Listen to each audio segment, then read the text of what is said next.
Faust, a Tragedy. By Goethe. Translated into English verse. With notes and preliminary remarks. Preface. The appearance of this second edition of my translation of Faust, after an interval of more than 40 years from the publication of the original edition, may seem to require a word of explanation. Very soon after the issue of the first edition I became convinced that with the usual tendency of ambitious young men, I had allowed my enthusiasm to overrule my discretion and ventured upon a task that demanded a much riper experience of life, and a much more finished dexterity of execution than was to be expected from a person of my age and capacity. I accordingly passed a verdict of condemnation upon it, and, notwithstanding the more lenient sentence passed on the work by not a few friendly voices, continued to regard it as a juvenile performance, which had done the best service of which it was capable, by teaching me my ignorance. This verdict was confirmed in my mind by the appearance of the admirable version of the same poem by my accomplished friend, Sir Theodore Martin, with whose laurels, thus nobly earned, I was inclined to think it a sort of impertinence to interfere. But, as time went on, and, while I was employing my whole energies on laborious works in quite another sphere, I still continued to hear people, whose judgment I could not altogether despise, praising and quoting my Faust.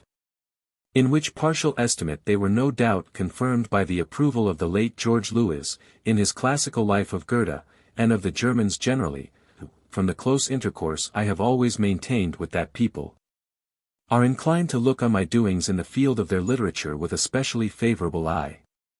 Under these circumstances, it was only natural for me to imagine that the condemnation I had passed on my first juvenile attempt in verse had perhaps been too severe, and that, after all, I owed it to myself, and to Goethe, and to the noble people with whom I had been from my youth so intimately connected, to give my translation a thorough revisal, and to republish it in a form which might be as worthy of the ambition that such an attempt implied as my literary capability admitted. I accordingly, some 4 or 5 years ago, employed the leisure of the summer months in correcting, and in not a few places carefully rewriting, the whole work in the shape in which it now appears. The principal fault which led me to condemn so severely my early work was a certain deficiency in the easy natural grace, which every one who knows the great German poet must recognize as one of the most attractive characteristics of his composition. This deficiency arose in my case partly from want of experience in the dexterous use of poetical expression, partly from the habit of clinging too closely to the words of the original, which is the natural vice of a young and conscientious translator. Long practice in such matters has now convinced me that a literal version of a great poem never can be a graceful version, and poetry without grace is like painting without color, or preaching without faith. It lacks the very feature which makes it what it pretends to be, and gives it a right to exist.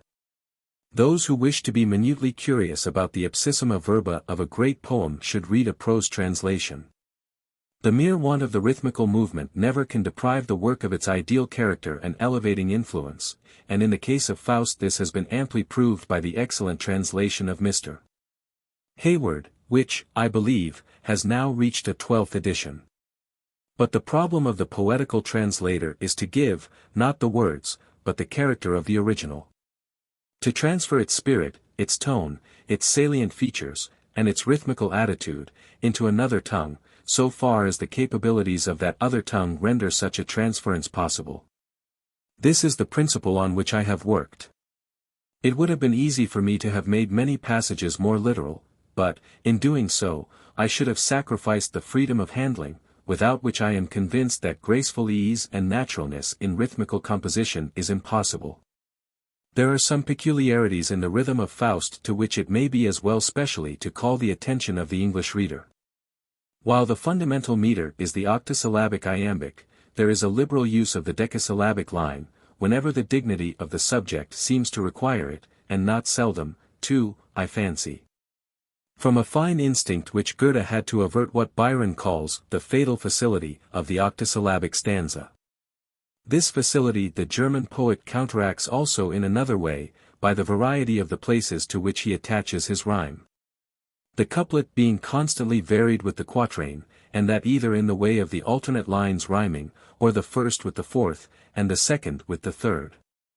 But a still more characteristic feature in the rhythm of Faust is the frequent use of the Alexandrian line of 12 syllables, and that, not as Pope and Dryden use it, for giving greater volume and swell to a closing line, but simply to indulge an easy motion, such as we may imagine a German to delight in, when smoking his pipe and sipping his beer on a mild summer evening, beneath the village lime tree.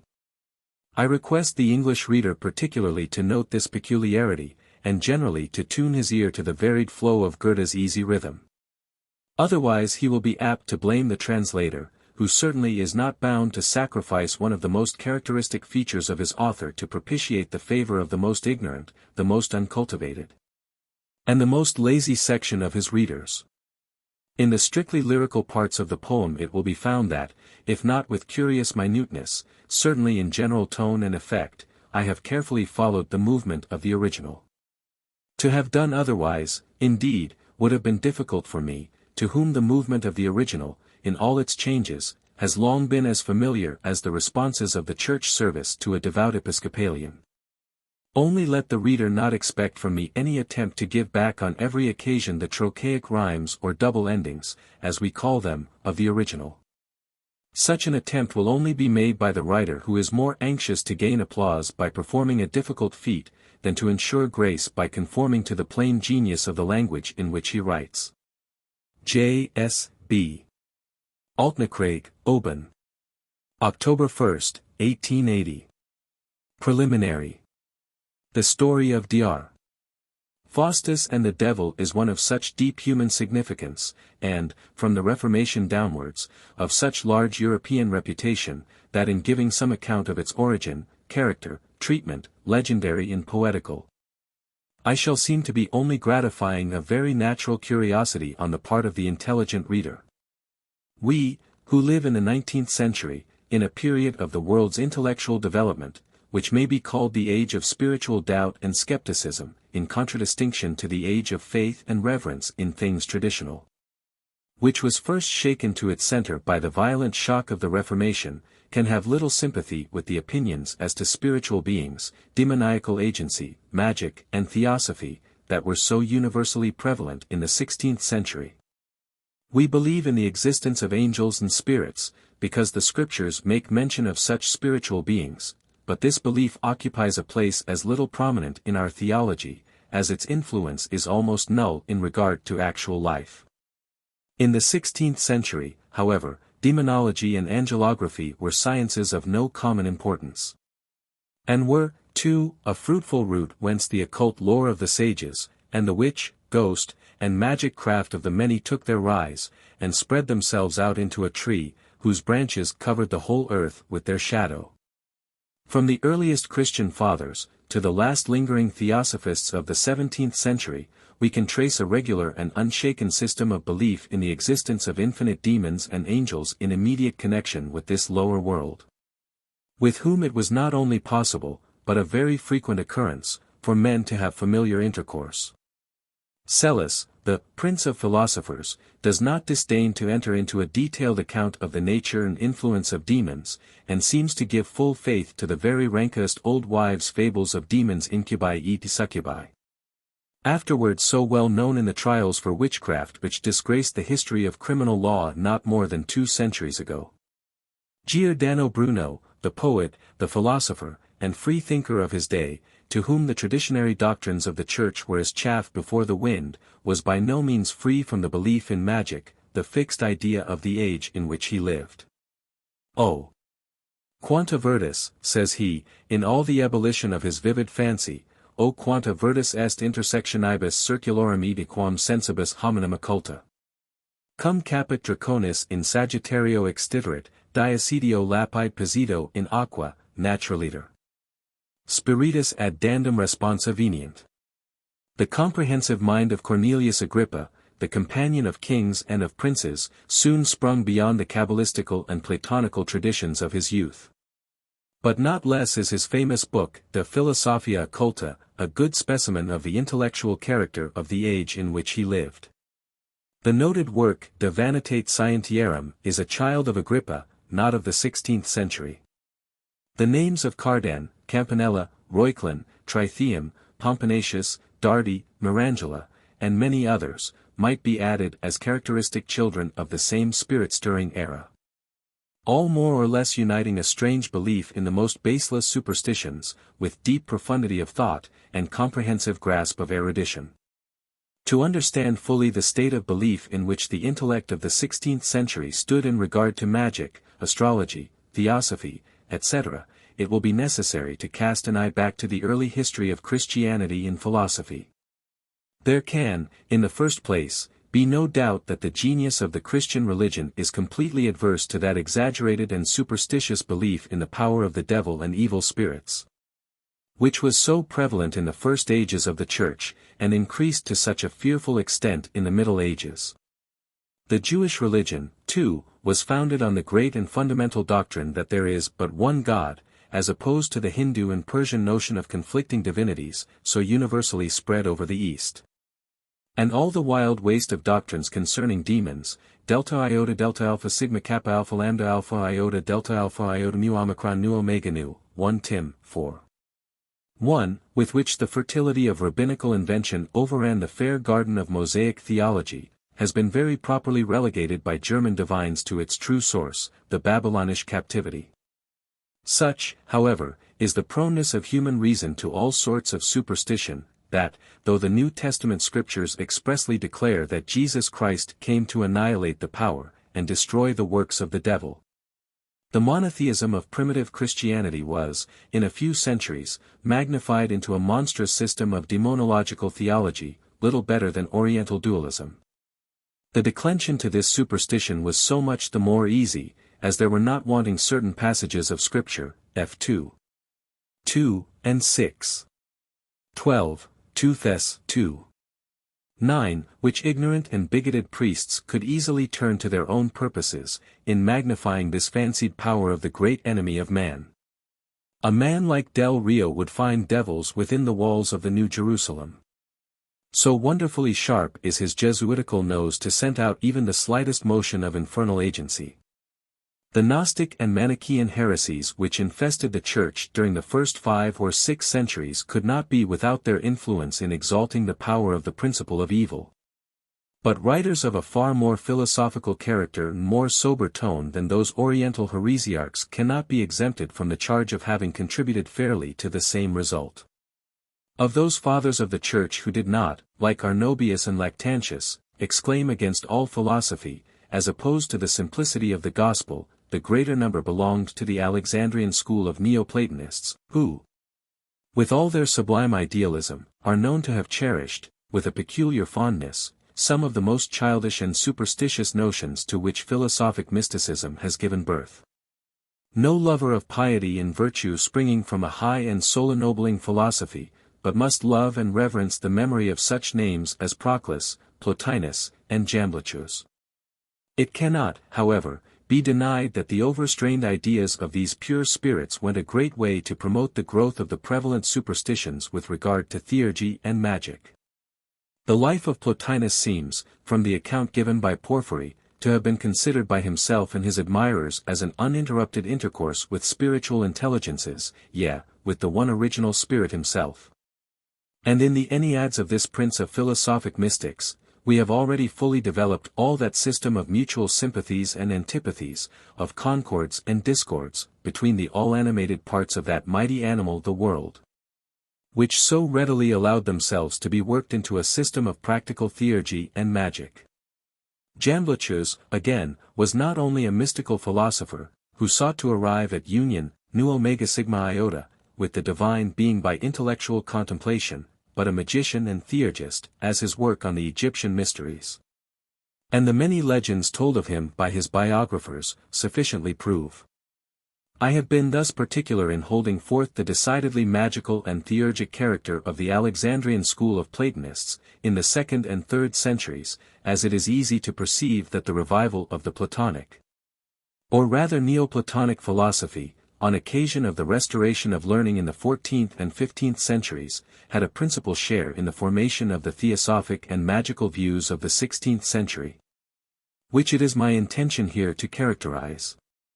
The world had become heartily sick of the eternal boom-booming of the Aristotelian bitterns. The hungry spirit of man, aroused from its lethargic slumber, demanded some more vital nourishment than the skeleton distinctions of a thought-dissecting logic, and the vain pomposity of a learned terminology, could afford.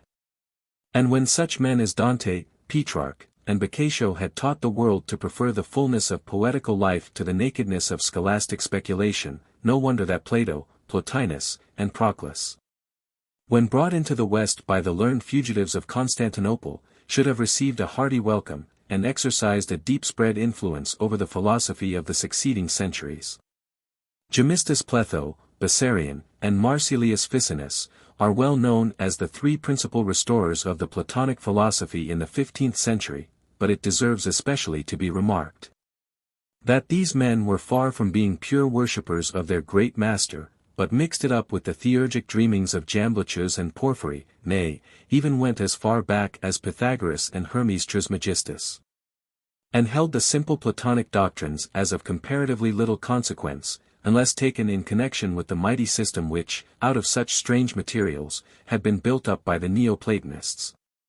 In connection with the revival of the Platonic philosophy in Italy, we cannot omit to mention the name of Reuchlin, whose zeal for Kabbalistical studies is said to have been first excited by the famous Johannes Picus Mirangela. Reuchlin was a German, and is the more interesting to us as the contemporary, or rather the master and instructor of Agrippa, Melanchthon, and many celebrated men of the 16th century, whose names stand immediately connected with the story of Dr. Faust. To complete the wild dreamings of the Italian Platonists, nothing was now wanting but a revival of the rabbinical and Talmudistic lore. And Reuchlin, whom Europe still reveres as the father of Hebrew learning in modern theology, was precisely the man for this purpose. It was natural that the language of the sacred book should have been considered as containing something mystical and transcendental even in its very letters. And we need not wonder that the enthusiasm of the first Hebrew scholars in Germany should have discovered the key of all the sciences in that Kabbalistic lore, which we are now accustomed to use in common discourse as a synonym for the most childish and unintelligible jargon. Taking, thus, the prevailing theology of the Church, in connection with the impulse which the human mind had received from the revival of the Platonic philosophy, and the strong reaction which the risings of independent thought in the breasts of men like Talesius, Campanella, and Bruno, had raised against the long-established despotism of the Aristotelian philosophy, and all this worked up to a point by the revival of Kabbalism. Through Reuchlin and other cultivators of Oriental literature, we shall have no difficulty in perceiving at once the leading features of the age in which Faust flourished, and the causes which led to their development. We see the human intellect, in being roused into new life from the icy night of scholasticism, surrounded by the glowing but unsubstantial morning clouds of a philosophy of feeling and imagination.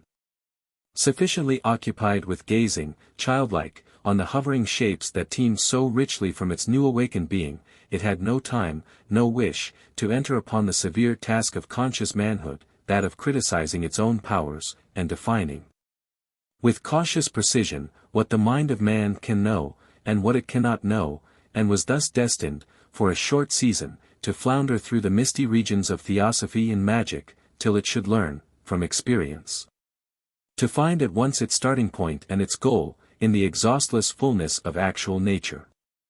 In such an age, and under the influence of opinions, religious and philosophical, so different from those now prevalent, flourished the mysterious hero of modern magic, whom the pen of Goethe has made, likewise, one of the principal heroes of modern poetry.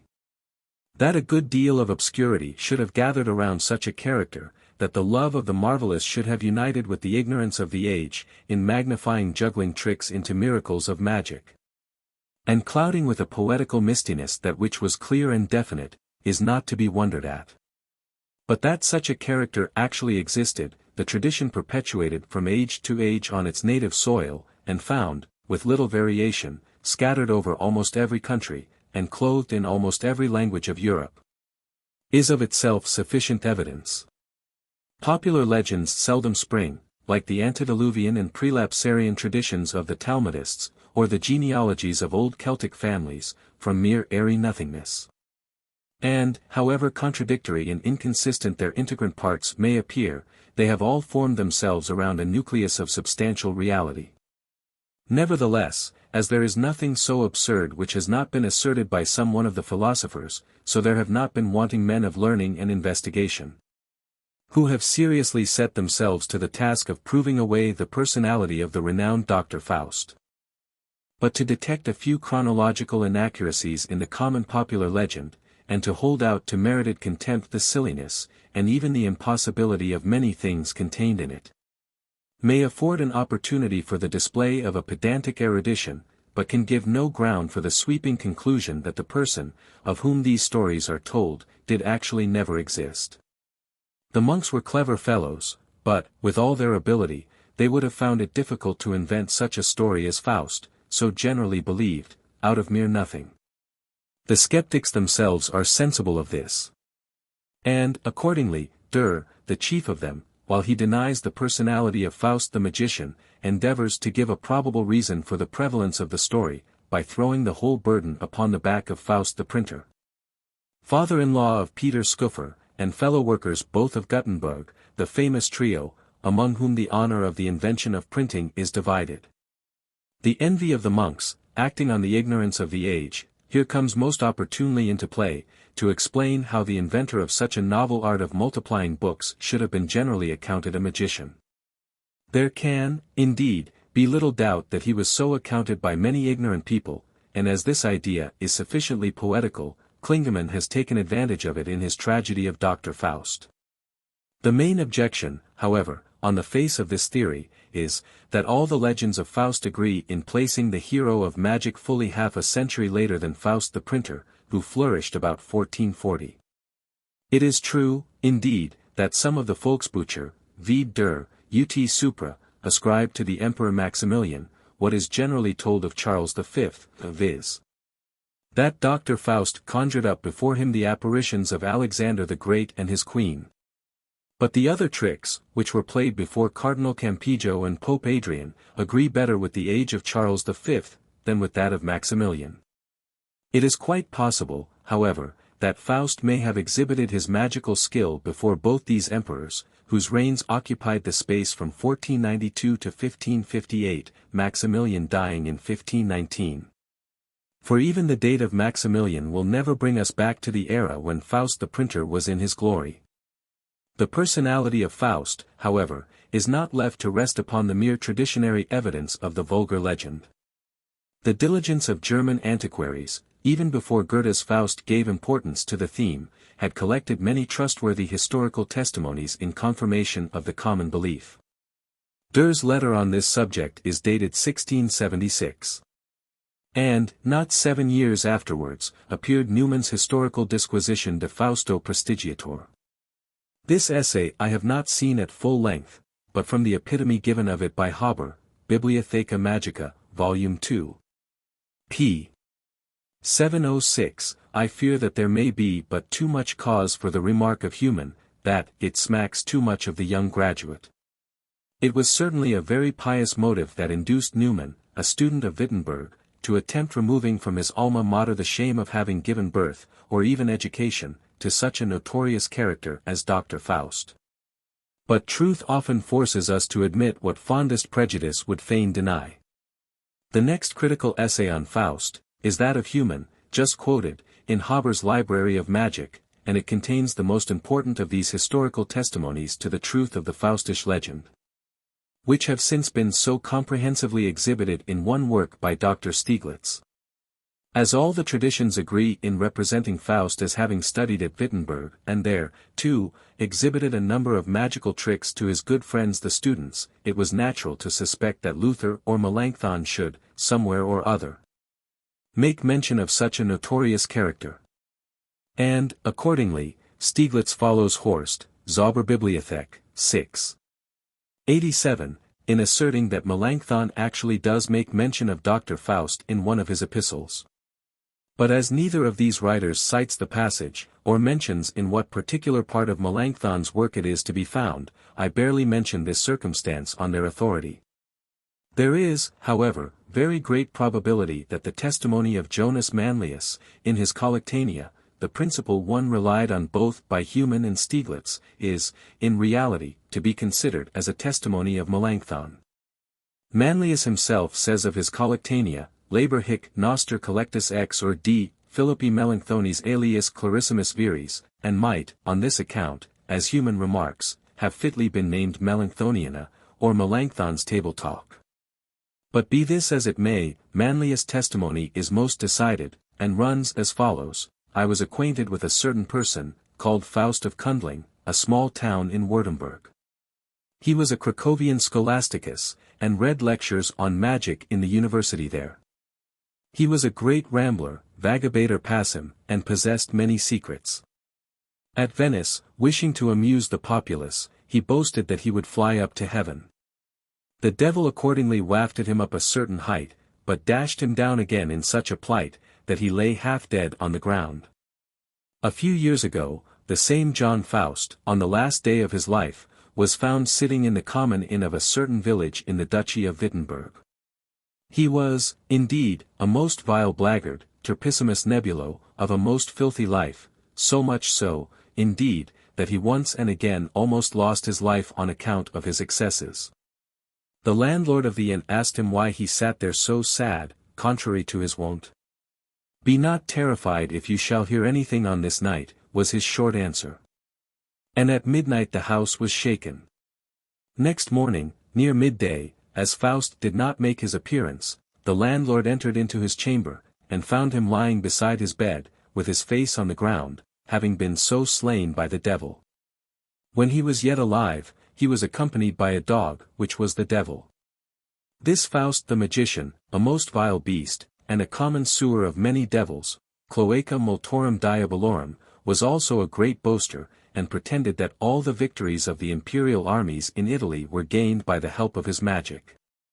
With this account agrees exactly that given by Weir, the disciple and confidant of the celebrated Cornelius Agrippa von Nettesheim. Del Rio, who wrote at the end of the 16th century, introduces him along with the same Agrippa, playing tricks on the poor landlords, with whom they sojourned in their vagabond excursions. By paying them with money which turned into crumbs and chaff, whenever the magicians were out of sight. But his connection with such a philosopher as Agrippa is much to be doubted, as Weir has not even hinted at it in the passage where he treats expressly of the doctor.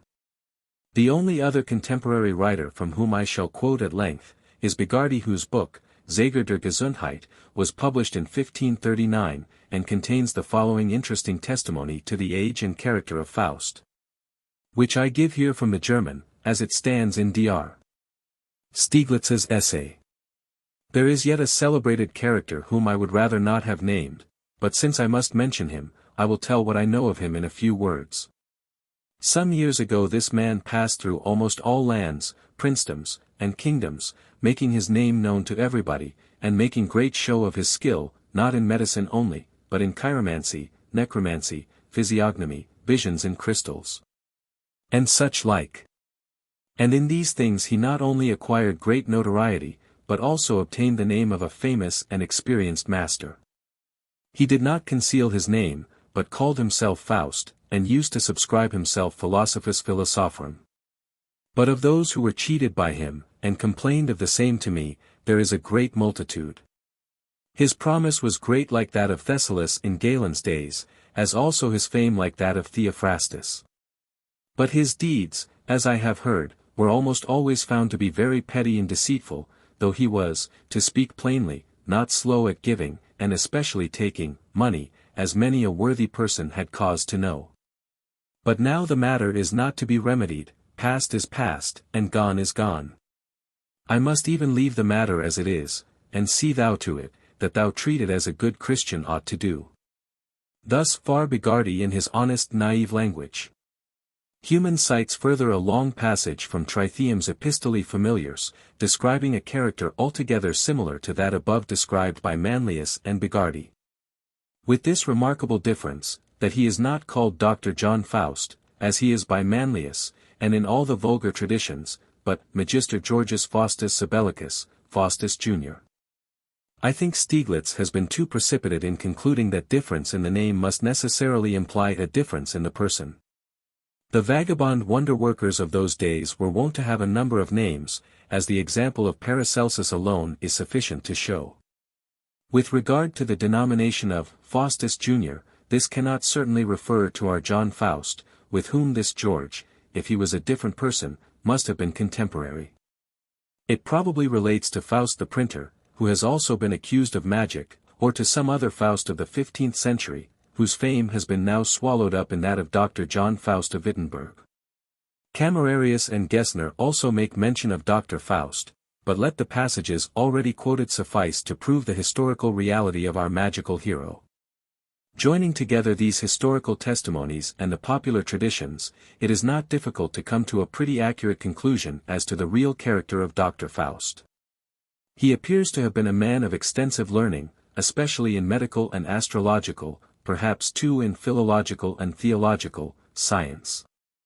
But, driven by a restless spirit, and a vain desire of popular applause, he seems to have early abandoned the calm and steady path that leads to professional eminence, and sought after that noisy but less substantial fame, which his scientific skill was fitted to procure for him in the eyes of the gazing multitude. Many of the greatest philosophers, indeed, as Solomon, Roger Bacon, and Cornelius Agrippa, have been accounted magicians for no other reason than their uncommon wisdom, far surpassing that of the age in which they lived.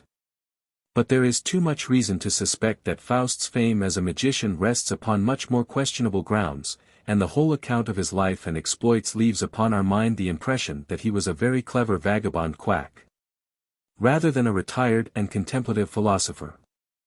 There is much in all that is told of him that recalls to our mind the biography of Paracelsus, a man certainly of great genius, but of much greater impudence, who gained his living by acting upon the folly of mankind. By all accounts, indeed, Faust was a man of much more distinguished academic learning than Paracelsus, of whom historians even question whether he ever studied at any university.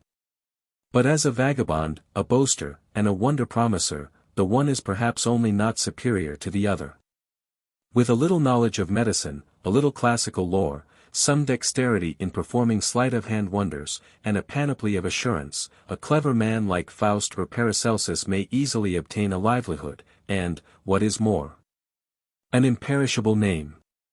For such characters a strolling life is at once a pleasure and a necessity. Paracelsus soon lost his chair at ball, for a man is never a hero to his valet-de-chamber, and, if we may believe the common legend, Faust scarcely left a corner of the earth unvisited, and filled Asia and Europe with his renown. And verily he has had his reward. Since the time of his death, not only Germany, but England, France, and Holland, have swarmed with prodigious and lamentable histories of the great magician John Faust, with his testament in his terrible death. Magical books under his name have become as famous as those of Solomon. Artists and poets have vied with one another in rendering his name immortal in the annals of art.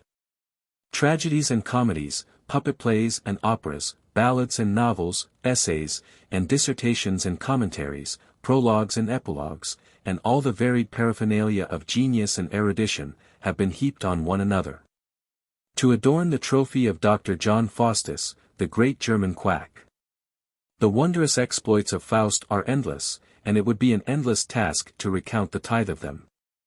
Were I to enter upon an exposition of how Dr. Faust first sighted Mephistopheles on a crossroad in the midst of a dark fearful wood near Wittenberg, how the devil visited him frequently in his own study in all shapes and sizes, how the doctor was, after some hesitation, prevailed on to sell his soul to Lucifer, and to that effect signed a formal bond with blood drawn from his own arm, how he neglected all the warnings of his good genius, and even the terrible writing that appeared on his wounded arm, Homo Fugue. How the wily devil dissuaded him from the quiet of a domestic life, when he wished to marry, that he might drag him into all kinds of licentiousness, how he forced Mephistopheles to answer all his importunate interrogatories. As to the state of hell, and the condition of the damned, which the devil painted in colors as terrible as if he had been an evangelist of the Northwest Highland type, how Faust was transported into hell upon the back of Beelzebub, and left floundering through the chaos of the abyss, how he traveled from star to star, and surveyed all the infinity of worlds, with as much expedition as the imagination of a modern poet, how he turned astrologer, and vied with the fame of Nostradamus, how he wandered over the whole world, and saw Rome, which is a city where there is a river called Tiber, and Naples, which is the birthplace of Virgil, who was also a great magician, and caused a passage to be made through the rock of Posilippo, in one night, a whole mile long, how he played the devil in the Sultan's seraglio, and passed himself off for Mahomet with the ladies of the palace. How he sat invisible at the Pope's banquet, and whipped away all the titbits from the plates of Pope Adrian and his assessors of the scarlet stockings. So that His Holiness was obliged to believe that some tormented soul from purgatory was haunting the Vatican, and ordered prayers to be made accordingly.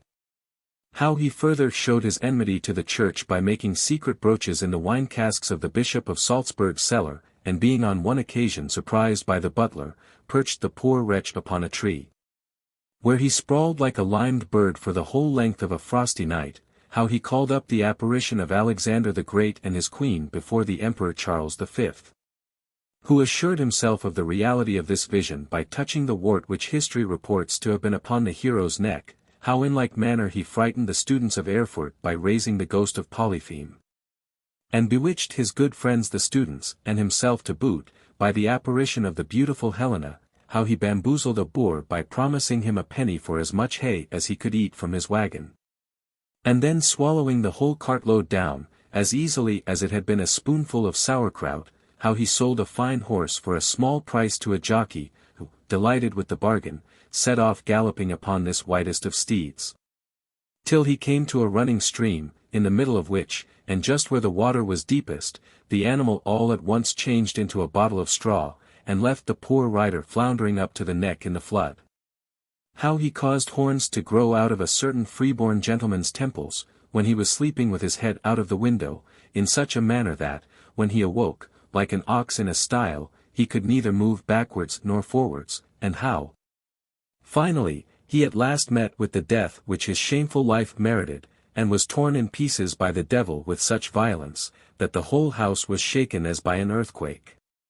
To narrate all, or 1/10 of these wonderful events, would require more pages than the circulating libraries would tolerate, and far exceed the limits of these introductory remarks. I, however, the less regret that I am unable to enter at length upon this theme, as the task has been already performed, partly by Kit Marlowe, and partly by Mr. Roscoe, in a collection of German tales, which I may presume to be accessible to most of my readers. Let us ask now what materials this story possesses, which have so recommended it to the genius of modern Europe for a high dramatic treatment. And for an answer to this question happily we have not far to seek. The moral significance of the legend lies on the surface of the popular chapbook.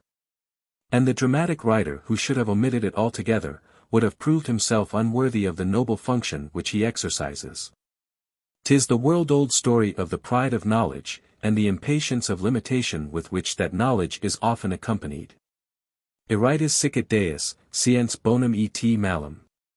Ye shall be as gods, knowing good and evil.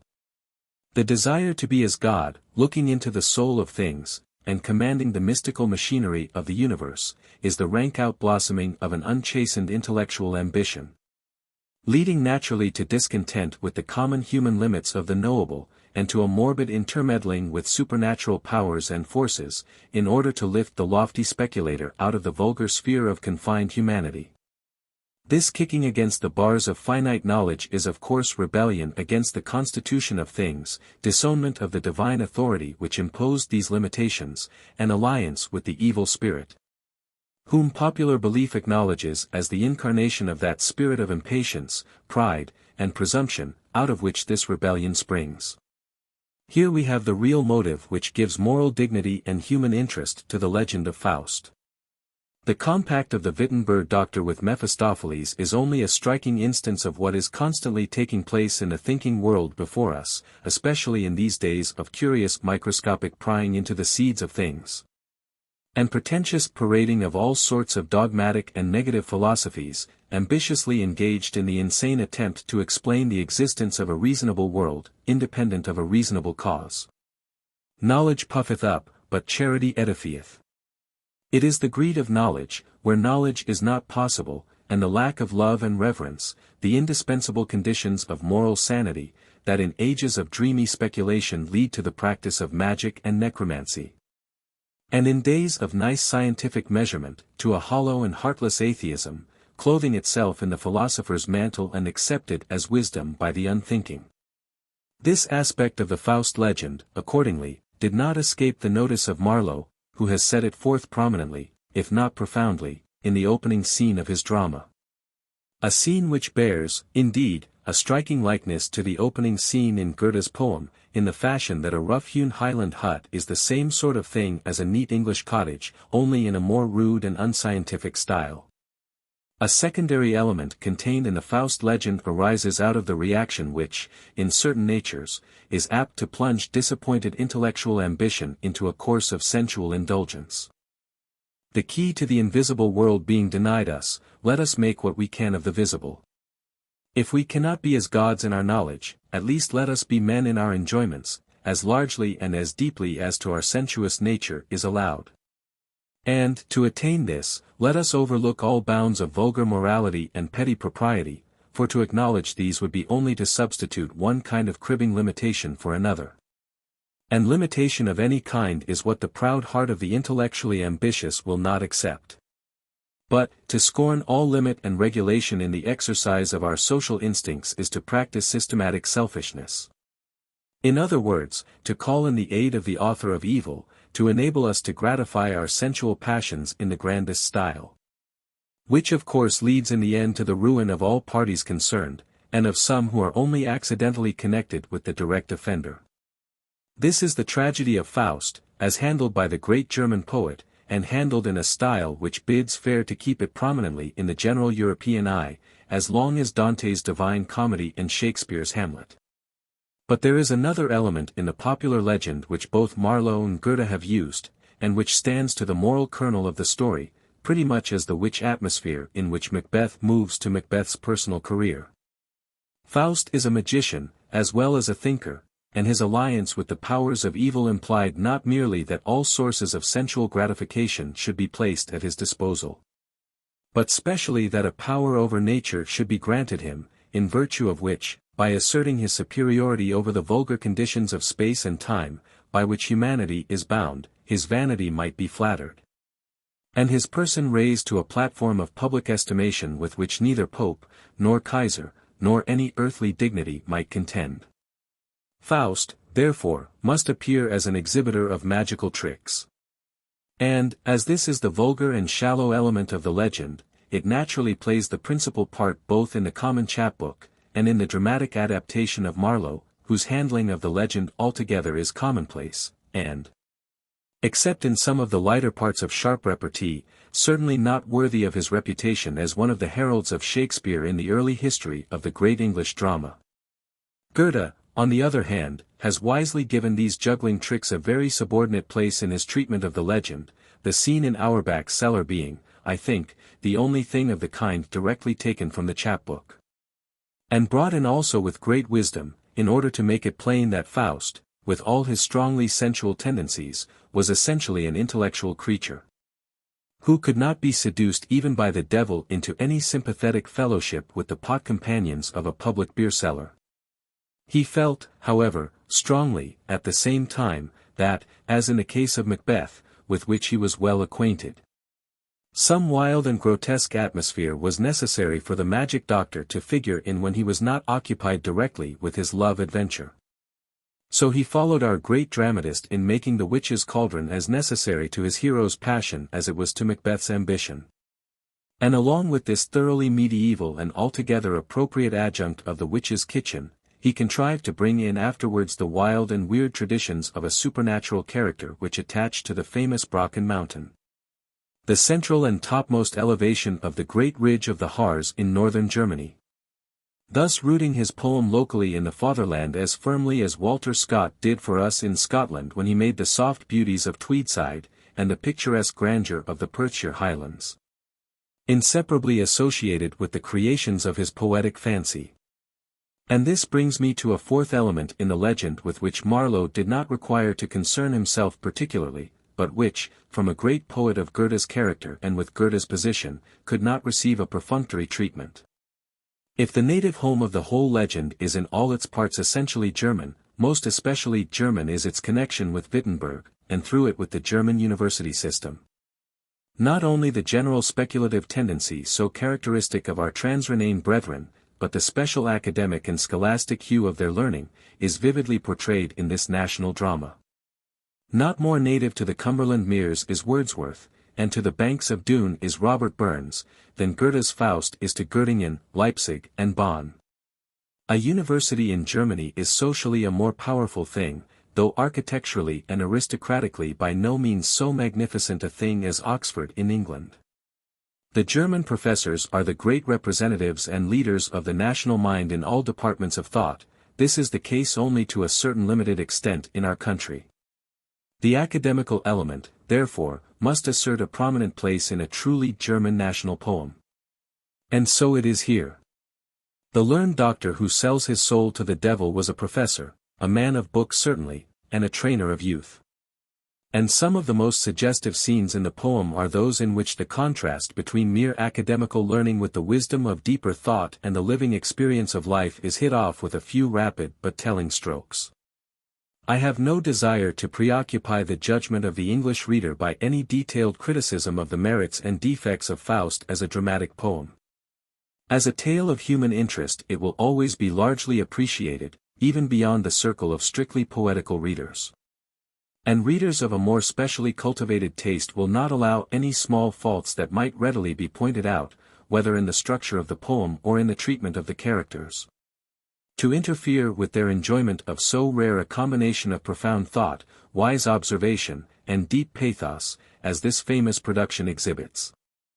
I will take the liberty, however, of suggesting to the students of the poem a careful comparison with Lord Byron's Manfred, and our great dramatist's Hamlet, as particularly fruitful in valuable conclusions.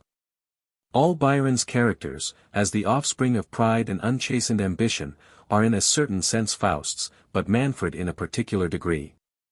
And, though the idea that Byron's tragedy was borrowed from Goethe's could proceed only from a superficial knowledge of his lordship's character, and from an ignorance of the circumstances which gave rise to the composition of that poem, it is not the less certain that there is a great resemblance between the character of Manfred and that of Faust. From what this resemblance proceeds Lord Byron has himself most satisfactorily told us. It was the Steinbock, and the Jungfrau, and something else, much more than Faust, that produced the gigantic Titan-like apparition of Manfred. That something else here mentioned was Lord Byron himself, who, had he lived in the 16th century, would probably enough have been a magician, at all events a Giordano Bruno, and might have been immortalized by some modern poet as the great English Dr. Faust.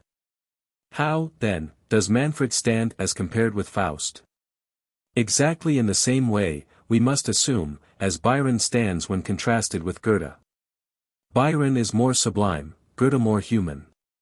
Byron has more wing, Goethe a better use of his wing. Byron is more intense, more impetuous, and more forcible, Goethe more rich, more various, more mellow, and more ripe. But the chief difference is this, that in all his poetry Goethe is wise, Byron never. Accordingly, we may say that with all its grandeur Manfred is essentially a mad poem. It overleaps the bounds of all sane thinking with no apparent purpose, and certainly with little apparent effect but the glorification of monstrous pride. Still there is a moral lesson at the root of the story, if the reader will take the trouble to think it out. The man who could find no pleasure in existence, except in the gratification of an unnatural passion, could end only as Manfred ended, and die communing with his own proud soul and the evoked spirits of earth and air, amid the frost-bound ridges of the Alps. But, in order to attain this solitary titanic sublimity, the poet has sacrificed all human probability and all human interest. It is a sublime poem, Manfred, but it is the sublime of monstrosity. The sublime of the Prometheus of Aeschylus is a very different thing. It is the sublime, in the first place, not of an unnatural man, but of a god. And, in the second place, it is the sublime of a soul inspired by ill-regulated philanthropy, not by unchastened passion. I presume there are few things finer in the English language than that midnight soliloquy in the third act of Manfred, when the Count, looking forth from his lonely tower on the stars and the snow-shining mountains, recalls a night spent amid the ruins of the Colosseum, and the palace of the Caesars in Rome, a soliloquy which certainly will lose nothing by a detailed comparison with the strikingly similar monologue in the fourth act of Goethe's great poem. But the misfortune is, when admiration has been spent on particular passages, one can take no general impression away from the work except this, that the poet wrote under the influence of some sad disease of morbid sublimity. And his heroes were made in titanic proportions, after his own likeness. In every view, therefore, except in regard to the power of one or two individual passages, the study of Manfred can only tend to raise in the mind of the reader a most profound admiration for the more healthy tone, the more ripe wisdom, the more rich material, and the more skillful treatment, of the German writer. With Shakespeare's great work it is quite otherwise. Hamlet unquestionably has many striking points of similarity with Faust. The same moody melancholy, and tendency to contemplation of suicide. The same lofty discontent with his environment, and misanthropic contempt for the humanity with which he stood in direct relationship, the same communion with the unseen world, though in a different form. The same feebleness and indecision of character in the hero, with occasional blind plunges into strokes that hurry himself and others into ruin. In his morbid state of mind the ghost acts according to the same law on the hero of our great English tragedy that Mephistopheles does on the German doctor. But the ghost in the one case for the devil, in the other, though both incarnated creations of a diseased mind, indicates in the strongest possible way the diverse character of the disease. Hamlet is an essentially noble character sunk into melancholy by the abnormal character of the immediate social element in which it was his destiny to move.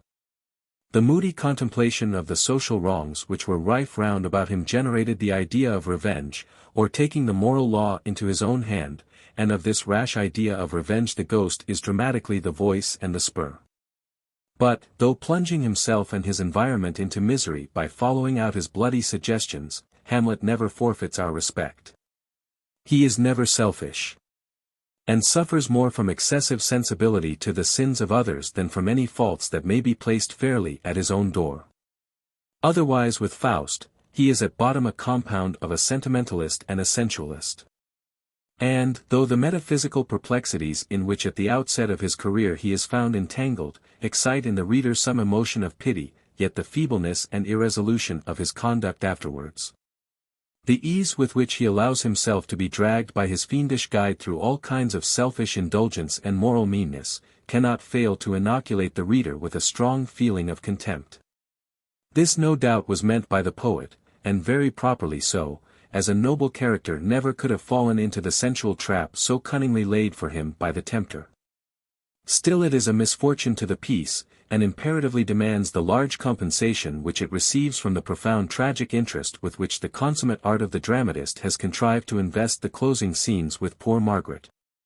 It is well known to the literary public that the author of Faust, as generally read by foreigners, always looked upon this production as only the first part of the great Divina Commedia, to use the language of Dante's time, with which he was to enrich the literature of his century.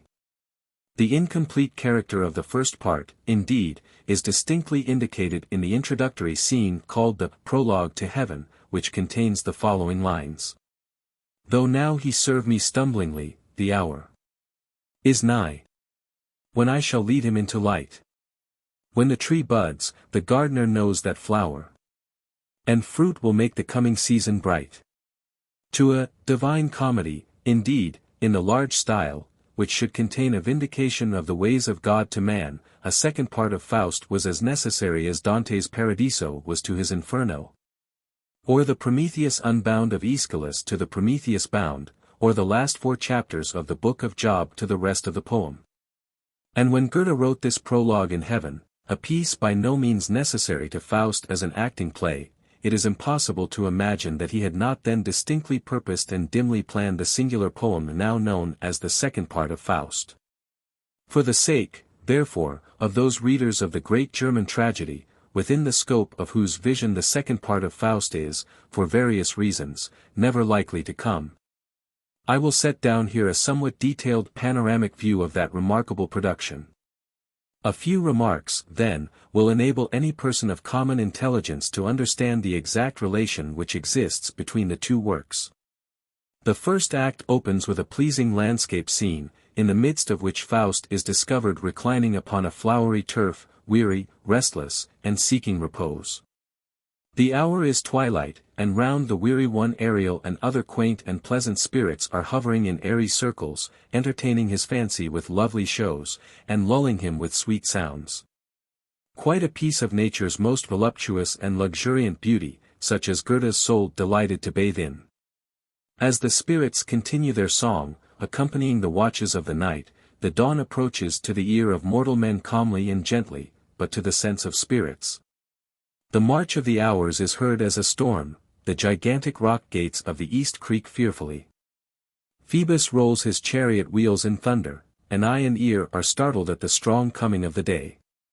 Faust then wakens, and gratefully welcomes the fresh tide of a renewed existence which, after the soothing influences of the magic sleep, seems to stream in upon him. A resolution is strongly stirred in his breast to strive after the highest perfection of which human nature is capable. The second scene brings us from the fairy into the court atmosphere. The emperor sits on his throne, surrounded by all sorts of courtiers, ministers, and other appendages of majesty. The astrologer and the fool, significantly for those times, for we must suppose the end of the 15th or the beginning of the 16th century, occupying not the least conspicuous place. Forthwith begins a somewhat prolix discourse between the imperial majesty and his principal ministers, chancellor, treasurer, master of the household, etc. The burden of which is, a very common one with great people and people in office, that they have no money and are at their wits' end how to get it. The fool, into whose shoes Mephistopheles has cunningly shuffled himself, is applied to for the aid of his sage counsels, and is not slow with the common resource of German devils and necromancers, hidden treasures. But before the spade and the mattock can be brought into play to unearth this hidden heap, as it happens to be carnival, there must be a masquerade.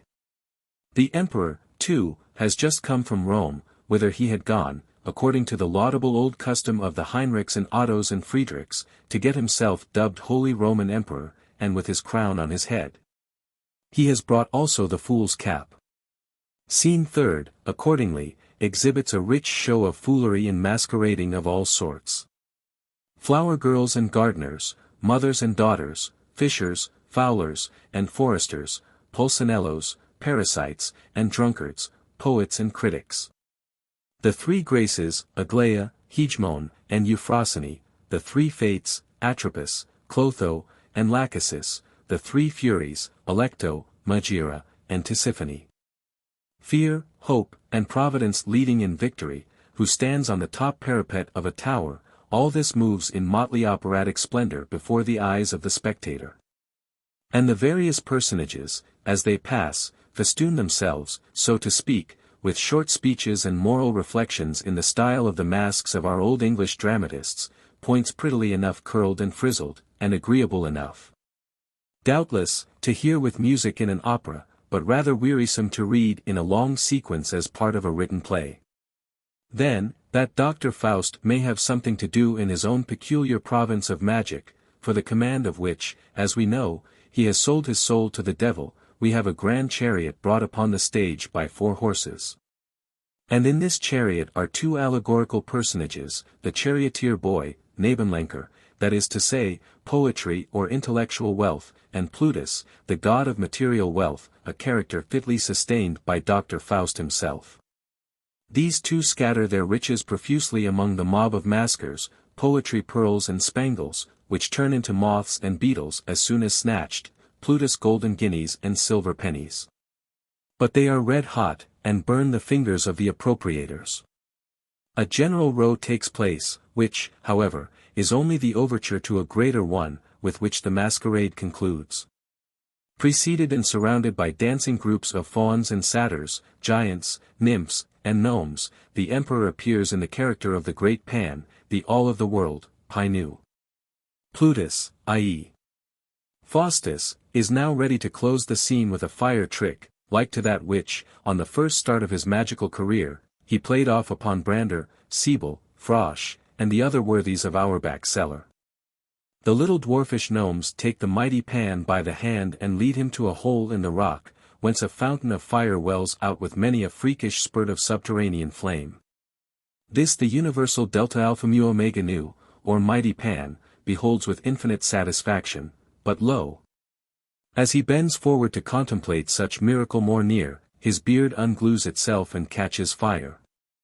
And the flame begins to play about at a furious rate, cracking like a whip right and left, and with long snaky tongues licking the roof of the welkin. The stage is now one web of confusion and consternation. All hands are at work to clap extinguishment on the earth-born flame, but the more they plash and potter in the wild element, the more it blazes, and the cry is raised, "O treason, that the emperor is burning." Whereupon the herald very appropriately lifts up the moral complaint. O youth, O youth! And wilt thou never learn to rein thy fancies flighty? O highness, highness! Wilt thou never be as wise as thou art mighty? And herewith, and with a conjuration of soft dews and mists convocated by Plutus to lay the flaming devils whom he had raised, ends the spectacle and the scene. What next? The fourth scene discovers the emperor on his holy Roman throne, as in the second. Faust hopes that his majesty has readily pardoned the frolic of flame jugglery with which the preceding day's sport had ended. And the emperor expresses his high delight with the exhibition of such tricks, for nothing could give him greater pleasure than to imagine himself for a season a king of salamanders. Mephistopheles then comes forward with the finished draft of his new scheme for the replenishing of the imperial exchequer. And, that his majesty may not have long to wait for the drudgery of the mattock and spade in bringing to light the hidden treasures before promised, the affair is to be managed in the meantime by paper money. And straightway, upon the faith of the to-be-unearthed gold, the Minister of Finance is relieved from his perplexities, and the whole country rises and swells and billows up in a flux of prosperity. This as a prelude. But the serious work is yet to come. The emperor requests the great conjurer to produce for his amusement something better than salamanders, and more wonderful even than paper money. He wishes to see the famous beauty, the Spartan Helen who set Troy on fire, and Paris the princely shepherd, whose well-trimmed locks and gold-embroidered mantle had prevailed to seduce her from her fidelity to her royal husband. Faust engages to gratify the imperial wishes, and Mephistopheles, after a little demurring, the shades of the classical world being not within his proper domain, consents. Whereupon the hero, holding in his hand a magic key which he has received from his comrade, descends through the earth into the empty and bodiless realm of the mothers.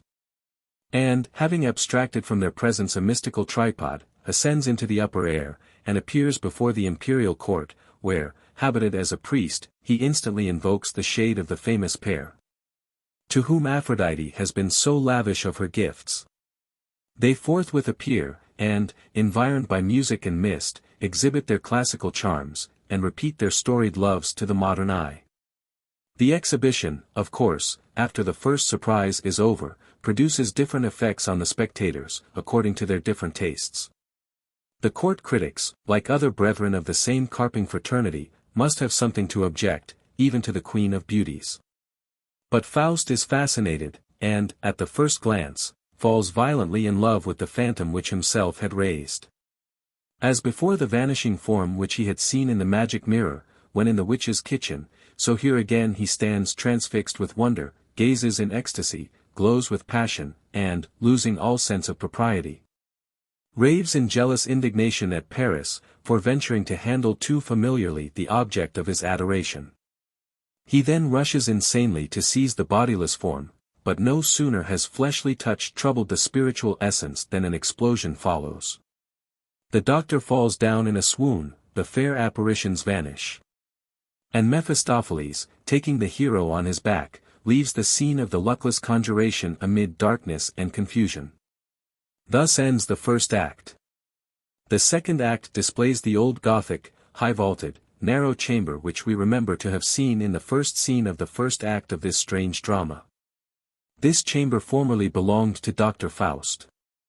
It now belongs to his hopeful disciple in the art of alchemy, the learned Dr. Wagner, whom we at once recognize as an old friend.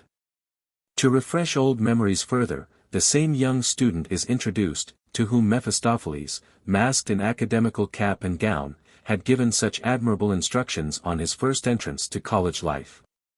He is now no longer a freshman, but a bachelor of arts, well crammed with the customary amount of book lore, notable, also, for a certain heroic dash of skepticism, which has taught him to believe that a large amount of what passes for learning in the world is humbug, and that the professors of learning, generally, are only a more respectable sort of quacks. He stands in no need now of a Faust or a Mephistopheles to instruct him, for he knows more than all the most learned doctors can teach him by the simple omnipotence of his own conceit. He has studied theology under some neologic doctor of the age, is a decided disbeliever in the personality of the devil, and boasts with the most confident faith in the infallibility of his own ego, unless I will, no devil may exist. But the principal character in this scene is the learned Dr. Wagner himself, who is exhibited in his laboratory, bending and blowing over the hot coals of his furnace in the act of making a man. And anon, not so much by the chymic wit of Wagner, of course, as by the magic of Mephistopheles, Homunculus does actually come forth, all glowing and eager, enclosed within a glass phial, a brisk little fellow, brimful of elastic energy, and fired with the heroic resolve to be developed into the fullness of the freedom of the perfect man, bursting his vitreous hull with all possible expedition. To his chymic father-kin, Wagner he pays little or no respect, but recognizes Mephistopheles on the spot as first cousin. In Faust, and the dreams of Spartan Helen that occupy his fancy, being, like the doctor, of a hot and amorous temperament, he takes a wonderful interest. And, spurred on by that lust of intellectual adventure which is characteristic of his nature, after a few preliminary remarks, proposes to Mephistopheles that they should all three set themselves afloat on the magic mantle, and balloon over to Thessaly, where, amid the haunts of Erichtho and other famous witches, an assembly of old classical ghosts and goblins, heroes and heroines, is that night to be held. On this phantasmal expedition the worthy triad accordingly set out without delay, Homunculus to enlarge his mind and achieve development, Faust to search out Helen, and Mephistopheles from mere curiosity. For, in fact, he is quite a stranger in the classical Hades, and is not, from anything that has come to his ear, inclined to imagine that there is anything in Olympus which will suit his humor half so well as the witches on the Brocken. We are now prepared for what the poet has evidently dressed up with special care, as the imposing spectacle of the second act, intending to overpower the senses of the spectator with a profusion of imaginative wealth, in the same fashion as he managed the carnival in the first act. With this slight difference, that, whereas there we had a show of masked realities, here we have a show of real phantoms. To this phantasmal exhibition the poet gives the name of the classical Walpurgis night, or May Day night, the counterpart of the Gothic Walpurgis night set forth with such power and variety in the first part of the drama. Like the short intermezzo of Oberon and Titania's golden wedding on the Brocken, the strange motley dance of figures that are here made to pop up before us with significant saws in their mouths, have little or nothing to do with the main action of the piece. Faust and Homunculus and Mephistopheles appear at intervals merely flitting through its luxuriant variety like fireflies in a forest full of lions and tigers, and camelopards, and every curious wild beast. The scene is in the Pharsalian plains, Thessaly being the native ground of classical witchcraft and enchantment, the time of course midnight. The prologue is spoken by Erichtho, Lucan's famous witch, in iambic trimeters which the poet handles with the fine rhythmical tact so prominent in all his productions. Immediately after her monologue the three magical aeronauts appear. Then colossal ants gathering gold grains, with them gigantic griffins, keepers of the gold, and Arimaspe fighting with the griffins for its possession. Then sphinxes, and sirens, and stymphalides, and various, to the classical ear familiar, monsters of the bird genus, who hold much talk, but not of much significance, with Faust and his conductor. Suddenly the scene changes to the banks of the Peneus, where the god of the classical flood sits crowned with reeds, surrounded by gracefully sportive groups of nymphs, and majestically sailing swans. Thereafter a hollow tramp of horses' hoofs announces the arrival of the centaur Chiron, wise pedagogue of Achilles and other renowned classical heroes. Him Faust accosts, and requests a clue to the haunt of the fair Helen, the possession of whom still burns in his inordinate desire as the only thing capable of making him happy. To this request the wise biform demigod is not able, from his own resources, to accede, but he takes the doctor on his back, and off they tramp together to the temple cave of Manto, the famous prophet-daughter of Aesculapius. With her Faust enters the subterranean regions, the realm of Persephone, and the possession of Helen, as we shall see in the third act, is the reward of his intrepidity. But, though Faust seems now amply provided for, the phantasmal hubbub goes on. The sirens and the sphinxes again come to the front, singing and soliloquizing as before, likewise the ants and the griffins. And to them presently are associated, seismos, earthquake, the pygmies or Lilliputians, and the Idaean dactyls or tom-thumbs of antiquity, with them, in honor of Schiller, we may suppose, the cranes of Ibycus. Then Impuza the foul ass-footed blood-sucking hag, and troops of hideous lamias to captivate the Gothic taste of Mephistopheles, but even these are not ugly enough for him. So he wanders on through the fair, till he encounters the 3 daughters of Phorcys, who had only 1 eye and 1 tooth among them. And from one of these he borrows her hideous mask, that he may perform juggleries behind it in a future part of the play.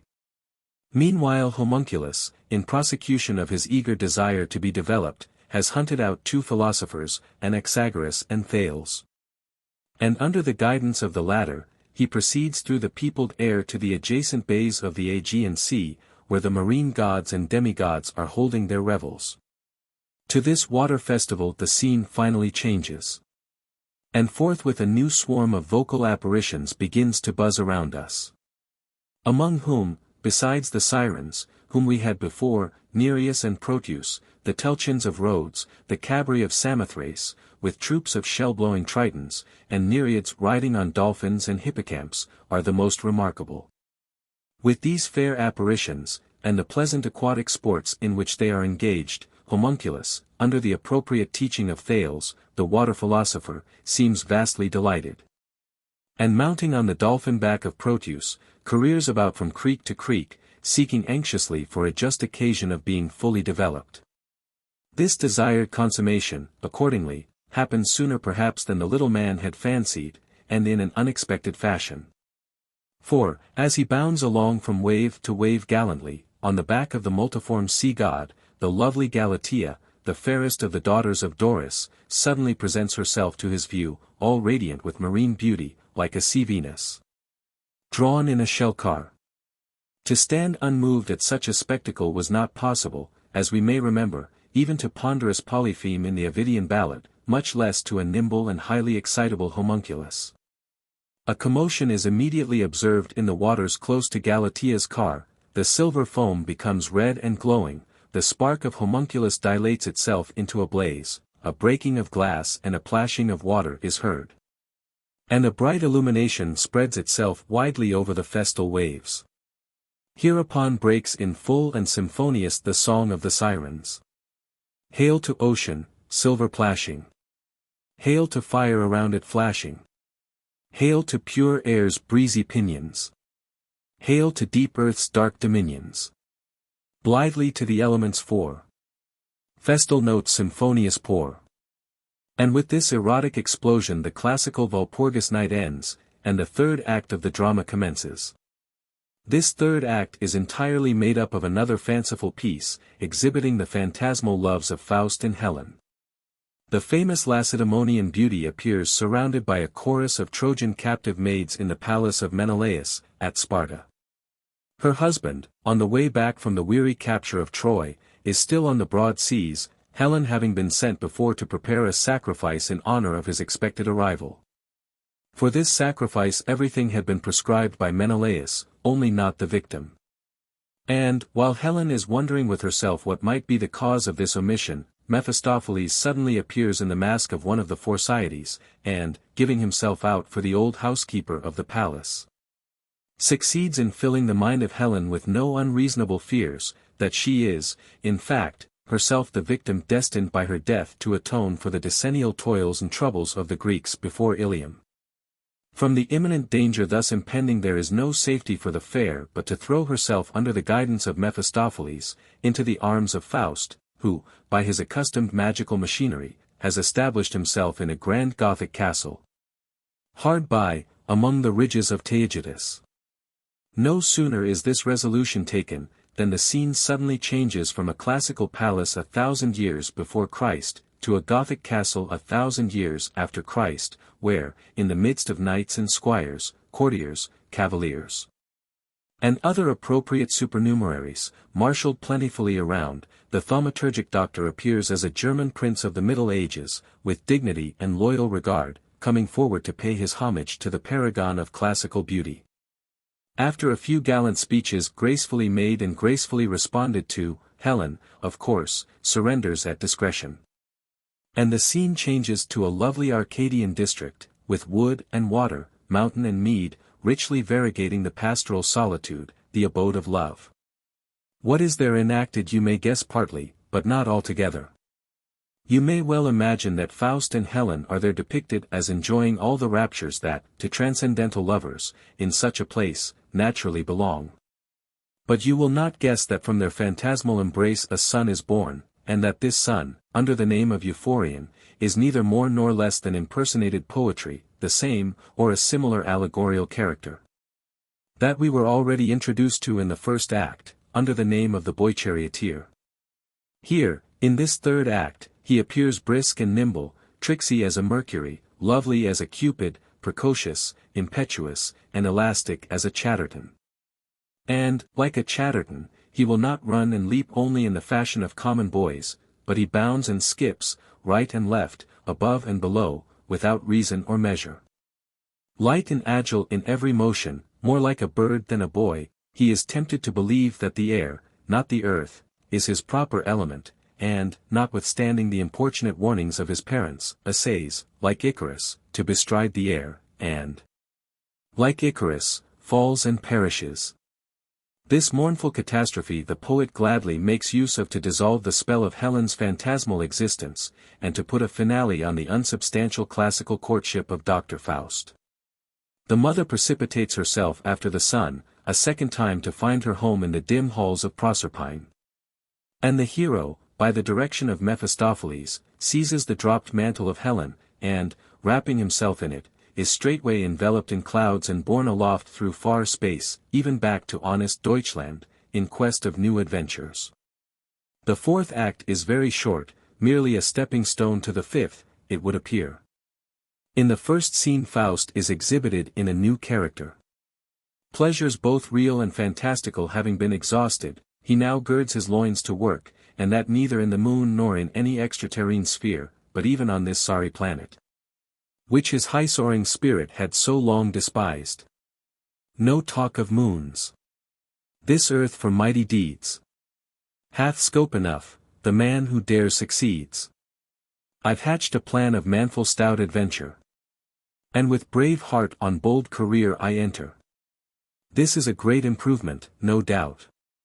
But, as Faust never does anything to the end of his career without magic and the fellowship of the devil, the activity into which he immediately dashes has no effect in exciting the admiration of the spectator. The emperor, it seems, the same with whom we made acquaintance in the first act, notwithstanding the unexpected aid of hidden treasures and paper money, being a lover of pleasure rather than of governing, has fallen into discredit with his subjects. And a counter-kaiser, according to the not uncommon practice of popes and kaisers in the Middle Ages, is set up. Faust, though he professes himself no great admirer of the special sphere of activity which is opened up by war, nevertheless, for the love he bears to the emperor, who is a good fellow with 1,000 foibles, allows himself to be persuaded by Mephistopheles to take part in the war against the counter-kaiser. This war, as was to be expected with Mephistopheles behind scenes, is brought speedily to a glorious conclusion, and that specially by the intervention of the 3 mighty men of David, 2 Sam. 23. 8, and a host of undines with water juggleries, whom Mephistopheles calls to the rescue, and the doctor, like Bellerophon in Homer, is rewarded for his heroic soldiership by an extensive grant of land along the sea-coast, great part of which, however, has yet to be redeemed from the waves. So ends Act the Fourth. Act Fifth exhibits our hero, now in extreme old age, exactly 100 years, we learn from Eckermann, after some 7 or 8 decades of mortal life spent first in all sorts of vain speculation, and then in all sorts of idle dissipation and lawless indulgence, at length settled down as a landed proprietor, a great agricultural improver, a redeemer of waste lands from the sea, a builder of harbors, and a promoter of trade. But in the midst of engrossing business and continued occupation, as much, at least, as axe and spade, ditch and dike can furnish him withal, he is the old man still, discontented and unhappy. The lord of a vast tract of sea coast, and of uncounted acres, he is miserable, because an old peasant and his old wife, Baucis and Philemon, are the owners of a little cottage near his house, and a few lime trees, which deform his lawn and obstruct his view. 'Tis the old story of Ahab, king of Israel, and Naboth's vineyard, 1 Kings 21, as Mephistopheles, who is well versed in Scripture, takes occasion to inform us. Well, what is to be done? The attendant fiend of course undertakes, like certain Highland proprietors whom we hear of, to expel the good old people from their old dwelling. And Faust, like the same Caledonian aristocracy, solaces his conscience with the salve that he will provide the good people a far more valuable and more convenient lodging in some remote corner of his estate. Meanwhile Mephistopheles, not over-scrupulous about means, and not being able to persuade the stiff-necked and timid old snails to creep out of their shell, settles the matter, as has been practiced also in the Scottish Highlands, by applying fire to habitation and habitant at once. The pious old pair fall a sacrifice to the greed of the master and the violence of the man, and with this blood on his hands, Faustus now prepares, with all possible heroic confidence, to meet death and to mount up to heaven. We are now arrived at the closing scene of this eventful history. 'Tis midnight, the scene is Faust's castle, before the door of his chamber 4 grey old hags appear. I, says the one, am called Want. I, says the second, Guilt. I, says the third, Care. I, quoth the fourth, am called Need. Of these 4, however, only one can do, or attempt to do, any harm to the magical doctor, for he is now a rich man. And rich men can know nothing of want or need, nor of guilt either, we are told, but Care leaps in through the keyhole, and annoys him a little before his dismissal. The doctor, however, is heroically determined not to yield to this demon. And he finds his sure remedy for all unpleasant cogitations in unremitted work. The great pioneers of land improvement, canals and ditches, must be proceeded with. And the indefatigable doctor, even after pestilential Care had blown a blinding blast into his eyes, marches into the grave with the spade and the pickaxe in his hand. Then commences a scene of a most singular character. The terrible jaws of hell yawn wide on the left side of the stage, and a contest commences between Mephistopheles on the one hand, and the descending angels on the other, for the possession of the soul of Faust. At first the evil spirit seems confident of success, strengthened as he is by a numerous host of multiform imps and devils, who come up in swarms from the steaming mouth of the abyss. But the fury of this malignant host is soon disarmed in a very simple way, by a band of young blooming boy angels scattering a shower of celestial blossoms over the heads of the infernals. Beneath the fire of these apparently innocent weapons, the legion of horned, and dumpy, and wizened devils fall head foremost into the pit whence they had issued. While their mighty master, Mephistopheles, stands so captivated by the bright bloom and the pretty looks of the rosy cherubs, that in the very moment when heroism is most necessary, he loses all his manhood, and a few beardless boys, with psalms and flosculosities, cheat him of the immortal soul which was his by the signature of blood, and by the seal of a lifetime spent in giving free rein to all sorts of foolish fancies and unprincipled iniquities. After this catastrophe there remains nothing but the formal introduction of Faust to heaven, for which the closing scene is appropriated.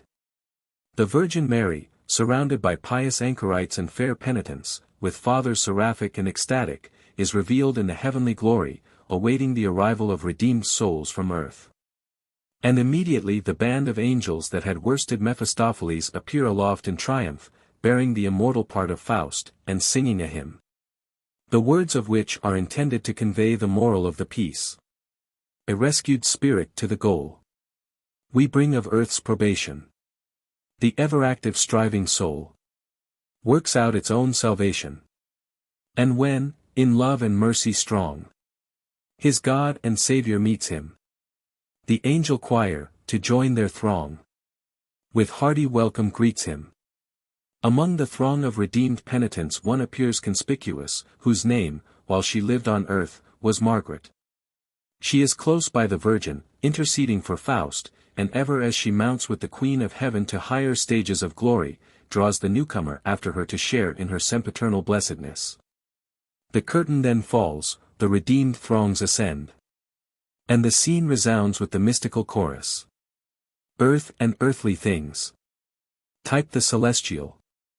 Shadow and show is all glory terrestrial. Beauty immortal the rapt spirit hails, where the eternally female prevails. After so detailed an account of this rich and various exhibition of imaginative power, the student of this great world drama, to use a German phrase, can have no difficulty in understanding the theology and the theodicy of the great Teutonic poet. The promise of the prologue in heaven is fulfilled, there is no such thing as everlasting punishment. And the evil spirit is sure to be cheated even of the souls for whom he has most surely bargained, if that soul, after staining itself with any number of sins, only perseveres at last in some course of honorable and useful activity.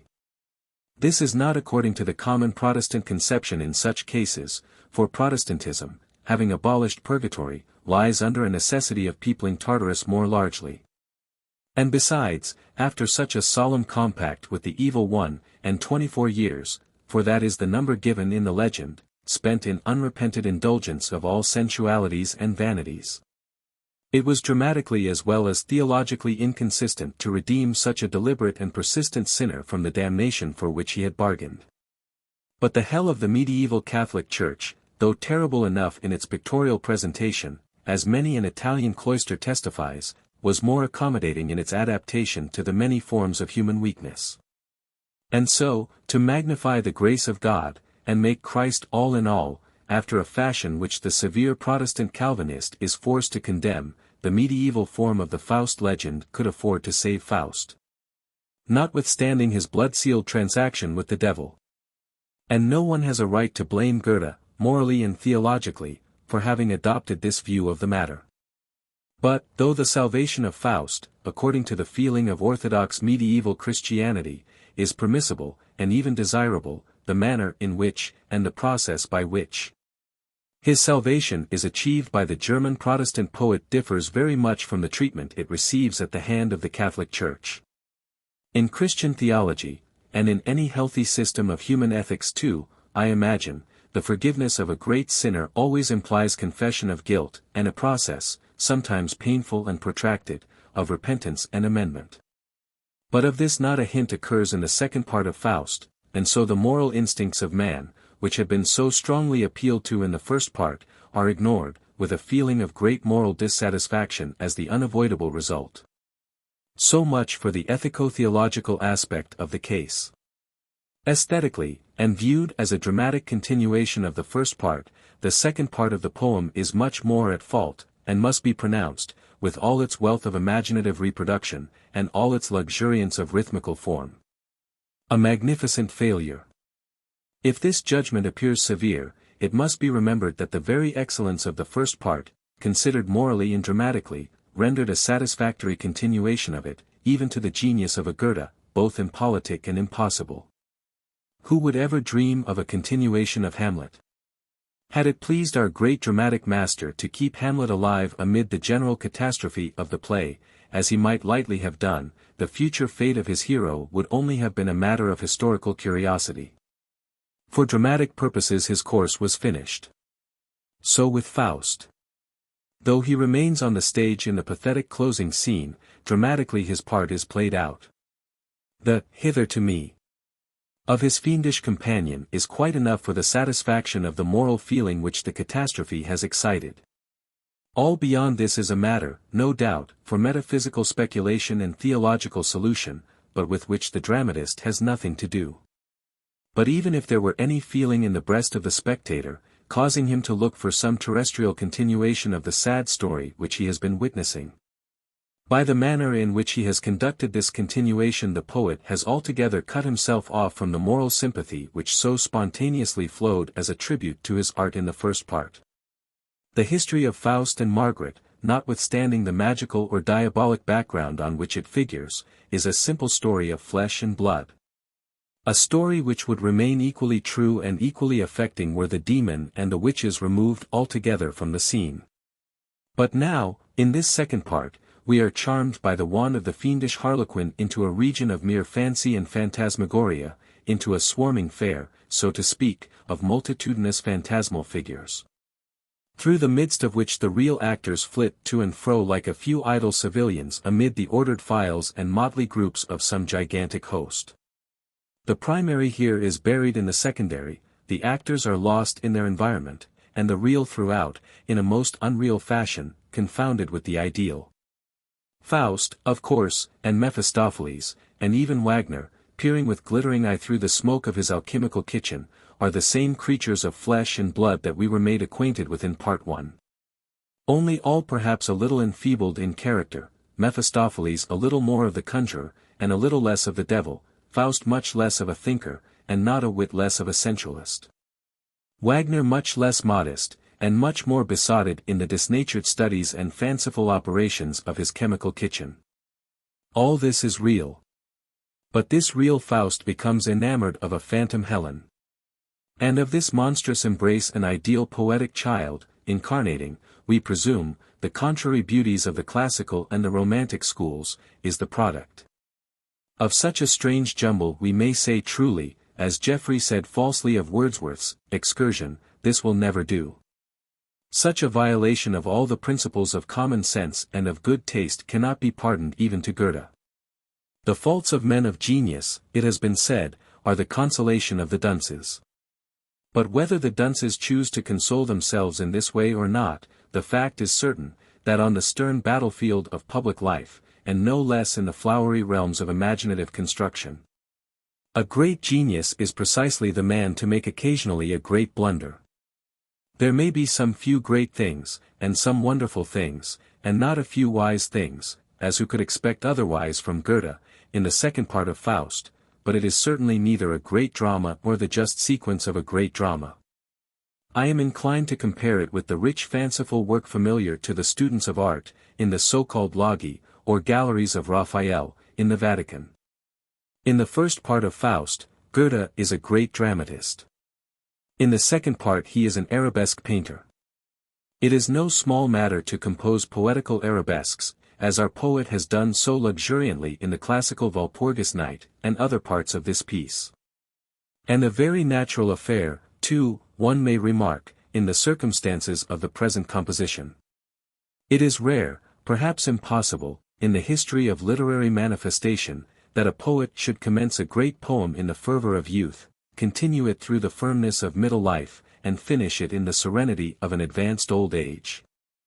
With a homogeneousness of inspiration, and a perfectly consistent handling throughout. Goethe, in particular, was a man who grew, as he advanced, into many new shapes, and, of course, grew out of the old ones. And, though he was to the end a consummate artist, and there was no question of decayed powers, much less of dotage, in the grand old octogenarian, it was an artistic blunder in him to weave the fantastic tissue of fair forms, which amused his later years, into a common web with the tale of strong human passion, which had grown into a well-rounded dramatic shape under the influence of his most fervid youthful inspirations. The error lay in the name and the connection perhaps more than in the matter.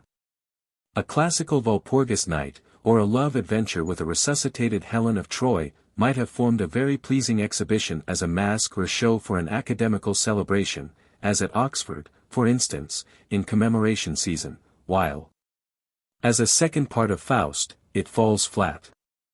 Let it contain as many allegories as the wise old poet-philosopher may have meant to smuggle into it, and as many mysteries as the mystery-loving race of German commentators may have strained themselves to draw out of it. As it stands, and where it stands, and with the claims which it necessarily makes, it remains a brilliant blunder and a magnificent mistake, and with this we must be content. Those whose organ of reverence is stronger than their love of truth, will, of course, think otherwise, and this is no doubt the most suitable excuse for any nonsense that may have been thought or written on the subject. But, if it be a part of the wisdom of life to learn to look calmly on plain facts, even when most disagreeable, it belongs no less to an educated literary judgment to admit honestly the special shortcomings of a great genius, without prejudice to his general merits. An ignorant worship is a poor substitute for a just appreciation. Dramatis Personae. Dr. Henry Faust, a scholar. Wagner, Faust's servant. Mephistopheles, a devil. Margaret, Faust's love. Also called Gretchen. Martha, Margaret's neighbor. Eliza, an acquaintance of Margaret's. Valentine, Margaret's brother. Altmayer, Brander, Frosch, Siebel, patrons of Auerbach's wine cellar. Students, spirits, women, angels, servants, beggars, soldiers, peasants, cat-apes, witches, director of the theater, leader of the orchestra, idealist, realist, skeptic, etc. Dedication. Prefixed to the later editions of Faust. Ye hover nigh, dim floating shapes again, that erst the misty eye of fancy knew. Shall I once more your shadowy flight detain, and the fond dreamings of my youth pursue? Ye press around. Resume your ancient reign. As from the hazy past ye rise to view. The magic breath that wafts your airy train stirs in my breast long slumbering chords again. Ye raise the pictured forms of happy days, and many a dear loved shade comes up with you, like the far echo of old memoried lays. First love and early friendship ye renew. Old pangs return. Life's labyrinthine maze. Again the plaint of sorrow wanders through, and names the loved ones who from fate received a bitter call, and left my heart bereaved. They hear no more the sequel of my song, who heard my early chant with open ear. Dispersed for ever is the favoring throng, dumb the response from friend to friend so dear. My sorrow floats an unknown crowd among, whose very praise comes mingled with strange fear. And they who once were pleased to hear my lay, if yet they live, have drifted far away. And I recall with long unfelt desire the realm of spirits, solemn, still, serene. My faltering lay, like the Aeolian lyre, gives wavering tones with many a pause between. The stern heart glows with youth's rekindled fire. Tear follows tear, where long no tear hath been. The thing I am fades into distance grey, and the pale past stands out a clear today. Prelude at the theatre. Manager of a strolling company. Stage poet, merry fellow. Manager. Ye twain, in good and evil day, so oft my solace and my stay. Say, have ye heard sure word, or wandering rumor, how our new scheme affects the public humor? Without the multitude we cannot thrive. Their maxim is to live and to let live. The posts are up, the planks are fastened, and each man's agog for something gay and grand. With arched eyebrows they sit already there, gaping for something new to make them stare. I know the public taste, and profit by it. But still today I've fears of our succeeding. 'Tis true they're accustomed to no dainty diet, but they've gone through an awful breadth of reading. How shall we make our pieces fresh and new, and with some meaning in them, pleasing too? In sooth, I like to see the people pouring into our booth, like storm and tempest roaring, while, as the waving impulse onward heaves them, the narrow gate of grace at length receives them. When, long ere it be dark, with lusty knocks, they fight their way on to the money box, and like a starving crowd around a baker's door, for tickets as for bread they roar. So wonder-working is the poet's sway o'er every heart, so may it work today. Poet. Oh, mention not that motley throng to me, which only seen makes fright genius pause. Hide from my view that wild and whirling sea, that sucks me in, and deep and downward draws. No. Let some noiseless nook of refuge be my heaven, remote from boisterous rude applause, where love and friendship, as a god inspires, create and fan the pure heart's chastened fires. Alas! What there the shaping thought did rear, and scarce the trembling lip might lisping say, to nature's rounded type not always near, the greedy moment rudely sweeps away. Ofttimes a work, through many a patient year, must toil to reach its finished fair display. The glittering god may fix the passing gaze, but the pure gem gains time's enduring praise. Merry fellow! Pshaw! Time will reap his own, but in our power the moment lies, and we must use the hour. The future, no doubt, is the present's heir, but we who live must first enjoy our share. Methinks the present of a goodly boy has something that the wisest might enjoy, whose ready lips with easy lightness brim the people's humor need not trouble him. He courts a crowd the surer to impart the quickening word that stirs the kindred heart. Quit ye like men, be honest bards and true. Let fancy with her many-sounding chorus, reason, sense, feeling, passion, move before us. But, mark me well, a spice of folly too. Manager. Give what you please, so that you give but plenty. They come to see, and you must feed their eyes. Scene upon scene, each act may have its 20. To keep them gaping still in fresh surprise. This is the royal road to public favor. You snatch it thus, and it is yours forever. A mass of things alone the mass secures. Each comes at last and culls his own from yours. Bring much, and every one is sure to find in your rich nosegay something to his mind. You give a piece, give it at once in pieces. Such a ragout each taste and temper pleases, and spares, if only they were wise to know it, much fruitless toil to player and to poet. In vain into an artful hole you glue it. The public in the long run will undo it. Poet. What? Feel you not the vileness of this trade? How much the genuine artist ye degrade? The bungling practice of our hasty school you raise into a maxim and a rule. Manager. All very well. But when a man has forged a scheme, and sketched a plan, he must have sense to use the tool. The best that for the job is fit. Consider what soft would you have to split, and who the people are for whom you write. One comes to kill a few hours, oh, the night. Another, with his drowsy wits oppressed, an oversated banquet to digest. And not a few, whom least of all we choose, come to the play from reading the reviews. They drift to us as to a masquerade. Mere curiosity wings their paces. The ladies show themselves, and show their silks and laces, and play their parts well, though they are not paid. What dream you of, on your poetic height? A crowded house, forsooth, gives you delight. Look at your patrons as you should. You'll find them one half cold, and one half crude. One leaves the play to spend the night upon a wench's breast in wild delight. Another sets him down to cards, or calls for rattling dice, or clicking billiard balls. For such like hearers, and for ends like these, why should a bard the gentle muses tease? I tell you, give them more, and ever more, and still a little more, if you would prove your skill.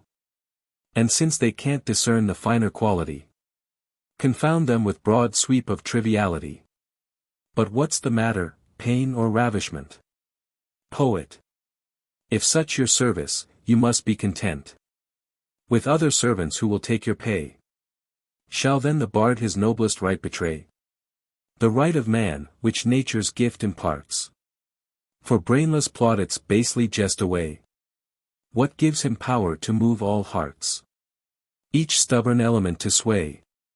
What but the harmony, his being's inmost tone, that charms all feelings back into his own? Where listless nature, her eternal thread, the unwilling spindle twists around, and hostile shocks of things that will not wed, with jarring dissonance resound. Who guides with living pulse the rhythmic flow of powers that make sweet music as they go? Who consecrates each separate limb and soul to beat in glorious concert with the whole? Who makes the surgy swelling billow heave with the wildly heaving breast, and on the evening's rosy pillow invites the brooding heart to rest? Who scatters spring's most lovely blooms upon the path of the beloved one? Who plates the leaves that unregarded grow into a crown to deck the honored brow? Who charms the gods? Who makes Olympus yield the power of man in poet's art revealed? Merry fellow, then learn such subtle powers to wield, and on the poet's business enter, as one does on a love adventure. They meet by chance, are pleased, and stay on being pressed, just for a day. Then hours to hours are sweetly linked in chain, till net caught by degrees, they find retreat is vain. At first the sky is bright, then darkly lowers. Today, fine thrilling rapture wings the hours. Tomorrow, doubts and anguish have their chance. And, ere one knows, they're deep in a romance. A play like this both praise and profit brings. Plunge yourself boldly in the stream of things. What's lived by all, but known to few. And bring up something fresh and new. No matter what, just use your eyes, and all will praise what all can prize. Strange motley pictures in a misty mirror, a spark of truth in a thick cloud of error. 'Tis thus we brew the genuine beverage, to edify and to refresh the age.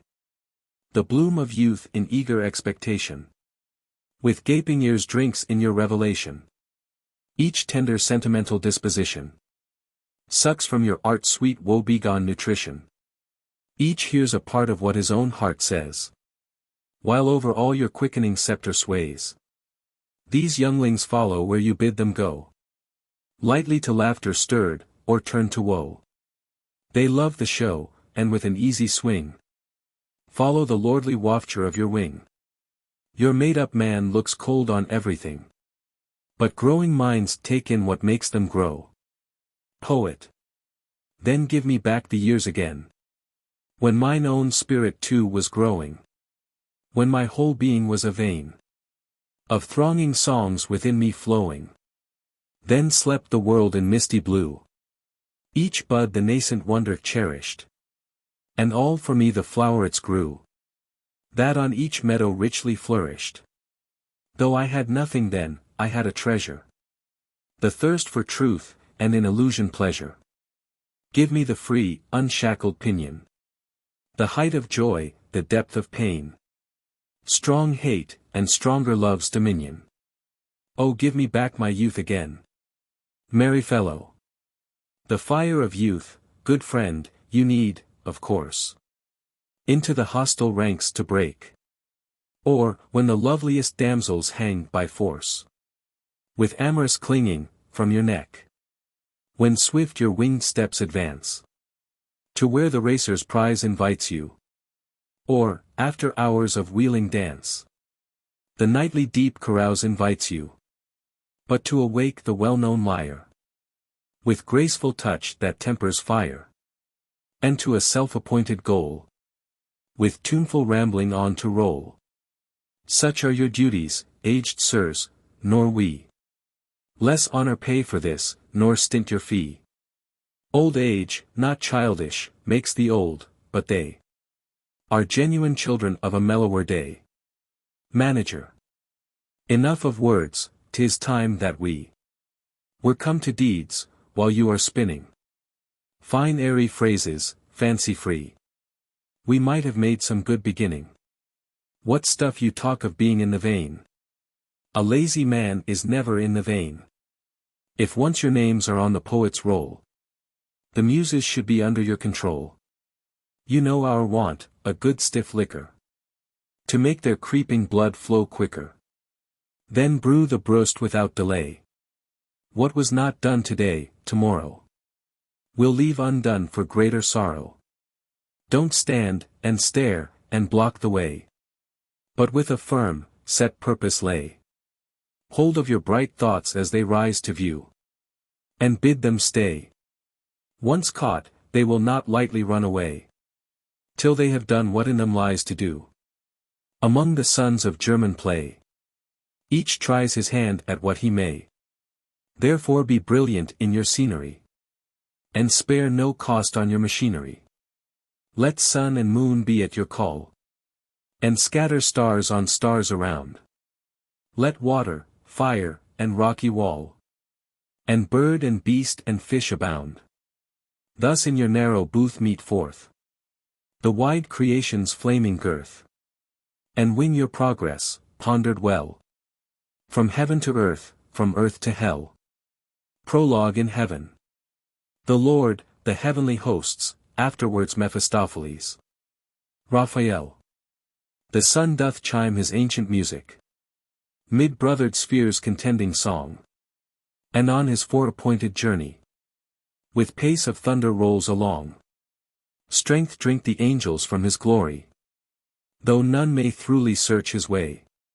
God's works rehearse their wondrous story, as bright as on creation's day.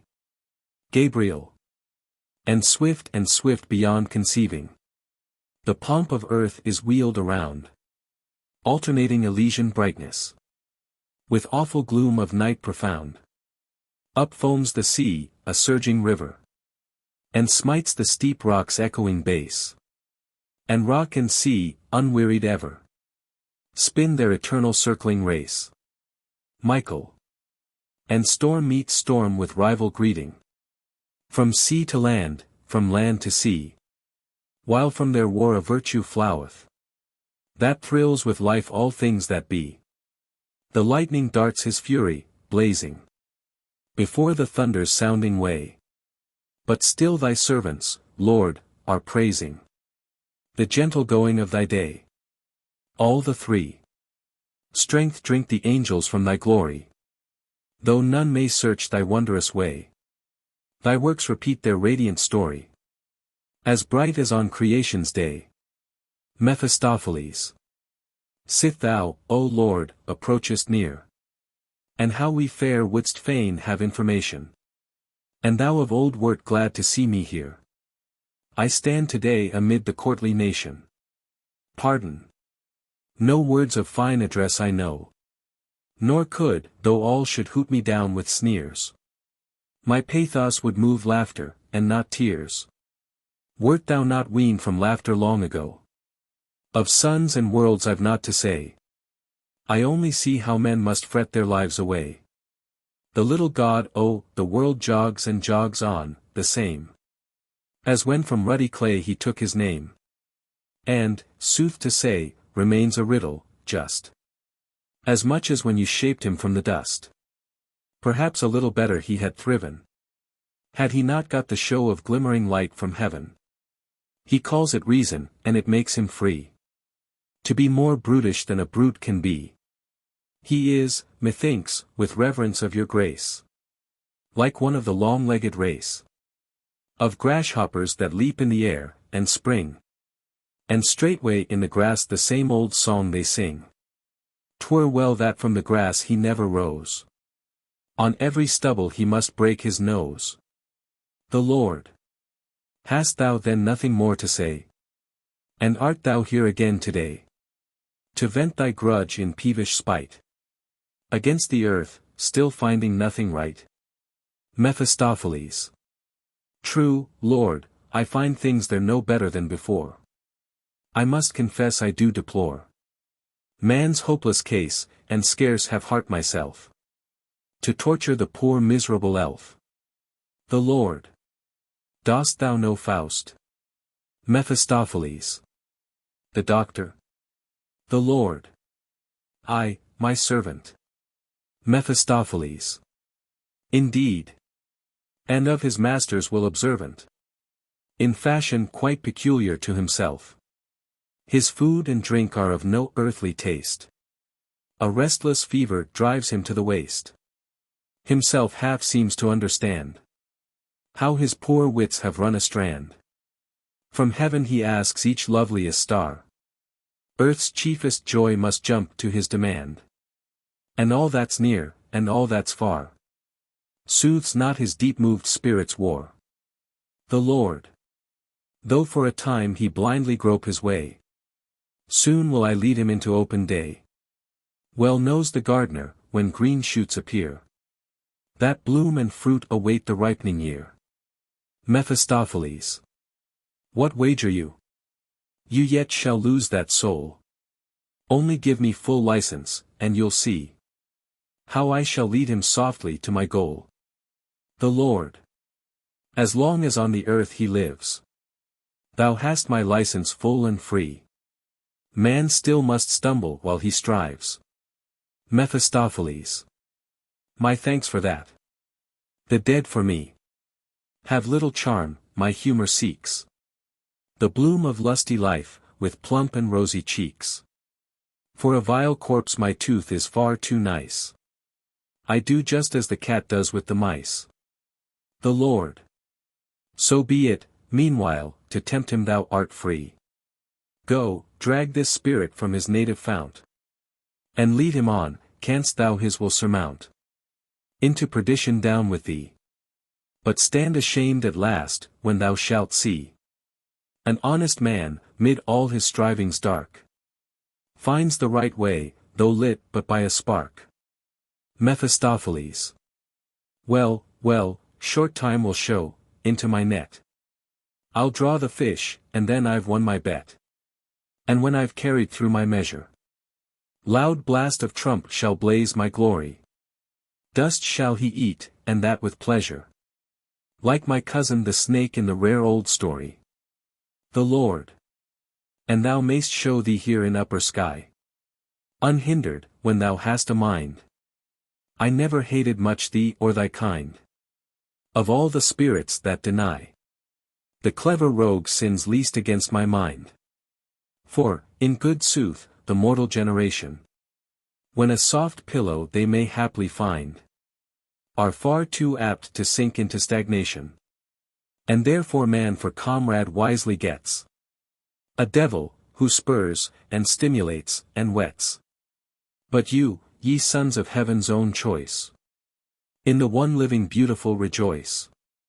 The self-evolving energy divine enclasp you round with love's embrace benign. And on the floating forms of earth and sky stamp the fair type of thought that may not die. Mephistopheles, from time to time the ancient gentleman I see, and keep on the best terms I can.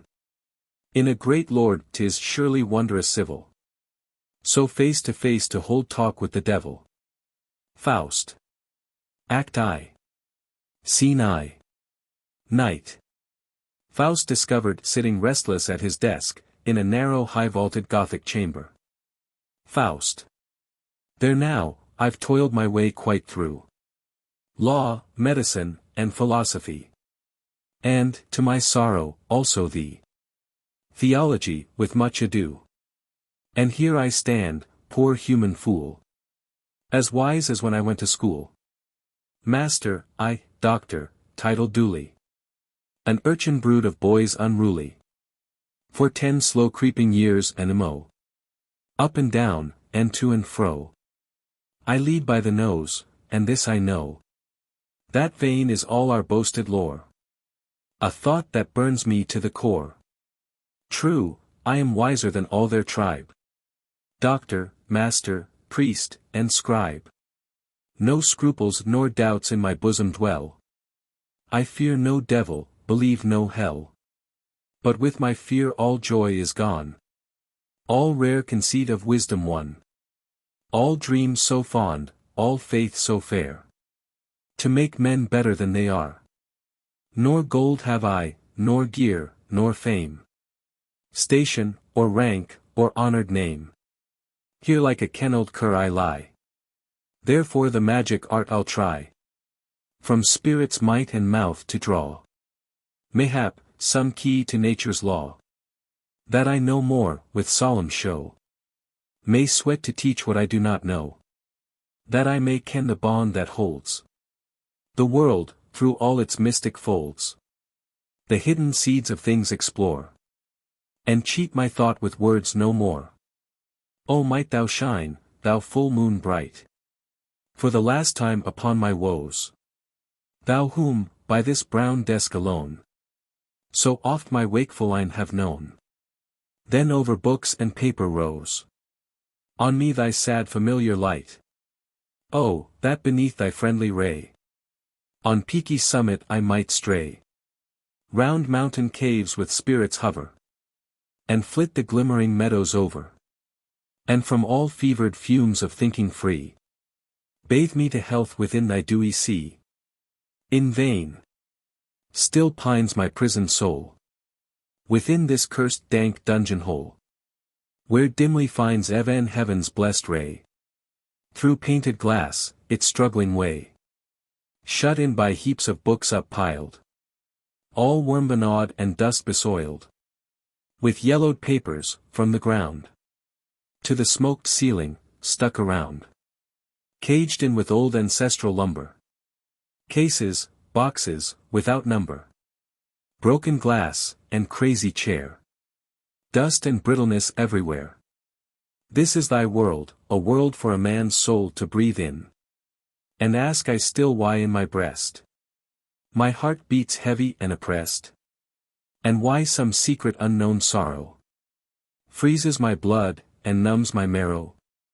Stead of the living sphere of nature, where man was placed by his Creator, surrounds the mouldering dust alone, the grinning skull and skeleton. Arise! Forth to the fields, arise! And this mysterious magic page, from Nostradamus' hand so sage, should guide thee well.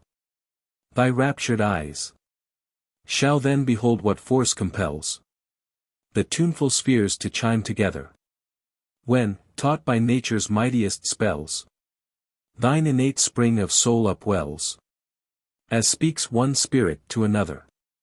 In vain my thought gropes blindly here, to make those sacred symbols clear.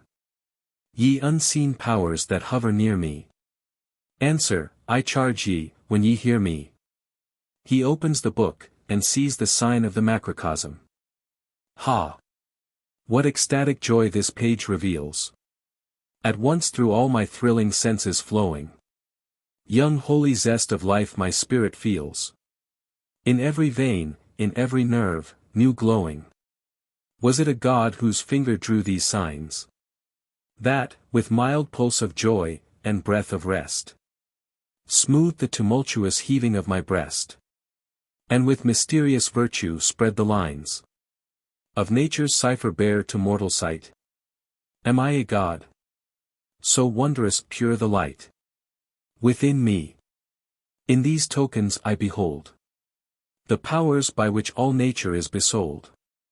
Now may I reach the sage's words aright. The world of spirits is not barred. Thy sense is shut, thy heart is dead. Up, scholars, bathe your hearts so hard in the fresh dew of morning's red. He scans carefully the sign. How mingles herein one the soul with soul, and lives each portion in the living whole. How heavenly powers, ascending and descending, from hand to hand their golden ewers are lending, and bliss exhaling swing from pole to pole, from the high welkin to earth's center bounding, harmonious all through the great all resounding. What wondrous show! But ah! 'Tis but a show. Where grass by thee, thou infinite nature, where? And you, ye teeming breasts, ye founts whence flow all living influences fresh and fair, whereon the heavens and earth dependent hang, where seeks relief the withered bosom's pang. Your fount still well, and I must pine in vain. He turns the book over impatiently, and beholds the sign of the spirit of the earth. What different working hath this sign? Thou spirit of the earth, I feel thee nearer. already sees my strengthened spirit clearer. I glow as I had drunk new wine. New strength I feel to plunge into the strife, and bear the woes and share the joys of life. Buffet the blasts, and where the wild waves dash, look calmly on the shipwreck's fearful crash. Clouds hover o'er me. The moon is dim. The lamp's flame wanes. Its smokes, red beams dart forth around my head, and from the vaulted roof falls a cold shudder down, and grips me, I feel. Thou hoverst near me, conjured spirit, now. Reveal thee. Ha! How swells with wild delight my bursting heart, and feelings, strange and new, at once through all my ravished senses dart. I feel my inmost soul made thrall to thee. Thou must. Thou must. And were my life the fee. He seizes the book, and pronounces with a mysterious air the sign of the spirit. A red flame darts forth, and the spirit appears in the flame. Spirit. Who calls me? Faust. Turning away. Vision of affright. Spirit. Thou hast with mighty spells invoked me, and to obey thy call provoked me. And now, Faust, hence from my sight. Spirit. Thy panting prayer besought my might to view, to hear my voice, and know my semblance too. Now bending from my native sphere to please thee. Here am I, ha! What pitiful terrors seize thee, and overman thee quite? Where now the call of that proud soul, that scorned to own the thrall of earth, a world within itself created, and bore and cherished, that with its fellows sated, swelled with prophetic joy to leave its sphere, and live a spirit with spirits, their rightful peer? Where art thou, Faust? Whose invocation rung upon mine ear, whose powers all round me clung? Art thou that Faust, whom melts my breath away, trembling even to the life depths of thy frame, like a poor worm that crawls into his clay? Faust. Shall I then yield to thee, thou thing of flame? I am that Faust, and spirit is my name. Spirit. Where life's floods flow, and its tempests rave, up and down I wave, flit I to and fro, birth and the grave, life's hidden glow, a shifting motion, a boundless ocean, whose waters heave eternally. Thus on the sounding loom of time I weave the living mantle of the deity. Faust. Thou who round the wide world wendest, thou busy spirit, how near I feel to thee. Spirit. Thou art like the spirit whom thou comprehendest. Not me. Vanishes. Faust. Not thee. Whom, then? I, image of the Godhead, dwarfed by thee. Knocking is heard. O death, 'tis Wagner's knock, I know it well. My Famulus, he comes to mar the spell. Woe's me that such bright vision of the spheres must vanish when this pedant slave appears. Scene 2. Enter Wagner in nightgown and nightcap, a lamp in his hand. Wagner. Your pardon, sir, I heard your voice declaiming. No doubt some old Greek drama, and I came in to profit by your learned recitation.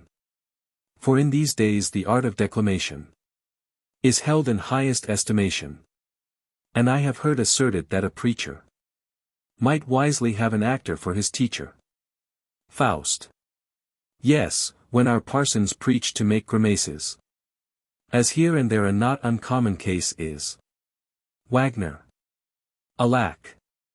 When a poor wight is so confined amid his books, shut up from all mankind, and sees the world scarce on a holiday, as through a telescope and far away, how may he hope, with nicely tempered skill, to bend the hearts he knows not to his will? Faust. What you don't feel, you'll hunt to find in vain. It must gush from the soul, possess the brain, and with an instinct kindly force compel all captive hearts to own the grateful spell. Go to. Sit o'er your books, and snip and glue your wretched piecework, dressing your ragout. From others' feasts, your piteous flames still blowing. From sparks beneath dull heaps of ashes glowing. Vain wonderment of children and of apes. If with such paltry meed content thou art, the human heart to heart he only shapes, whose words flow warm from human heart to heart. Wagner. But the delivery is a chief concern in rhetoric, and alas, here I have much to learn. Faust. Be thine to seek the honest gain. No shallow tinkling fool. Sound sense finds utterance for itself, without the critic's rule. If clear your thought, and your intention true, what need to hunt for words with much ado? The trim orations your fine speaker weaves, crisping light shreds of thought for shallow minds, are unrefreshing as the foggy winds that whistle through the sapless autumn leaves. Wagner. Alas! How long is art? And human life how short! I feel at times with all my learned pains, as if a weight of lead were at my heart, and palsy on my brains. How high to climb up learning's lofty stair! How hard to find the helps that guide us there! And when scarce half the way behind him lies, his glass is run, and the poor devil dies. Faust.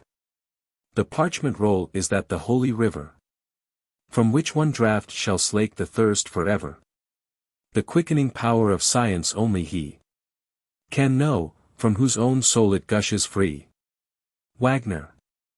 And yet the spirit of a bygone age, to recreate may well the wise engage, to know the choicest thoughts of every ancient sage, and think how far above their best we've mounted high. Faust. Oh yes, I trow, even to the stars, so high. My friend, the ages that are past are as a book with 7 seals made fast. And what men call the spirit of the age is but the spirit of the gentleman, who glass their own thoughts in the pliant page, and image back themselves. Oh, then, what precious stuff they dish, and call to book. Your stomach turns at the first look. A heap of rubbish, and a lumber room.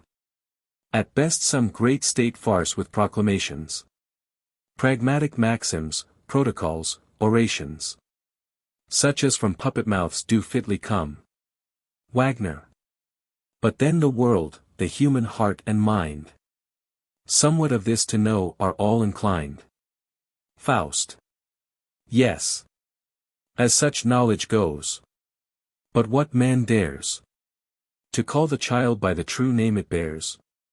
The noble few that something better knew, and to the gross reach of the general view, their finer feelings bared, and insight true, from oldest times were burnt and crucified. I do beseech thee, friend, 'tis getting late. 'Twere wise to put an end to our debate. Wagner. Such learned talk to draw through all the night, with Dr. Faust were my supreme delight.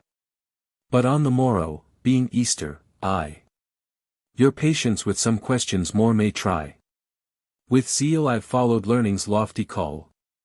Much I have learned, but fain would master all. Exit. Scene 3. Faust. Alone. Strange how his pate alone hope never leaves, who still to shallow husks of learning cleaves, with greedy hand who digs for hidden treasure, and, when he finds a grub, rejoiceth above measure. Durst such a mortal voice usurp mine ear, when all the spirit world was floating near? Yet, for this once, my thanks are free.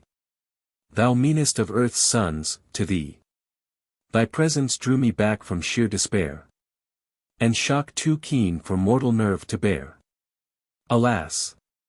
So giant great the vision came, that I might feel me dwarf even as I am.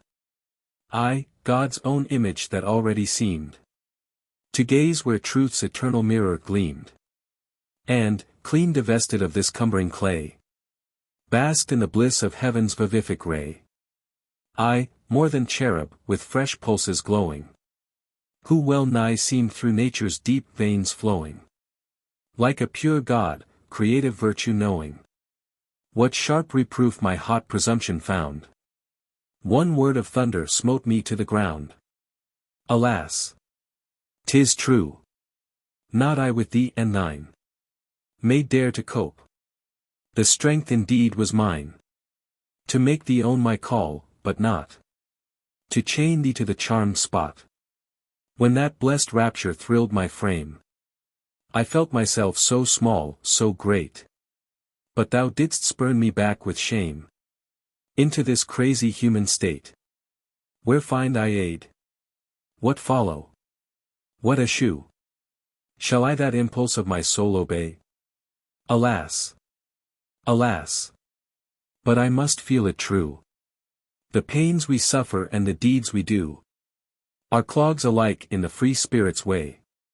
The godlike essence of our heaven-born powers must yield to strange and still more strange intrusion. Soon as the good things of this world are ours, we deem our nobler self a vain illusion. And heaven-born instincts, very life of life, are strangled in the low terrestrial strife. Young fancy, that once soared with flight sublime on venturous vans, even to eternal's throne, now schools her down a little space to own. When in the dark engulfing stream of time, our fair-faced pleasures perish one by one. Care nestles deep in every heart, and, cradling there the secret smart, rocks to and fro, and peace and joy are gone. What though new masks she still may wear? Wealth, house and hall, with acres rich and rare. As wife or child appears she, water, flame, dagger, or poison, she is still the same. And still we fear the ill which happens never. And what we lose not our bewailing ever. Alas! Alas! Too deep, 'tis felt. Too deep. With gods may vie no son of mortal clay. More am I like to worms that crawl and creep, and dig through earth their lightless way, which, while they feed on dust in narrow room, find from the wanderer's foot their death blow and their tomb. Is it not dust that this old wall, from all its musty benches shows me? And dust the trifling trumperies all, that in this world of moths enclose me? Here is it that I hope to find, wherewith to sate my craving mind. Need I spell out page after page, to know that men in every age, and every clime, have spurred in vain the jaded muscle and the tortured brain?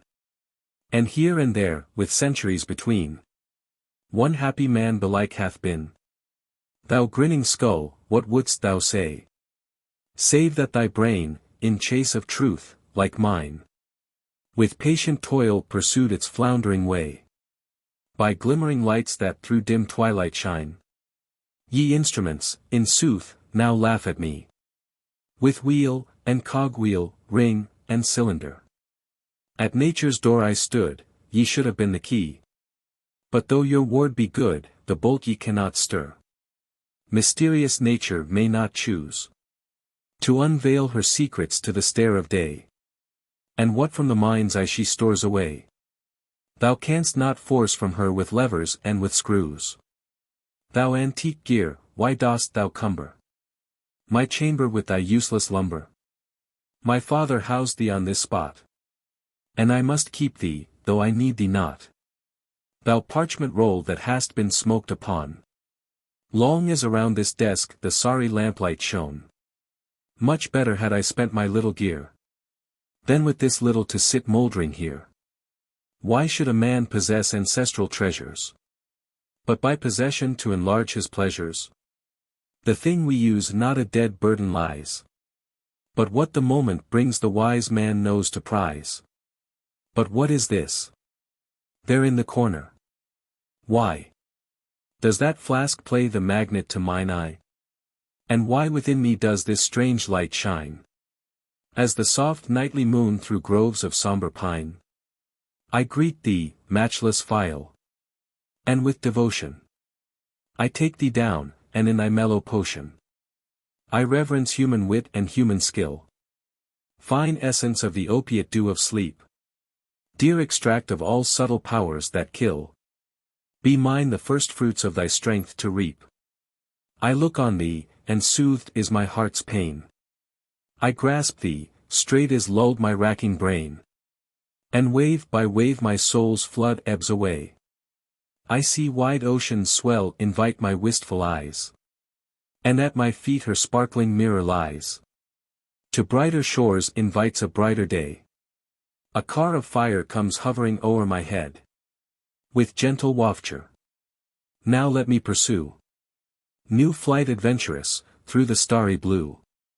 And be my winged steps unburdened sped. To spheres of uncramped energy divine. And may indeed this life of God's be mine. But now a worm, encased in mortal clay. Yes. Only let strong will high thought obey. To turn thy back on the blessed light of day. And open burst the portals which by most. With fear, that fain would pass them by, are crossed. Now is the time by deeds, not words, to prove. That earth-born man yields not to gods above. Before that gloomy cavern not to tremble. Where all those spectral shapes of dread assemble. Which fancy, slave of every childish fear. Bids, to the torment of herself, appear. Forward to strive unto that passage dire. Whose narrow mouth seems fenced with hell's collected fire. With glad resolve this leap to make, even though that thing we call our soul should into nothing flow. Now come thou forth. Thou crystal goblet clear. From out thy worshipful old case. Where thou hast lain and used this many a year. In days of your right gaily didst thou grace. The festive meetings of my greybeard sires. When passed from hand to hand the draught that glee inspires. Thy goodly round, the figures there. Pictured with skill so quaint and rare. Each lusty dringer's duty to declare. In ready rhyme what meaning they might bear. And at one draught to drain the brimming cup. All this recalls full many a youthful night. Now to no comrade shall I yield thee up. Nor whet my wit upon thy pictures bright. Here is a juice intoxicates the soul. Quickly. With dark brown flood it crowns the bowl. Let this last draught, my mingling and my choice. With blithesome heart be quaffed, and joyful voice.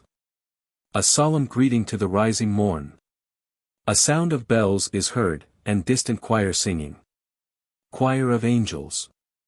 Christ is arisen. Joy be to mortal man. Whom, since the world began, evils inherited. By his sins merited.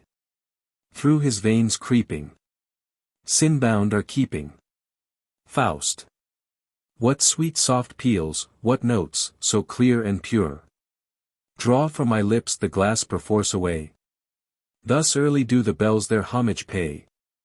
Of holy hymning to new Easter day. Already sing the choirs the soothing song. That erst, round the dark grave, an angel throng. Sang, to proclaim the great salvation sure. Choir of women. With spices and balsams. All sweetly we bathed him. With cloths of fine linen. All cleanly we swathed him. In the tomb of the rock, where his body was lain. We come, and we seek our loved Master, in vain. Choir of angels. Christ is arisen.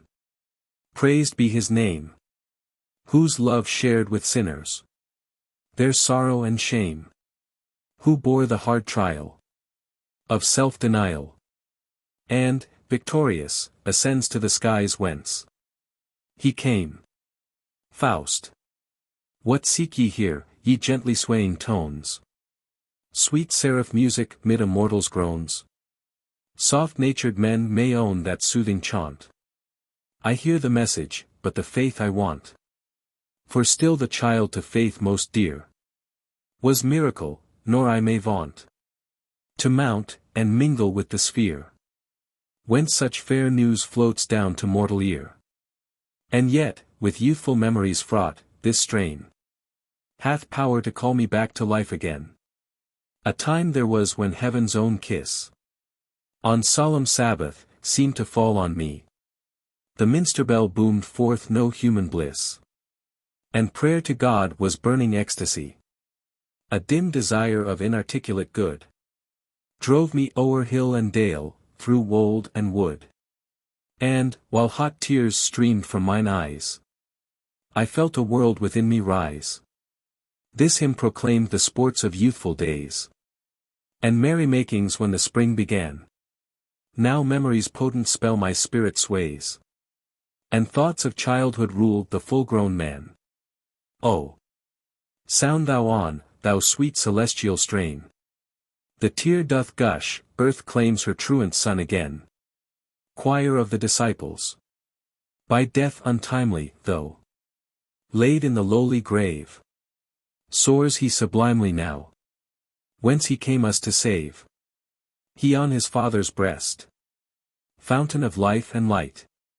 We on the earth oppressed, groping through cloudy night. Comfortless left are we, toiling through life's annoy, weeping to envy thee, Master, thy joy. Choir of angels, Christ is risen from death's corrupting thrall. Break from your prison, and follow his call, praising by deeds of love him who now reigns above, feeding the brethren poor, preaching salvation sure. Joys that shall I endure, knowing nor doubt nor fear, while he is near.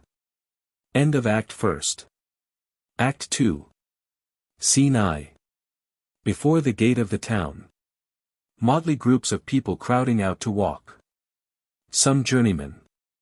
Brethren, whither bound? Others. To the Jaeger house. The first. We to the mill. A journeyman. At Wasserhof best cheer is to be found.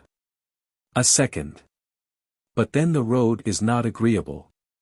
The others. And what dost thou? A third. I go where others go. A fourth. Let's go to Bergdorf, there you'll find, I know, the best of beer, and maidens to your mind. And roaring frolics too, if that's your kind. A fifth. Thou over-wanton Losel, thou dost itch again for some new row. I loathe the place, and who goes thither? He and I don't go together. A servant girl. No. No. Back to the town I'd rather fare. Another. We're sure to find him 'neath the poplars there. The first. No mighty matter that for me, since he will walk with none but thee. In every dance, too, he is thine. What have thy joys to do with mine? The other. Today he'll not come single, sure he said, that he would bring with him the curly head. Student. Blitz, how the buxom wenches do their paces. Come, let us make acquaintance with their faces. A stiff tobacco, and a good strong beer. And a fine girl well rigged, that's the true Burschen cheer. Burghers' daughters. Look only at those spruce young fellows there. In sooth, 'tis more than one can bear. The best society have they, if they please, and run after such low-bred queens as these. Second student. To the first. Not quite so fast. There comes a pair behind. So smug and trim, so blithe and debonair. And one is my fair neighbor, I declare. She is a girl quite to my mind. They pass along so proper and so shy. And yet they'll take us with them by and by. First student. No, no. These girls with nice conceits they bore you. Have at the open game that lies before you. The hand that plies the busy broom on Monday Caressed her love the sweetest on the Sunday. A burgher. No. This new burgomaster don't please me. Now that he's made, his pride mounts high and higher. And for the town, say, what does he? Are we not deep and deeper in the mire? In strictness day by day he waxes. And more than ever lays on taxes. A beggar. Singing. Ye gentle sirs, and ladies fair. With clothes so fine, and cheeks so red. Oh, pass not by, but from your eye. Be pity's gracious virtue shed. Let me not harp in vain, for blessed is he alone who gives away. And may this merry Easter feast be for the poor no fasting day. Another burgher. Upon a Sunday or a holiday. No better talk I know than war and warlike rumors. When in Turkey far away, the nations fight out their ill humors. We sit by the window, sip our glass at ease. And see how down the stream the gay ships gently glide. Then wend us safely home at eventide. Blessing our stars we live in times of peace. Third burgher. Yea, neighbor, there you speak right wisely. Even so do I opine precisely. They may split their skulls, they may. And turn the world upside down. So long as we, in our good town, keep jogging in the good old way. Old woman. To the burgher's daughters. Heyday, how fine. These be of gentle stuff. The eyes that would not look on you are blind. Only not quite so high. 'Tis well enough. And what you wish I think I know to find. First burgher's daughter. Agatha, come. I choose not to be seen with such old hags upon the public green. Though on St. Andrew's night she let me see my future lover bodily. Second burgher's daughter. Mine too, bold, soldier-like, she made to pass with his wild mates, before me in a glass. I hunt him out from place to place. But nowhere yet he shows his face. Soldiers. Castles with turrets. And battlements high. Maids with proud spirits. And looks that defy. From the red throat of death. With the spear and the glaive. We pluck the ripe glory. That blooms for the brave. The trumpet invites him. With soul-stirring call. To where joy delights him. Nor terrors appall. On storming maintains he. Triumphant the field. Strong fortresses gains he. Proud maidens must yield. Thus carries the soldier the prize of the day. And merrily, merrily dashes away. Scene 2. Enter Faust and Wagner. Faust. The ice is now melted from stream and brook. By the spring's genial life-giving look. Forth smiles young hope in the greening vale. And ancient winter, feeble and frail, creeps cowering back to the mountains grey. And thence he sends, as he hies him away, fitfulest brushes of icy hail, sweeping the plain in his harmless flight. But the sun may brook no white. Everywhere stirs he the vegetative strife, flushing the fields with the glow of life. But since few flowers yet deck the mead, he takes him gay-dressed folk in their stead. Now from these heights I turn me back, to view the city's busy track. Through the dark, deep-throated gate, they are pouring and spreading in motley array. All sun themselves so blithe today. The Lord's resurrection they celebrate. For that themselves to life are arisen. From lowly dwellings murky prison. From labor and business fetters tight. From the press of gables and roofs that meet over the squeezing narrow street. From the church's solemn night. Have they all been brought to the light? Lo! How nimbly the multitude through the fields and the gardens hurry. How, in its breadth and length, the flood wafts onward many a gleesome wherry. And this last skiff moves from the brink. so laden that it seems to sink. Even from the far hills winding way, the sunshine glitter their garments gay. I hear the hamlet's noisy mirth. Here is the people's heaven on earth. And great and small rejoice today. Here may I be a man, here dare the joys of men with men to share. Wagner. With you, her doctor, one is proud to walk, sharing your fame, improving by your talk. But, for myself, I shun the multitude, being a foe to everything that's rude. I may not brook their senseless howling, their fiddling, screaming, nine-pin bowling. Like men possessed, they rave along, and call it joy, and call it song. Scene 3. Peasants. Beneath a lime tree, the shepherd for the dance was dressed, with ribbon, wreath, and spotted vest. Right sprucely he did show, and round the linden tree, all danced as mad could be. Jutch, jutch, jucheza, heisa, he. So went the fiddle bow. Then with a jerk he wheeled him by, and on a maiden that stood nigh, he with his elbow came. Quick turned the wench, and, sir, quoth she, such game is rather rough for me. Jutch, jutch, jucheza, heisa, he. For shame, I say, for shame. Yet merrily went it round and round, and right and left they swept the ground, and coat and kirtle flew, and they grew red, and they grew warm, and, panting, rested arm in arm. Jutch, jutch, jucheza, heisa, he. And hips on elbows too. And, softly, softly, quoth the queen, how many a bride hath cheated been by men as fair as you. But he spoke a word in her ear aside, and from the tree it shouted wide. Jutch, jutch, jucheza, heisa, he.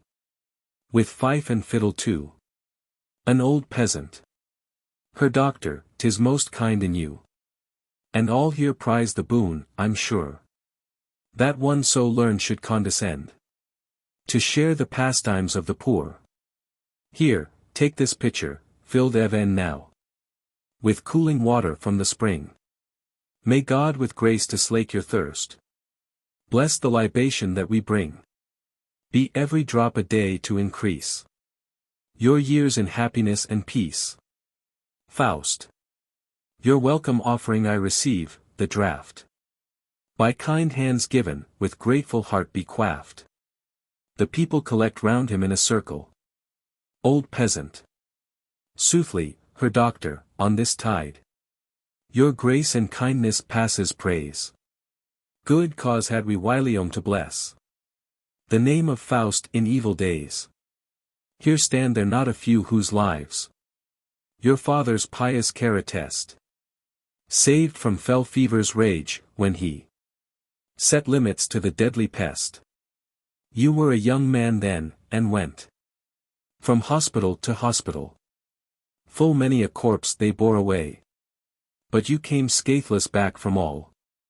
Full many a test severe you stood, helped by the Father of good. All the peasants. Long may the man who saved us live his aid in future need to give. Faust. Give thanks to him above, who made the hand that helped you strong to aid. He goes on farther with Wagner. Wagner. How proud must thou not feel, most learned man, to hear the praises of this multitude. Thrice happy he who from his talents can reap such fair harvest of untainted good. The Father shows you to his Son, and all in crowds to see you run. The dancers cease their giddy round. The fiddle stops its gleesome sound. They form a ring where'er you go, and in the air their caps they throw. A little more, and they would bend the knee, as if the holy host came by in thee. Faust. Yet a few paces, till we reach yon stone, and there our wearied strength we may repair. Here oft I sat in moody thought alone, and vexed my soul with fasting and with prayer. Rich then in hope, in faith then strong. With tears and sobs my hands I wrung, and weened the end of that dire pest from heaven's high-counselled Lord to rest. Now their applause with mockery flouts mine ear. O couldst thou ope my heart and read it here! How little sire and son for such huge meed of thanks have done.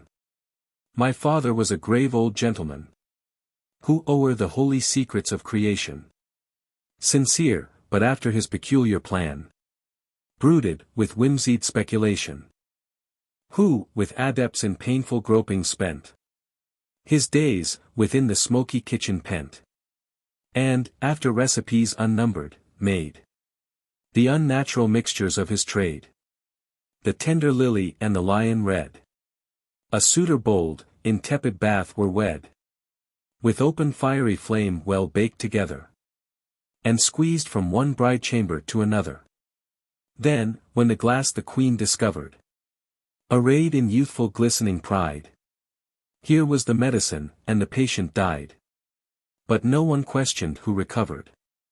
Thus in these peaceful valleys and hills, the plague was not the worst of ills, and death his ghastly work pursued. The better for the hellish breast we brewed. Myself to thousands the cursed juice supplied.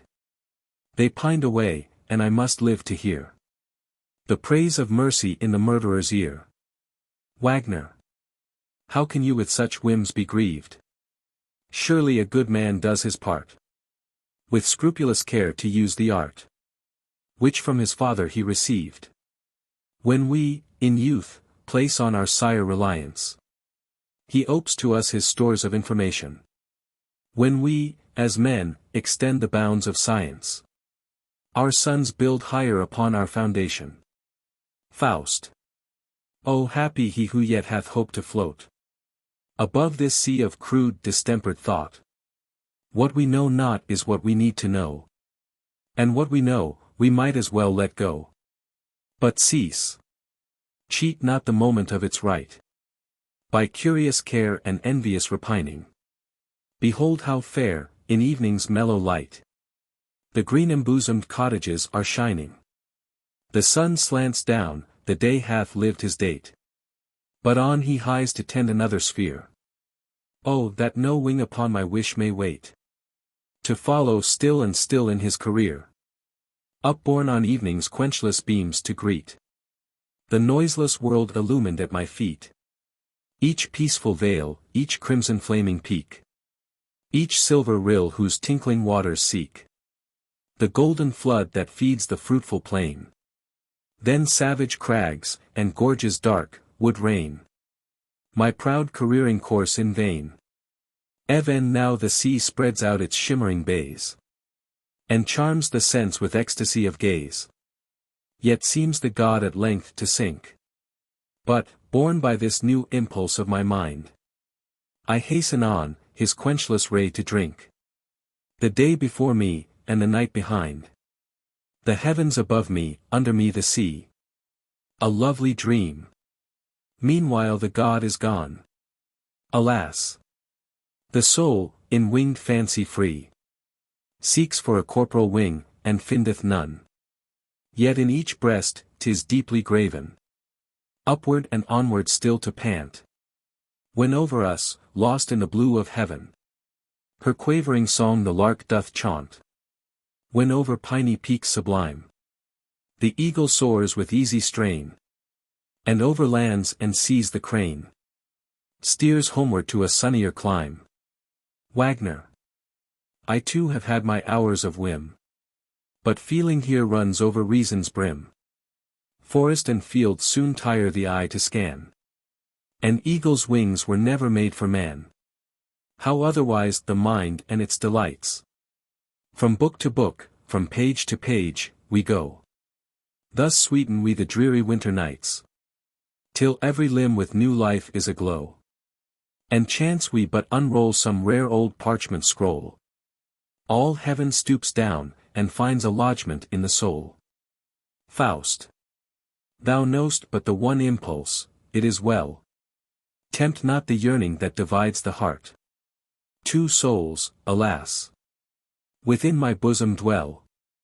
This strives from that with adverse strain to part. The one, bound fast by stubborn might of love, to this low earth with grappling organs clings. The other spurns the clod, and soars on wings, to join a nobler ancestry above. Oh, be there spirits in the air, twixt earth and heaven that float with potent sway.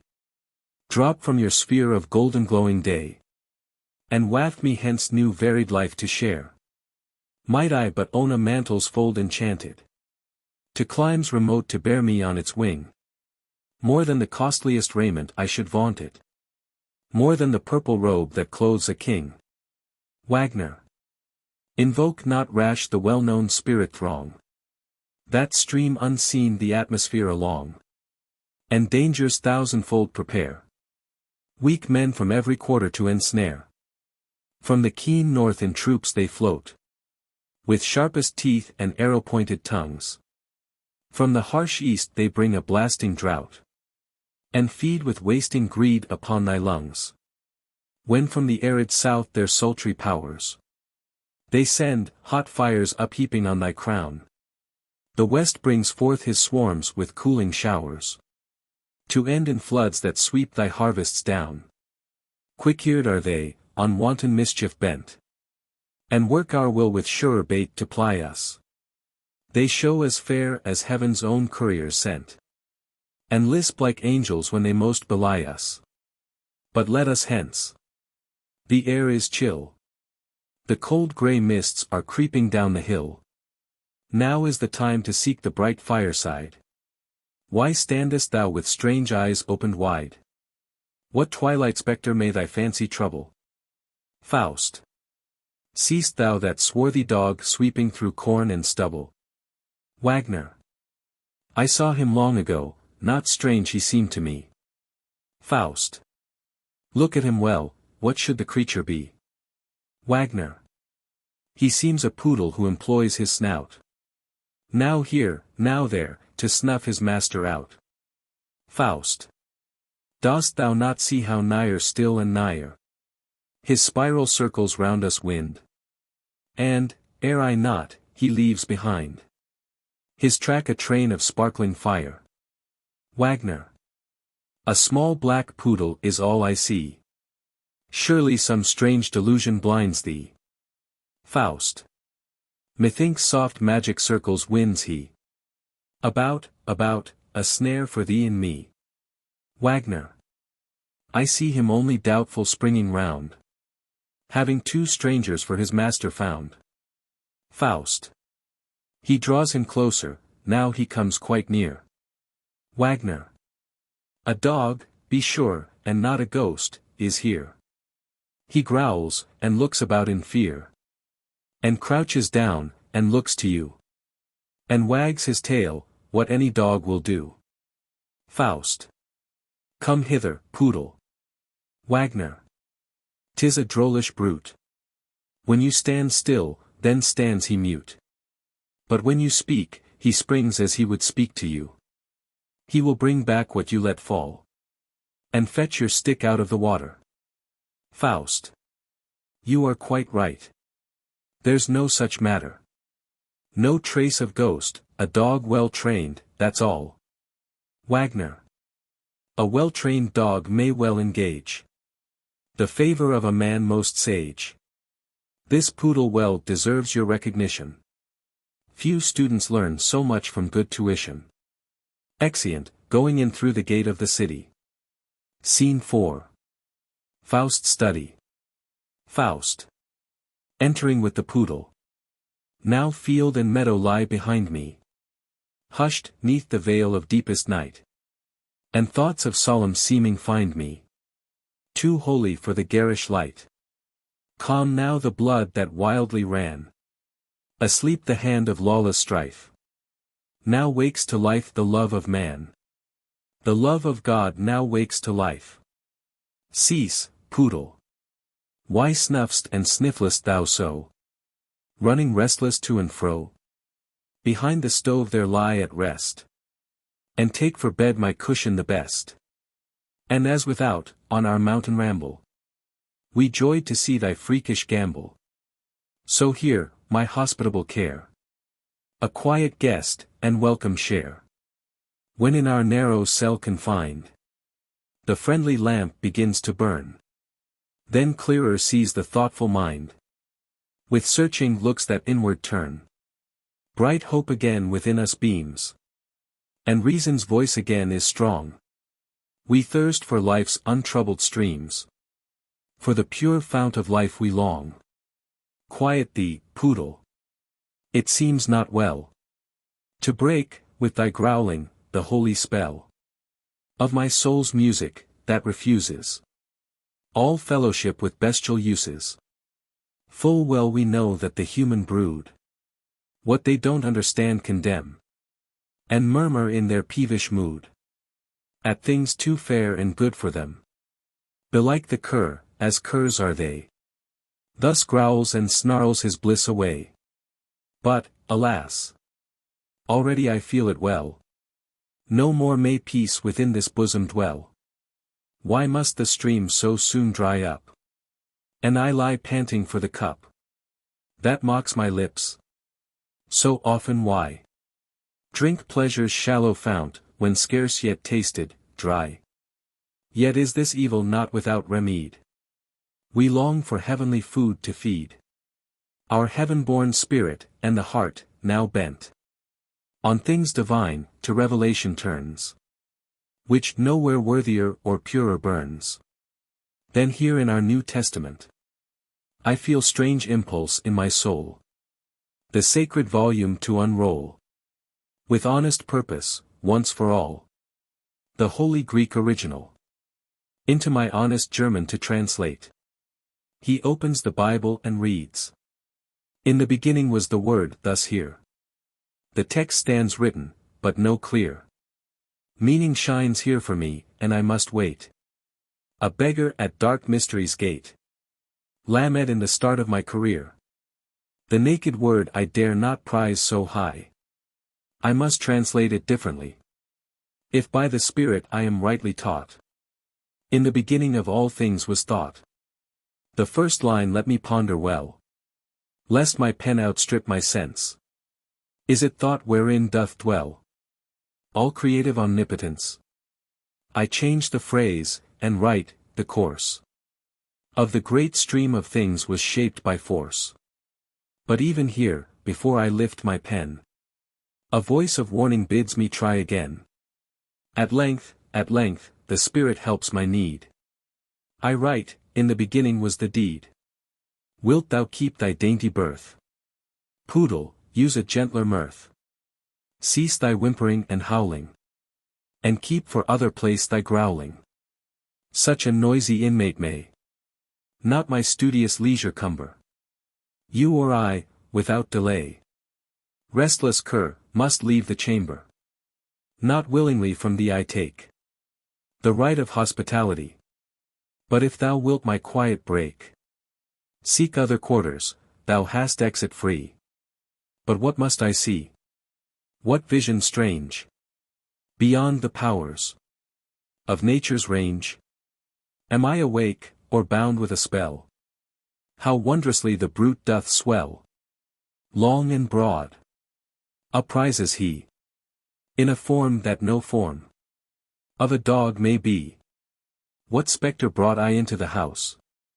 He stands already, with glaring eyes, and teeth in grinning ranks that rise, large as a hippopotamus. Oh! I have thee now, for such half-brood of hell as thou. The key of Solomon the wise is surest spell to exorcise spirits. In the passage without, brother spirits, have a care. One within is prisoned there. Follow him none, for he doth quail like a fox, trap caught by the tail. But let us watch. Hover here, hover there, up and down amid the air. For soon this sly old lynx of hell will tear him free, and all be well. If we can buy foul or fair, we will free him from the snare, and repay good service thus, done by him ofttimes for us. Faust. First let the charm of the elements fore, the nature of the brute explore. Let the salamander glow, Undine twine her crested wave, Sylphy into ether flow, and Kobold vex him, drudging slave. Whoso knows not the elements four, their quality and hidden power, in the magic art hath he no part. Spiring in flames glow, salamander, rushing in waves flow. Undine, shine forth in meteor beauty. Sylphy, work thy domestic duty. Incubus, incubus, step forth and finish the spell. None of the four in the brute doth dwell. It lies quite still with elfish grinning there. It shall know a stronger charm, it shall shrink from sharper harm, when by a mightier name I swear. Art thou a fugitive, urchin of hell? So yield thee at length to this holiest spell. Bend thee this sacred emblem before, which the powers of darkness trembling adore. Already swells he up with bristling hair. Canst thou read it? The holy sign, reprobate spirit, the emblem divine, the unbegotten, whom none can name, moving and moulding the wide world's frame, yet nailed to the cross with a death of shame. Now behind the stove he lies, and swells him up to an elephant's size, and fills up all the space. He'll melt into a cloud, not so. Down, I say, down, proud imp, and know here, at thy master's feet, thy place. In vain, thou seek'st to turn thee. With an holy flame I burn thee. Wait not the charm of the triple glowing light. Beware the harm, if thou invite upon thy head my spell of strongest might. The clouds vanish, and Mephistopheles comes forward from behind the fireplace, dressed like an itinerant scholar. Scene V. Faust and Mephistopheles. Mephistopheles. What's all the noise about? I'm here at leisure to work your worship's will and pleasure. Faust. So. Such kernel cracked from such a shell. A travelling scholar. The jest likes me well. Mephistopheles. I greet the learned gentleman. I've got a proper sweating 'neath your ban. Faust. What is thy name? Mephistopheles. What is my power were better from one who so despises the mere letter, who piercing through the coarse material shell, with being's inmost substance loves to dwell. Faust. Yes, but you gentlemen proclaim your nature mostly in your name. Destroyer, god of flies, the adversary. Such names their own interpretation carry. But say, who art thou? Mephistopheles. I am a part of that primordial might, which always wills the wrong, and always works the right. Faust. You speak in riddles. The interpretation. Mephistopheles. I am the spirit of negation. And justly so, for all that is created deserves to be annihilated. 'Twere better, thus, that there were no creation. Thus everything that you call evil, destruction, ruin, death, the devil, is my pure element and sphere. Faust. Thou numb'st thyself apart, yet standest wholly here. Mephistopheles. I speak to thee the truth exact, the plain, unvarnished, naked fact. Though man, that microcosm of folly deems himself the compact whole he seems. Part of the part one am that erst was all. Part of the darkness, from whose primal pall was born the light, the proud rebellious light, which now disputeth with its mother night. Her rank and room the world by ancient right. Yet vainly. Though it strain and struggle much. 'Tis bound to body with the closer clutch. From body it streams, on body paints a hue. And body bends it from its course direct. Thus in due season I expect. When bodies perish, light will perish too. Faust. Hold. Now I know thy worthy duties all. Unable to annihilate wholesale. Thy mischief now thou workest by retail. Mephistopheles. And even thus, my progress is but small. This something, the big lumpish world, which stands opposed to nothing, still ties my hands. And spite of all the ground that I seem winning, remains as firm as in the beginning. With storms and tempests, earthquakes and burnings, earth still enjoys its evenings and mornings. And the accursed fry of brute and human clay, on them my noblest skill seems worse than thrown away. How many thousands have I not buried? Yet still a new fresh blood is hurried through fresh young veins, that I must sheer despair. The earth, the water, and the air, the moist, the dry, the hot, the cold, 1,000 germs of life unfold. And had I not of flame made reservation, I had no portion left in the creation. Faust. And thus thou seekest to oppose the genial power, from which all life and motion flows, against existence' universal chain. Clenching thy icy devil's fist in vain. Try some more profitable feats. Strange son of chaos, full of cross conceits. Mephistopheles. The hint is good, and on occasion may well deserve consideration. Meanwhile, with your good leave, I would withdraw. Faust. My leave. Do I make devil's law? The liberty, methinks, is all your own. I see you here today with pleasure. Go now, and come back at your leisure. Here is the door, there is the window, and a chimney, if you choose it, is at hand. Mephistopheles. Let me speak plain. There is a small affair that, without your assistance, bars my way. The goblin foot upon the threshold there. Faust. The pentagram stands in your way. Ha! Tell me then, thou imp of sin, if this be such a potent spell to bar thy going out, how camest thou in? What could have cheated such a son of hell? Mephistopheles. Look at it well, the drawing is not true. One angle, that towards the door, you see, left a small opening for me. Faust. So. For once Dame Fortune has been kind, and I have made a prisoner of you. Chance is not always blind. Mephistopheles. The cur sprang in before it looked about. But now the thing puts on a serious air. The devil is in the house and can't get out. Faust. You have the window, why not jump out there? Mephistopheles.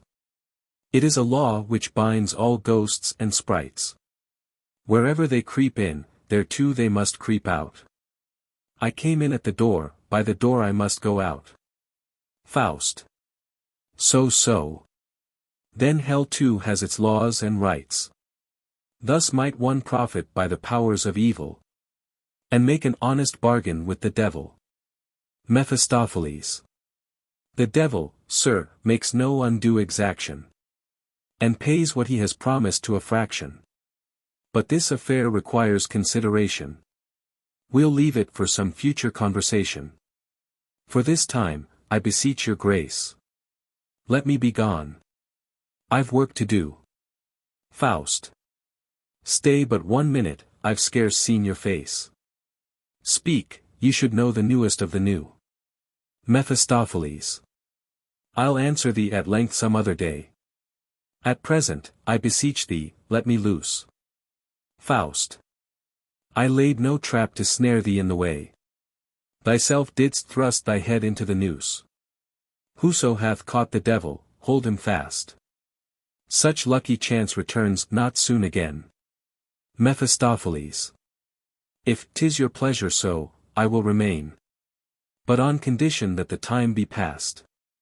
In worthy wise, and you consent to see some cunning sleights of spirit-craft from me.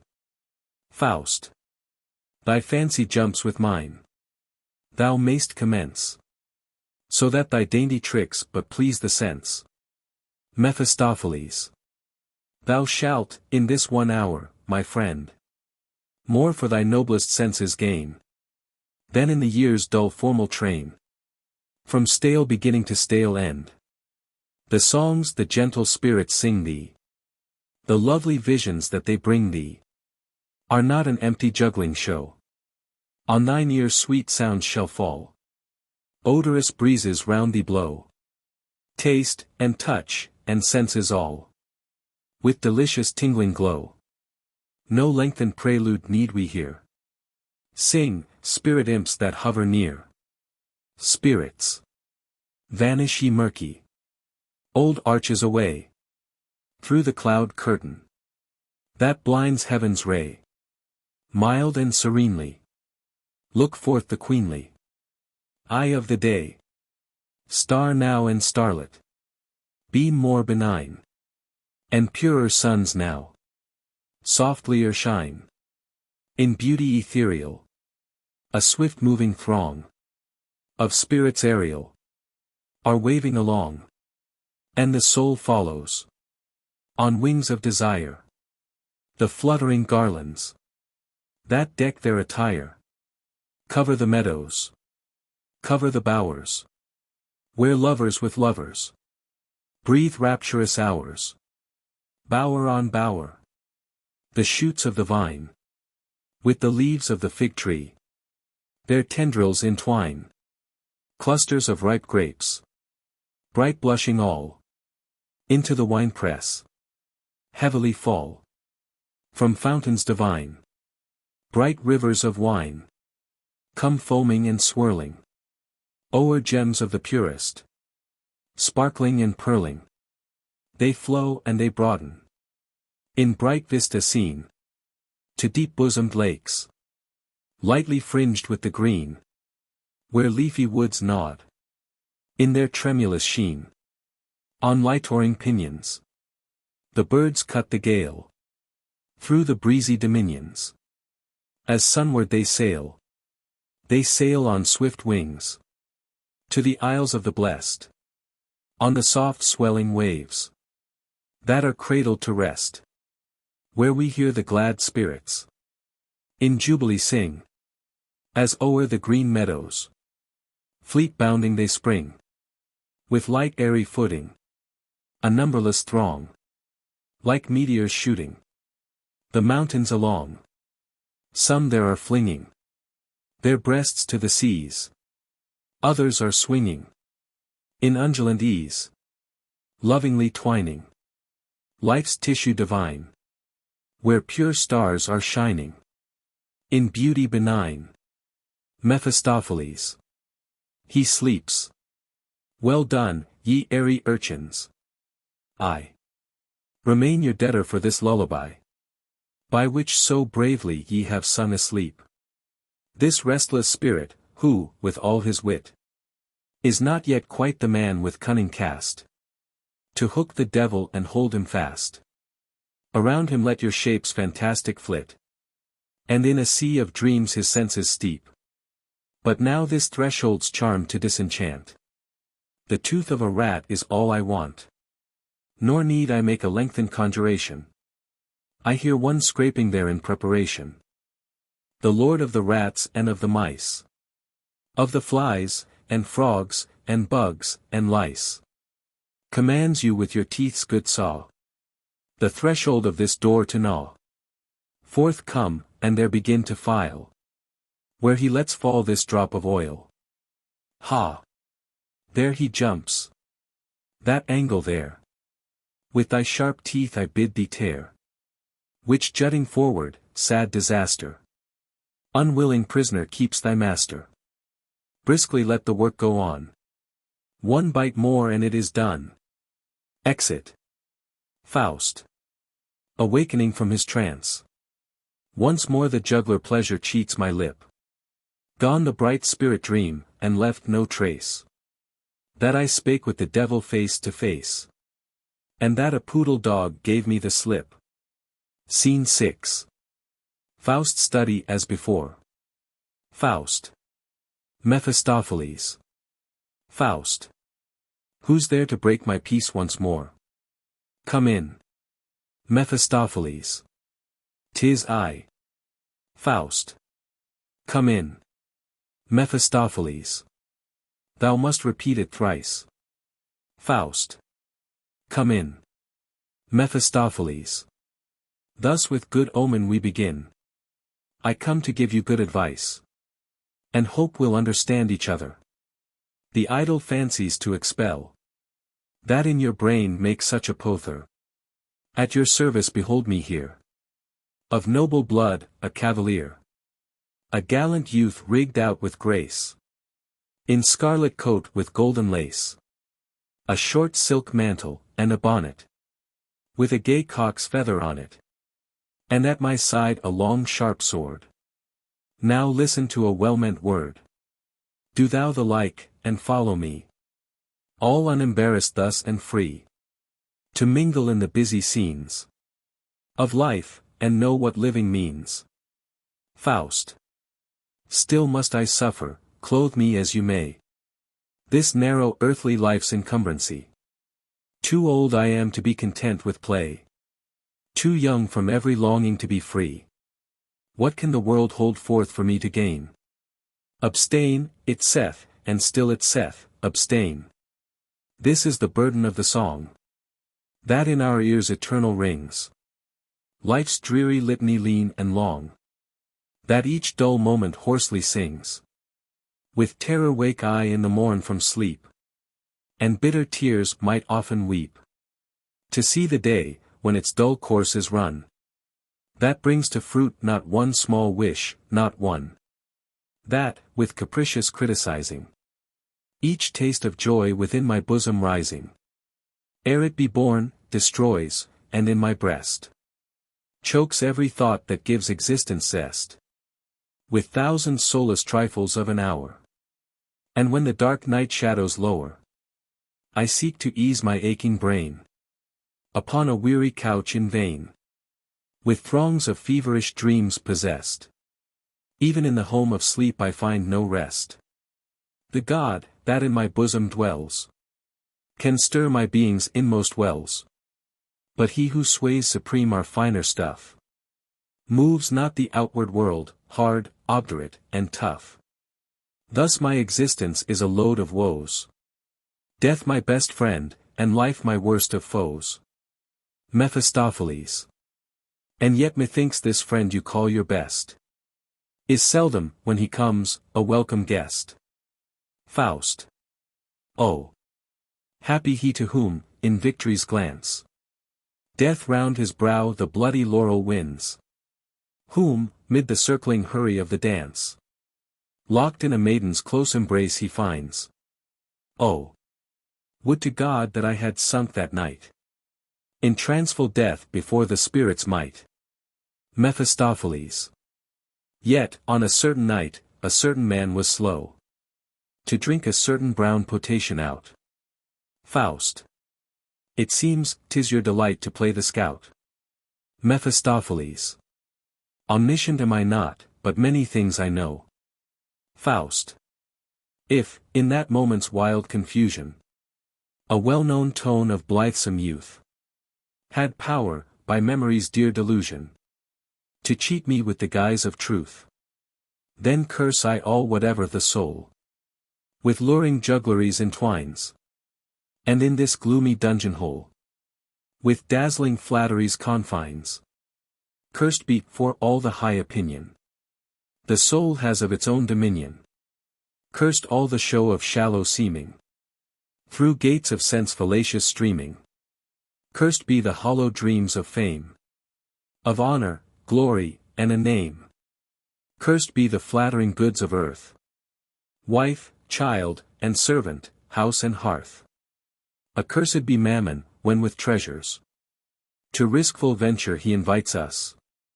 Cursed when, the slaves of passive pleasures, on soft spread cushions he delights us. Cursed be the balsam juice, oh, the grape. Accursed be love's deceitful thrall. Accursed be hope. Accursed be faith. Accursed be patience above all. Chorus of spirits. Invisible. Woe! Woe! Thou hast destroyed it. The beautiful world. With mightiest hand. A demigod. In ruin has hurled. We weep. And bear its wrecked beauty away. Whence it may never return to the day. Mightiest one. Of the sons of earth. Brightest one. Build it again. Proudly resurgent with lovelier birth. In thine own bosom build it again. Life's glad career. Anew commence. With insight clear. And purged sense. The while new songs around thee play. To launch thee on more hopeful way. Mephistopheles. These are the tiny spirits that wait on me. Hark how to pleasure and action they counsel thee. Into the world wide would they allure thee. In solitude dull. No more to immure thee. No more to sit moping. In mouldy mood. With a film on thy sense. And a frost in thy blood. Cease then with thine own peevish whim to play. That like a vulture makes thy life its prey. Society, however low, still gives thee cause to feel and know thyself a man, amid thy fellow men. Yet my intent is not to pen thee up with the common herd. And though I cannot boast, or rank, or birth, of mighty men, the lords of earth, yet do I offer, at thy side, thy steps through mazy life to guide. And, wilt thou join in this adventure? I bind myself by strong indenture. Here, on the spot, with thee to go. Call me companion, comrade brave. Or, if it better please thee so, I am thy servant, am thy slave. Faust. And in return, say, what the fee thy faithful service claims from me. Mephistopheles. Of that you may consider when you list. Faust. No, no. The devil is an egotist. And seldom gratis sells his labor. For love of God, to serve his neighbor. Speak boldly out, no private clause conceal. With such as you, 'tis dangerous to deal. Mephistopheles. I bind myself to be thy servant here. And wait with sleepless eyes upon thy pleasure. If, when we meet again in yonder sphere, thou wilt repay my service in like measure. Faust. What yonder is I little reck to know. Provided I be happy here below. The future world will soon enough arise. When the present in ruin lies. 'Tis from this earth my stream of pleasure flows. This sun it is that shines upon my woes. And, were I once from this my home away, then happen freely what happen may. Nor hope in me it moves, nor fear. If then, as now, we hate and love. Or if in yonder world, as here, an under be, and an above. Mephistopheles. Well, in this humor, you bid fair. With hope of good result to dare. Close with my plan, and you will see. Anon such pleasant tricks from me. As never eyes of man did bliss. From Father Adam's time to this. Faust. Poor devil, what hast thou to give? By which a human soul may live. By thee or thine was never yet divined. The thought that stirs the deep heart of mankind. True, thou hast food that satteth never. And yellow gold that, restless ever. Like quicksilver between the fingers. Only to escape us, lingers. A game where we are sure to lose our labor. A maiden that, while hanging on my breast, flings looks of stolen dalliance on my neighbor. An honor by which gods are blessed. that, like a meteor, vanishes in air. Show me the fruit that rots before 'tis broken, and trees that day by day their green repair. Mephistopheles. A word of mighty meaning thou hast spoken. Yet such commission makes not me despair. Believe me, friend, we only need to try it, and we too may enjoy our morsel sweet in quiet. Faust. If ever on a couch of soft repose, my soul shall rock at ease. If thou canst teach with sweet delusive shows, myself to please. If thou canst trick me with a toy, to say sincerely I enjoy, then may my latest sand be run. A wager on it. Mephistopheles. Done. Faust. And done, and done. When to the moment I shall say, stay, thou art so lovely, stay. Then with thy fetters bind me round. Then perish I with cheerful glee. Then may the knell of death resound. Then from thy service art thou free. The clock may stand, and the falling hand mark the time no more for me. Mephistopheles. Consider well, in things like these, the devil's memory is not apt to slip. Faust. That I know well, mayst keep thy heart at ease. No random word hath wandered o'er my lip. Slave I remain, or here, or there. Thine, or another's, I little care. Mephistopheles. My duty I'll commence without delay, when with the graduates you dine today. One thing remains, black upon white. A line or two, to make the bargain tight. Faust. A writing, pedant, hast thou never found? A man whose word was better than his bond? Is't not enough that by my spoken word, of all I am and shall be thou art lord? The world drives on, wild wave engulfing wave. And shall a line bind me, if I would be a knave? Yet 'tis a whim deep graven in the heart, and from such fancies who would gladly part? Happy within whose honest breast concealed, there lives a faith, nor time nor chance can shake. Yet still a parchment, written, stamped, and sealed. A spectre is before which all must quake. Commit but once thy word to the goose feather, then must thou yield the sway to wax and leather. Say, devil, paper, parchment, stone, or brass, with me this coin or that will pass. Style, or chisel, or pen shall it be? Thou hast thy choice of all the three. Mephistopheles. What need of such a hasty flare? Of words about so paltry an affair? Paper or parchment, any scrap will do. Then write in blood your signature thereto.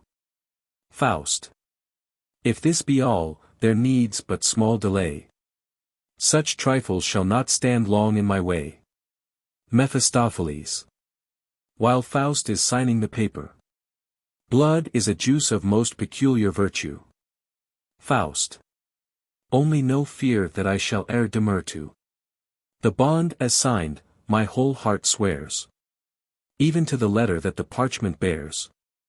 Too high hath soared my blown ambition, I now take rank with thy condition. The mighty spirit of all hath scorned me, and nature from her secrets spurned me. My thread of thought is rent in twain. All science I loathe with its wranglings vain. In the depths of sensual joy, let us tame our glowing passion's restless flame. In magic veil, from unseen hand, be wonders ever at our command. Plunge we into the rush of time, into action's rolling main. Then let pleasure and pain, loss and gain, joy and sorrow, alternate chime. Let bright suns shine, or dark clouds lower. The man that works is master of the hour. Mephistopheles. To thee I set nor bound nor measure. Every dainty thou mayst snatch, every flying joy mayst catch. Drink deep, and drain each cup of pleasure. Only have courage, friend, and be not shy. Faust. content from thee thy proper wares to buy. Thou markest well, I do not speak of joy. Pleasure that smarts, giddy intoxication. Enamored hate, and stimulant vexation. My bosom healed from hungry greed of science. With every human pang shall court alliance. What all mankind of pain and of enjoyment may taste, with them to taste be my employment. Their deepest and their highest I will sound. Want when they want, be filled when they abound. My proper self unto their self extend. And with them too be wrecked, and ruined in the end. Mephistopheles. Believe thou me, who speak from test severe. Chewing the same hard food from year to year. Their lives were but the naked truth confessed. No man who, from his cradle to his bier, the same sour leaven can digest. Trust one of us, this universe so bright. He made it only for his own delight. Supreme he reigns, in endless glory shining. To utter darkness me and mine consigning. And grudges even to you the day without the night. Faust. But I will. Mephistopheles. There you are right. One thing alone gives me concern. The time is short, and we have much to learn. There is a way, if you would know it. Just take into your pay a poet. Then let the learned gentleman sweep through the wide realms of imagination. And every noble qualification upon your honored crown upheap. The strength of the lion. The wild deer's agility. The fire of the south. With the north's durability. Then let his invention the secret unfold. To be crafty and cunning, yet generous and bold. And teach your youthful blood, as poets can, to fall in love according to a plan. Myself have a shrewd notion where we might enlist a cunning craftsman of this nature. And Mr. Microcosmos he is hight. Faust. What am I then, if still I strive in vain to reach the crown of manhood's perfect stature? The goal for which with all my life of life I strain. Mephistopheles. Thou art, do what thou wilt, just what thou art. Heap wigs on wigs by millions on thy head. And upon yard-high buskins tread. Still thou remainest simply what thou art. Faust. I feel it well, in vain have I uphoarded all treasures that the mind of man afforded. And when I sit me down, I feel no more a well of life within me than before. Not even one hairbreadth greater is my height. Not 1 inch nearer to the infinite. Mephistopheles. My worthy friend, these things you view just as they appear to you. Some wiser method we must shape us, ere the joys of life escape us. Why, what the devil? Hands and feet, brain and brawn and blood are thine. And what I drink, and what I eat, whose can it be, if 'tis not mine? If I can number twice 3 horses, are not their muscles mine? And when I'm mounted, I feel myself a man, and will my courses, just as if 24 legs I counted. Quick then, have done with reverie, and dash into the world with me. I tell thee plain, a speculating fellow is like an ox on heath all brown and yellow, led in a circle by an evil spirit, with roods of lush green pasture smiling near it. Faust. But how shall we commence? Mephistopheles. We start this minute. Why, what a place of torture is here! And what a life you live within it! Yourself and your pack of younkers dear, killing outright with ennui.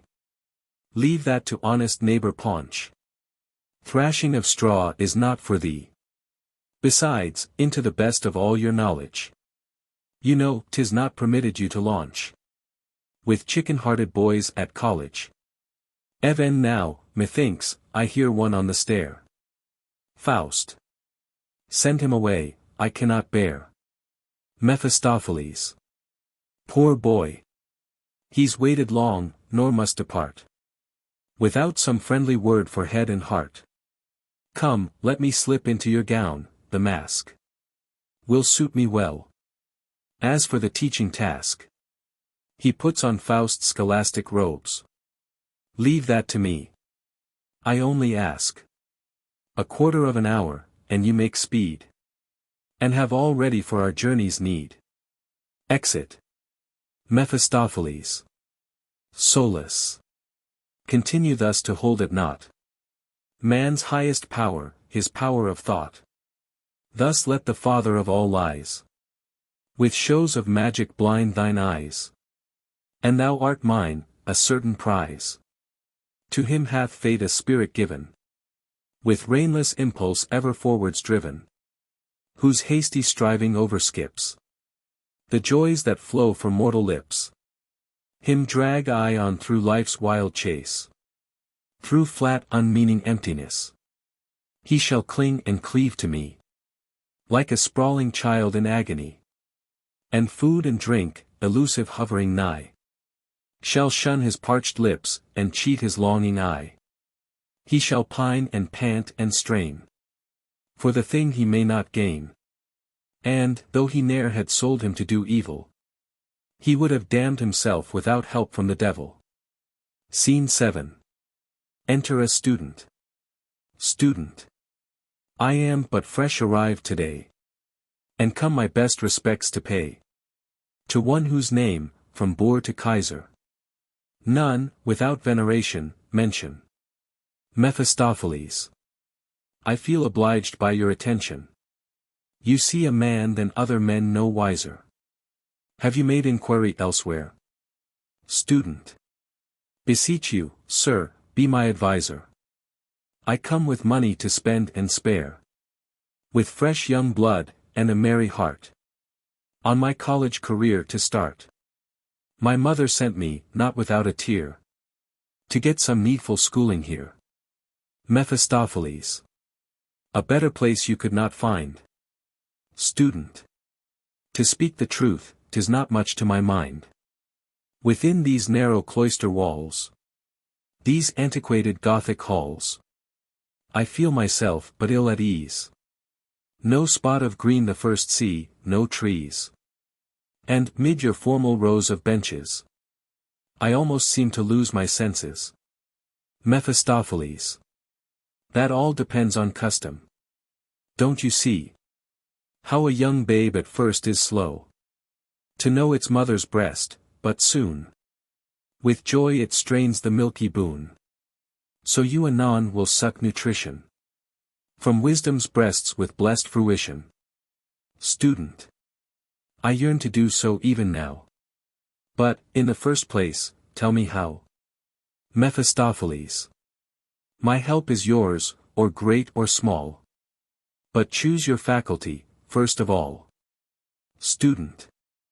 I aim at culture, learning, all that men call science on the ball of earth, or in the starry tent of heaven, all nature high and low, broad and deep, I seek to know. Mephistopheles. There you are on the proper scent. Only beware of too much distraction. Student. With soul and body I'm girt for action, and yet I cannot choose but praise a little freedom and merriment on pleasant summer holidays. Mephistopheles. Redeem the time, for fast it fleets away. But order rules the hour it cannot stay. Therefore, 'tis plain that you must pass first of all through the logic class. There will your mind be postured rightly, laced up in Spanish buskins tightly, that with caution and care, as wisdom ought, it may creep along the path of thought, and not with fitful flickering glow will the wisp it to and fro. There, too, if you hear the gentleman through the term, to every lecture true, you'll learn that a stroke of human thinking, which you had practiced once as free and natural as eating and drinking, cannot be made without 1, 2, 3. True, it should seem that the tissue of thought is like a web by cunning master wrought, where one stroke moves 1,000 threads. The shuttle shoots backwards and forwards between. The slender threads flow together unseen. And one with the other's thousandfold weds. Then steps the philosopher forth to show how of necessity it must be so. If the first be so, the second is so. And therefore the third and the fourth is so. And unless the first and the second before be, the third and the fourth can never more be. So schoolmen teach and scholars believe. But none of them yet ever learn to weave. He who strives to know a thing well must first the spirit within expel. Then can he count the parts in his hand. Only without the spiritual band. Enchirisis naturae, 'tis clept in chemistry. Thus laughing at herself, albeit she knows not why. Student. I must confess I can't quite comprehend you. Mephistopheles. In this respect time by and by will mend you. When you have learned the crude mixed masses, to decompose, and rank them in their classes. Student. I feel as stupid to all he has said, as a mill wheel were whirling round in my head. Mephistopheles. After logic, first of all, to the study of metaphysics fall. There strive to know what ne'er was made, to go into a human head. For what is within and without its command? A high-sounding word is always at hand. But chiefly, for the first half-year, let order in all your studies appear. 5 lectures a day, that no time be lost. And with the clock be at your post. Come not, as some, without preparation, but con his paragraphs o'er and o'er, to be able to say, when you hear his oration, that he gives you his book, and nothing more. Yet not the less take down his words in writing, as if the Holy Spirit were inditing. Student. I shall not quickly give you cause to repeat so weighty a clause. For what with black on white is written, we carry it home, a sure possession. Mephistopheles. But, as I said, you must choose a profession. Student. With law, I must confess, I never was much smitten. Mephistopheles. I should be loath to force your inclination. Myself have some small skill in legislation. For human laws and rights from sire to son, like an hereditary ill, flow on. From generation dragged to generation, and creeping slow from place to place. Reason is changed to nonsense, good to evil. Art thou a grandson, woe betide thy case. Of law they prate, most falsely clept the civil. But for that right, which from our birth we carry, 'tis not a word found in their dictionary. Student. Your words have much increased my detestation. O happy he, to whom such guide points out the way. And now, I almost feel an inclination to give theology the sway. Mephistopheles. I have no wish to lead you astray. As to this science, 'tis so hard to eschew the false way, and to hit upon the true. And so much hidden poison lurks within, that scarce distinguished from the medicine. Methinks that here, 'twere safest done, that you should listen but to one. And jurare in verba magistri is the best maxim to assist thee. Upon the whole, I counsel thee to stick to words as much as may be. For such will still the surest way be into the temple of certainty. Student. Yet in a word some sense must surely lurk. Mephistopheles. Yes, but one must not go too curiously to work. For, just when our ideas fail us, a well-coined word may best avail us. Words are best weapons in disputing, in system building and uprooting. To words most men will swear, though mean they ne'er so little. From words one cannot filch a single tittle. Student. Pardon me, if I trespass on your time, though to make wisdom speak seems scarce a crime. On medicine, too, I am concerned to hear some pregnant word from one so learned. 3 years, God knows, is a short time. And we have far to go, and high to climb. A wise man's fingers pointing to the goal will save full many a groan to many a laboring soul. Mephistopheles. Aside. I'm weary of this dry pedantic strain. 'Tis time to play the genuine devil again. Aloud. The spirit of medicine 'tis not hard to seize. The world, both great and small, you seek to know. That in the end you may let all things go as God shall please. In vain you range around with scientific eyes. Each one at length learns only what he can. But he who knows the passing hour to prize, that is the proper man. A goodly shape and mien you vaunt. And confidence, I guess, is not your want. Trust but yourself, and, without more ado, all other men will straightway trust you too. But chiefly be intent to get a hold. Oh, the women's minds, they're endless and so thousandfold. In all its change, obeys a single law. And, if with half a modest air you come, you have them all beneath your thumb. A title first must purchase their reliance, that you have skill surpassing vulgar science. Thus have you hold at once of all the 7 ends, round which another year of labor spends. Study to press the pulse right tenderly, and, with a sly and fiery eye, to hold her freely round the slender waist, that you may see how tightly she is laced. Student. This seems to promise better. Here we see where to apply and how to use the knife. Mephistopheles. Gray, my good friend, is every theory, but green the golden tree of life. Student. I vow I feel as in a dream, my brain contains much more than it can comprehend. Some other day may I come back again, to hear your wisdom to the end. Mephistopheles. What I can teach all men are free to know. Student. One little favor grant me ere I go. It were my boast to take home on this page, presenting a leaf from his album, some sapient maxim from a man so sage. Mephistopheles. Right willingly. He writes, and gives back the book. Student. Reads. Eritus sicut Deus sciens bonum et malum.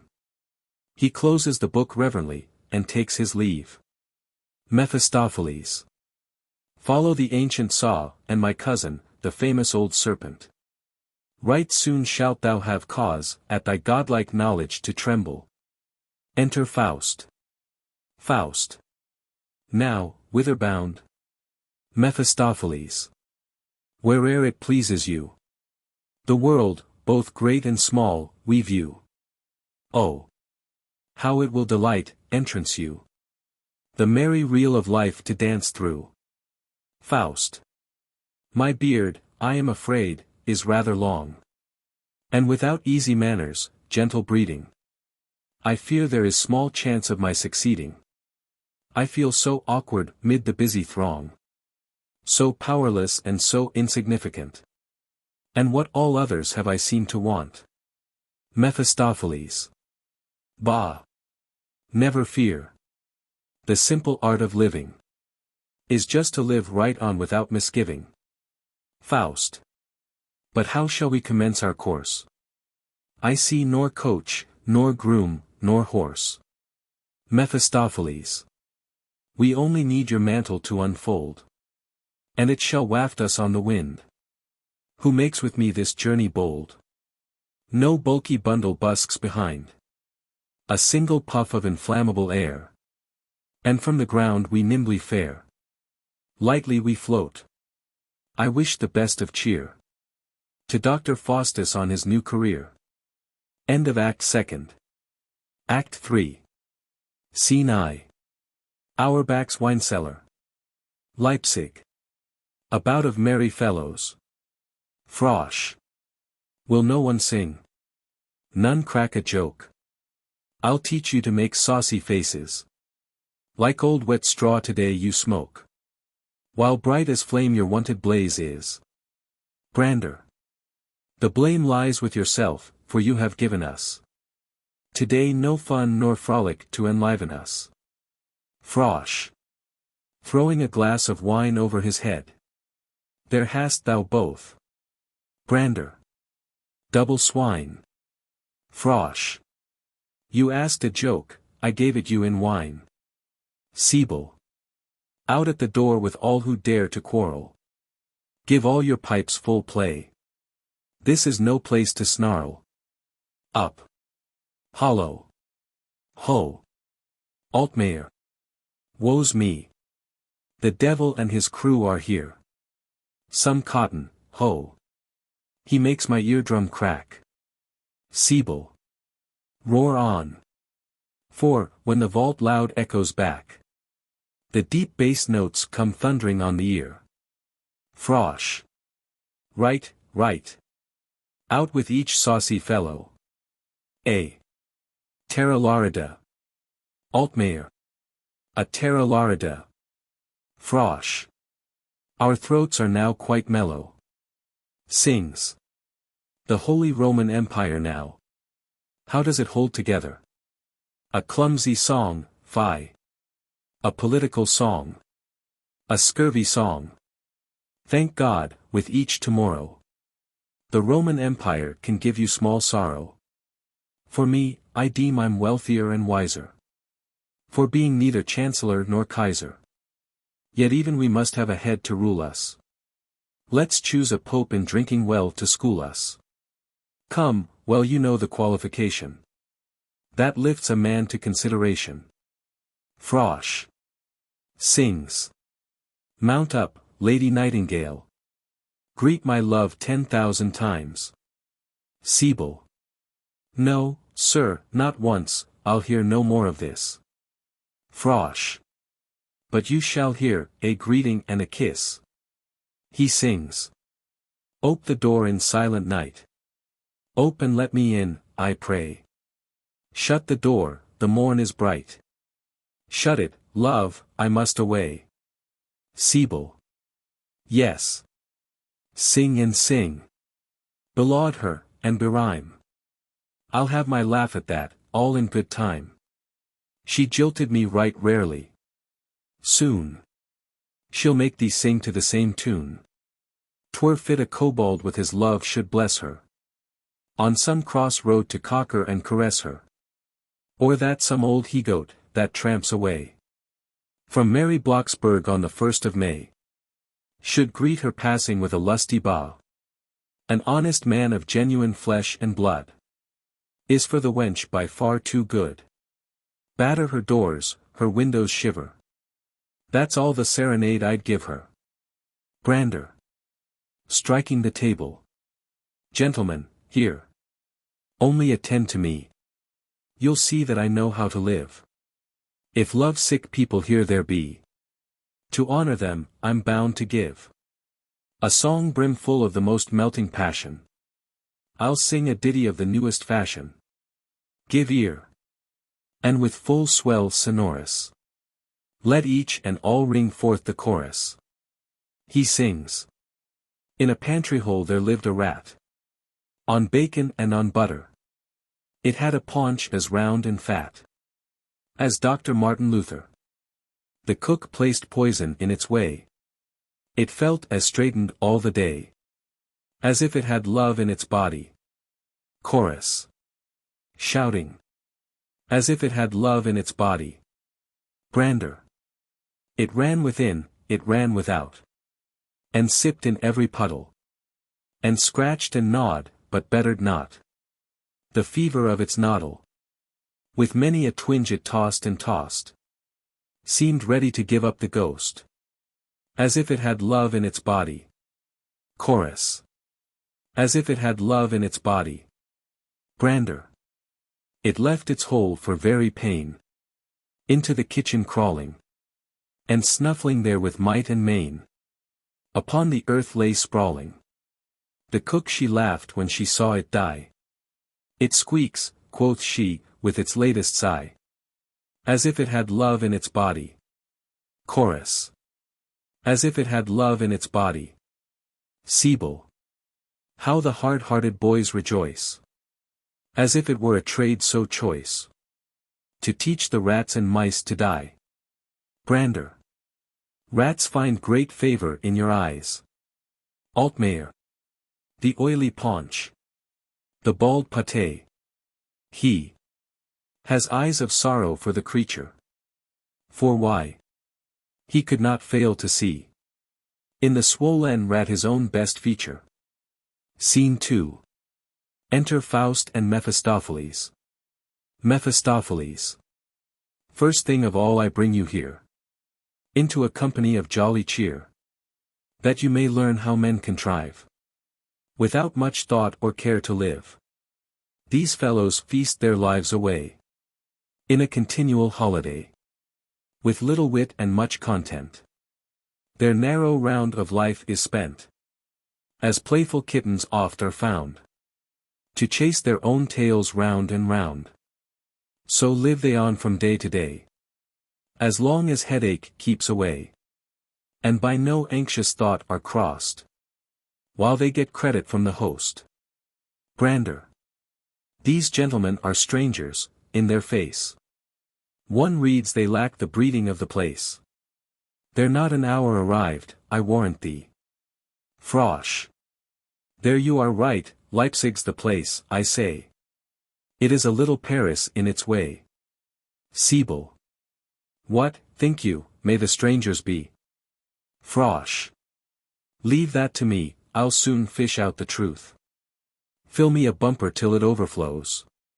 And then I'll draw the worms out of their nose.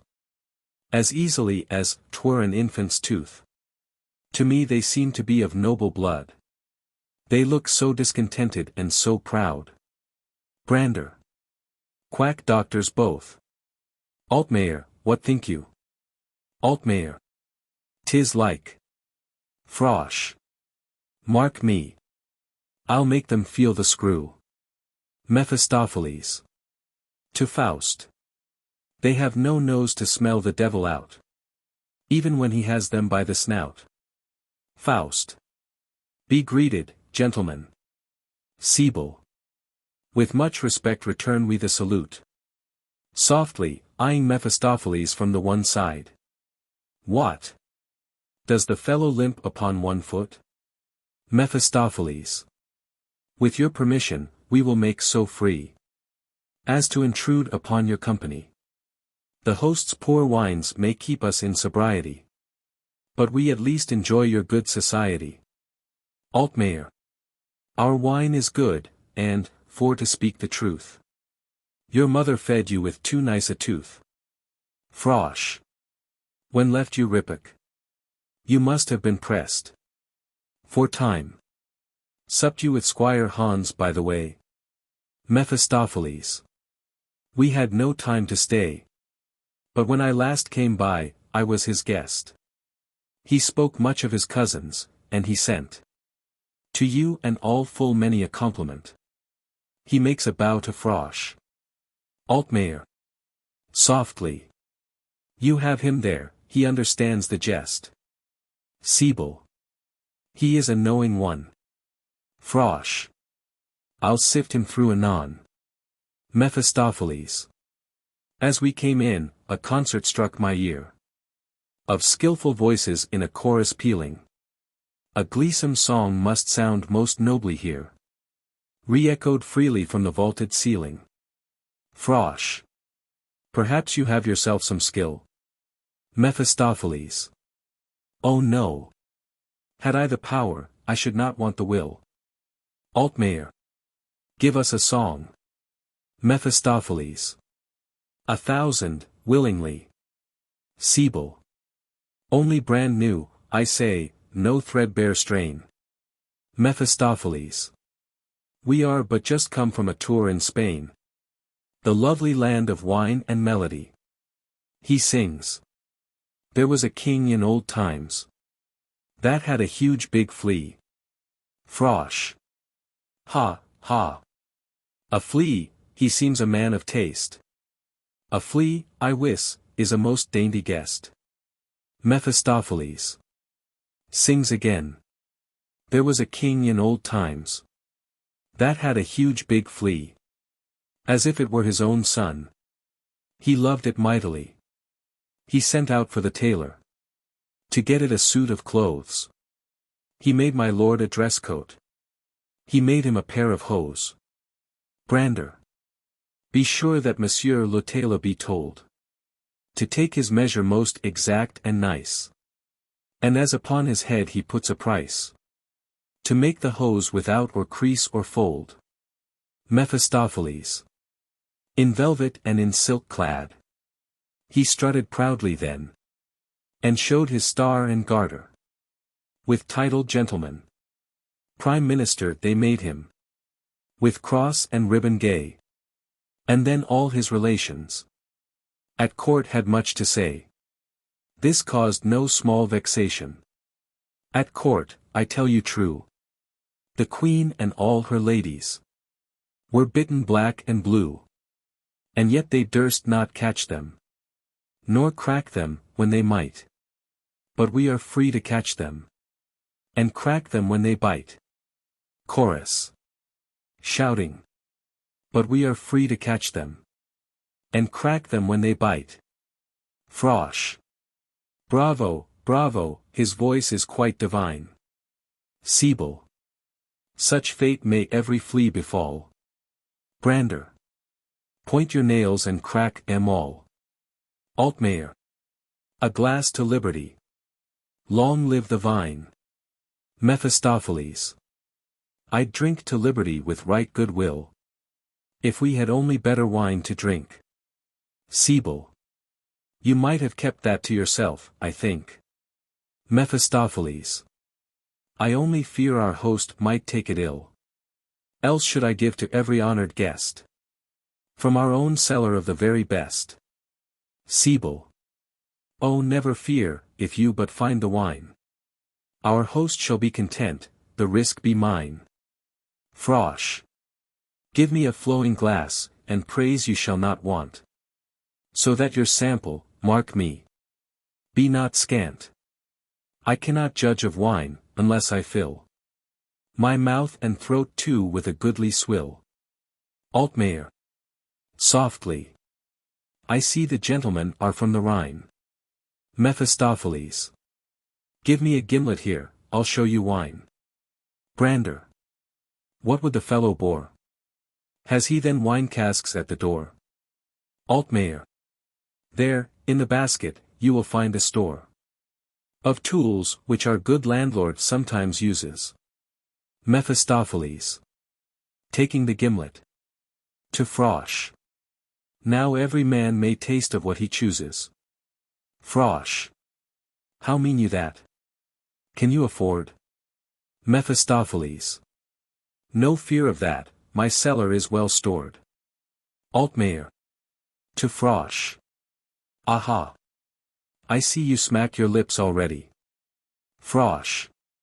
I'll have Rhine wine, what fatherland produces is better far than French or Spanish juices.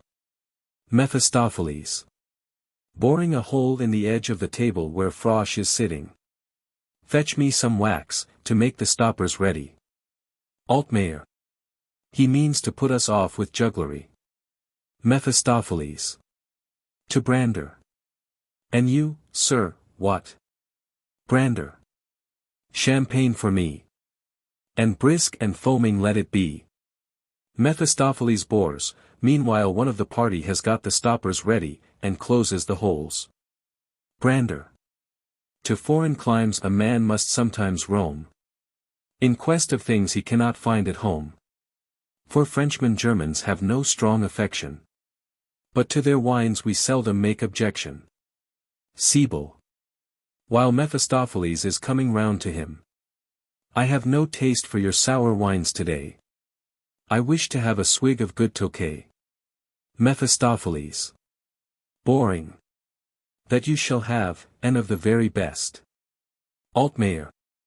No, gentlemen, 'tis plain you mean to jest. If so, in me you much mistake your man. Mephistopheles. Ha! Ha, no little risk, methinks, I ran. To venture tricks with noble guests like you. Come. Make your choice, speak boldly out, and I will do my best your wish to gratify. Altmayer. Give me what wine you please, only not much ado. After having bored and stopped up all the holes. Mephistopheles. With strange gestures. Grapes on the vine grow. Horns on the goat. The wine is juicy, the vine is of wood. The wooden table can give it as good. Look into nature's depths with me. Whoso hath faith shall wonders see. Now draw the corks, and quaff the wine. All.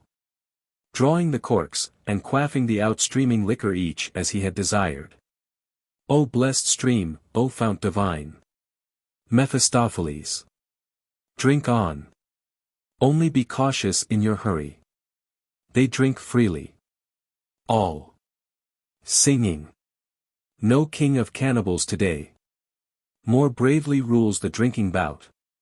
Than we, when, like 500 swine. We drain the brimming bumpers out. Mephistopheles. To Faust. Look at the fellows now, are they not merry? Faust. I feel inclined to go, 'tis getting late. Mephistopheles. Soon shall we have a glorious revelation. Of the pure beast in man, if you but wait. Sibyl. Drinks carelessly, the wine falls to the ground and becomes flame. Help. Fire. The devil's here. Death and damnation. Mephistopheles. Addressing himself to the flames. Peace, friendly element. Be still. To the company. This time 'twas but a spurt of purgatorial flame. Sibyl. What's that, you little know your men. We'll tame your impudence, you juggling knave, we will. Frosh. 'Twere dangerous to repeat such gambols here. Altmayer. Methinks 'twere best to whisper in his ear. That he had better leave the room. Sibyl. What, sirrah? Do you then presume to play your hocus-pocus here? Mephistopheles. Peace, old wine cask. Sibyl. You broomstick, you. Must we then bear your insolence too? Brander.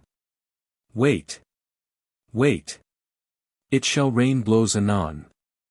Altmayer. Draws a stopper from the table, and fire rushes out on him. I burn. I burn. Sibyl.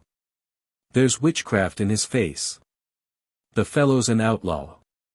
Strike him down. They draw their knives and attack Mephistopheles. Mephistopheles. With serious mien. False be eye, and false be ear.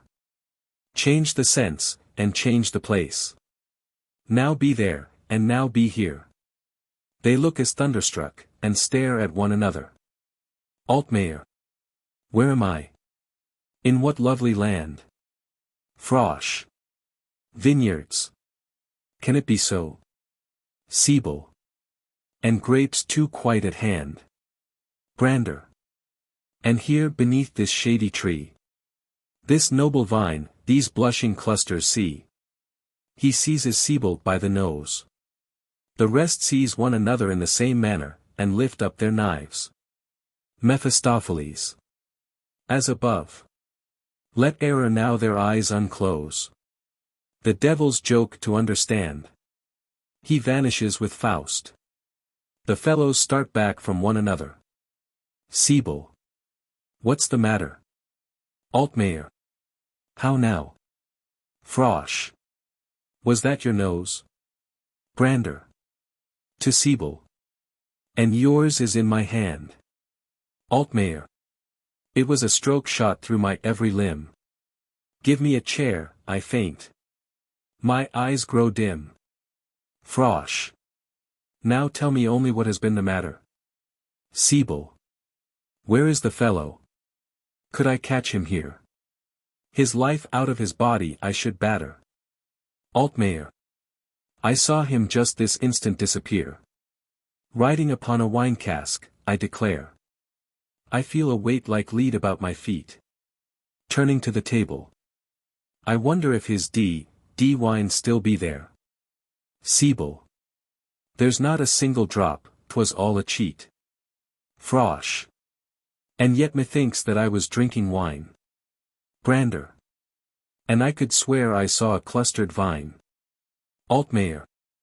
Let none now say the age of miracles is past. Scene 3. Witch's kitchen. A cauldron is seen boiling on a low hearth. Numbers of strange fantastic figures tumbling up and down in the smoke. A mother cat-ape sits beside the cauldron, taking off the scum, and keeping it from boiling over. An old cat-ape beside her warming himself with his young ones. Roof and walls are covered over with a strange assortment of furniture, and implements used by witches. Enter Faust and Mephistopheles. Faust. I cannot brook this brainless bedlam stuff. And must it be that I shall cast my slough in this hotbed of all unreason doing? Shall an old beldam give me what I lack? And can her pots and pans, with all their brewing, shake off full 30 summers from my back? Woe's me, if thou canst boast no better scheme. My brightest hopes are vanished as a dream. Has nature then, and has some noble spirit, no balsam for the body to repair it? Mephistopheles. My friend, with your great sense I cannot but be smitten. Nature, too, boasts a plan to renovate your age. But in a wondrous volume it is written. And wondrous is the chapter and the page. Faust. But I must know it. Mephistopheles. Good. The poorest man may try it. Without or witch, or quack, or gold to buy it. And yet it works a certain cure. Go take thee with the peasant to the moor. And straight begin to hew and hack. Confine thee there, with patient mood, within the narrow beaten track. And nourish thee with simplest food. Live with the brute a brute, and count it not too low. To dung the cornfields thine own hands shall mow. Than this I know on earth no medicine stronger. To make, by 80 years, both soul and body younger. Faust. I was not trained to this, was never made. To labor with the pickaxe and the spade. Such narrow round of life I may not brook. Mephistopheles. Then you must look into another book. And be content to take the witch for cook. Faust. But why this selfsame ugly Jezebel? Could you not brew the drink yourself as well? Mephistopheles. A precious pastime that indeed. Meanwhile, I had built bridges many a German mile. Not art, and science strict, are here enough. But patience too, and perseverance tough. A thoughtful soul toils on through many a silent year. Time only makes the busy ferment clear. Besides that the ingredients all are passing strange and mystical. 'Tis true the devil taught them how to do it. But not the devil with his own hands can brew it. Looking at the cat-apes. Lo! What a tiny gay parade. Here's the man, and there's the maid. Addressing them. It seems that your good mother has gone out. The cat-apes. Up the chimney. Went she out. To a drinking bout. Mephistopheles. Is it her wont to gossip long without? The animals. As long as we sit here and warm our feet. Mephistopheles. To Faust. What think you of the brutes?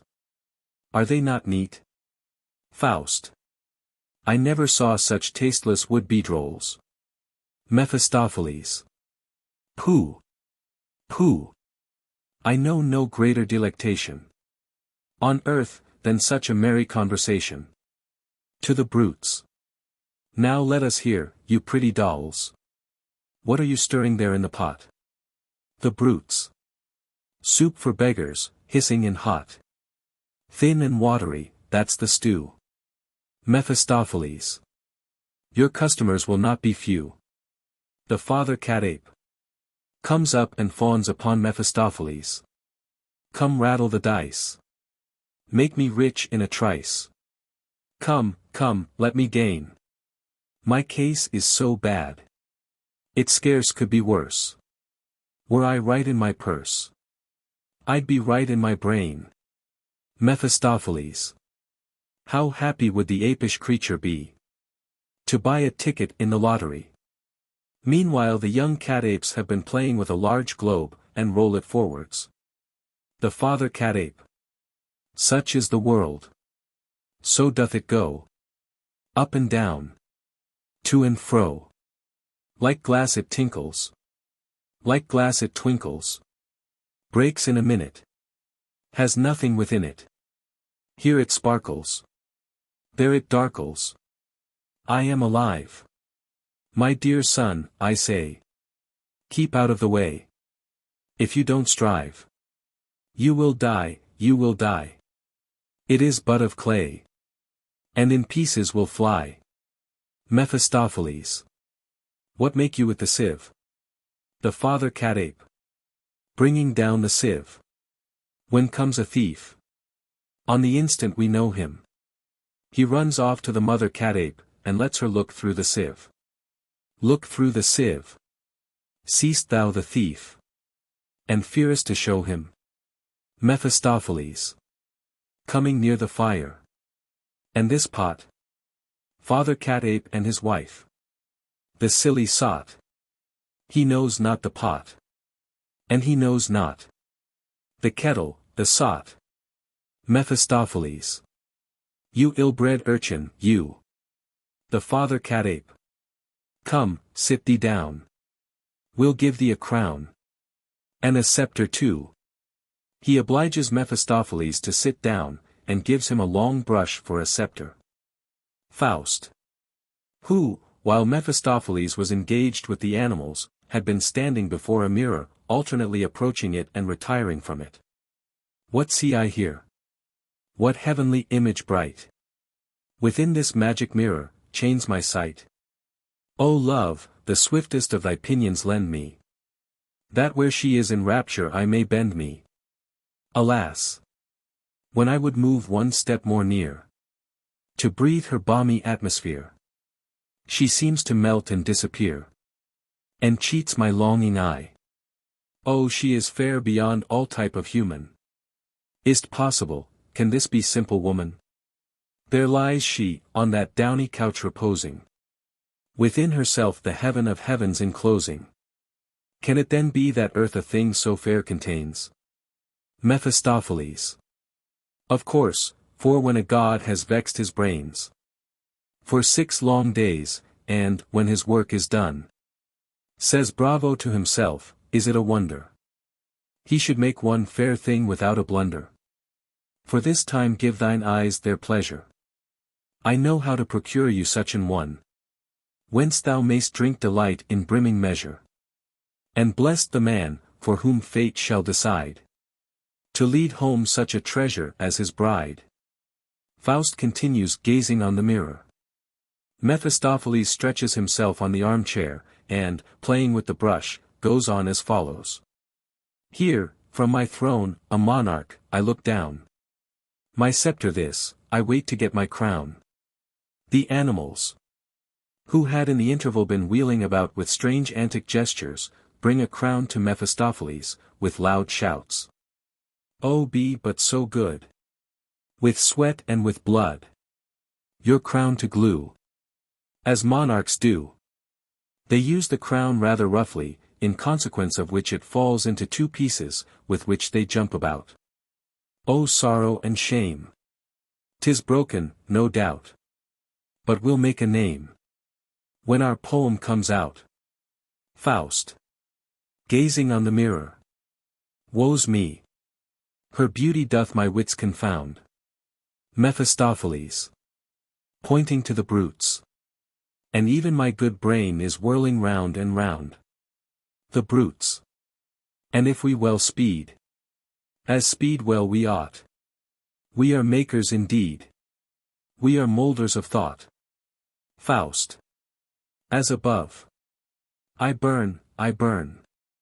This rapturous glow consumes me sheer, come, let us go. Mephistopheles. As above. One must, at least, confess that they are honest poets in their way. The kettle, which had been neglected by the mother cat-ape, begins to boil over, a great flame arises, and runs up the chimney. The witch comes through the flame, down the chimney, with a terrible noise. The witch. Ow! Ow! Ow! Ow! Thou damned brute! Thou cursed sow! To leave the kettle and singe the fro! Thou cursed imp, thou! Turning to Faust and Mephistopheles. What's this here now? Who are you? Who are you? What's here ado? Ye are scouts. Ye are scouts. Out with the louts. A fiery arrow. Consume your marrow. She plunges the ladle into the kettle, and spurts out flame on Faust, Mephistopheles, and the brutes. These last whine. Mephistopheles, who, in the meantime, had turned round the butt end of the brush, now dashes in amongst the pots and glasses. Into. There lies the broth. The glass and the kettle. Shiver them both. 'Tis a jest, thou must know. Thou carrion crow. 'Tis a tune to keep time to thy senseless rhyme. While the witch, foaming with rage and fury, draws back. What? Know'st me not? Thou scrag! Thou Jezebel! Thy lord and master! Thou shouldst know me well. What hinders me, in all my strength to come and crush you and your cat-imps 'neath my thumb? Know'st not the scarlet doublet, mole-eyed mother? Bow'st not the knee before the famed cock's feather? Use your old eyes. Behind a mask. Did I conceal my honest face?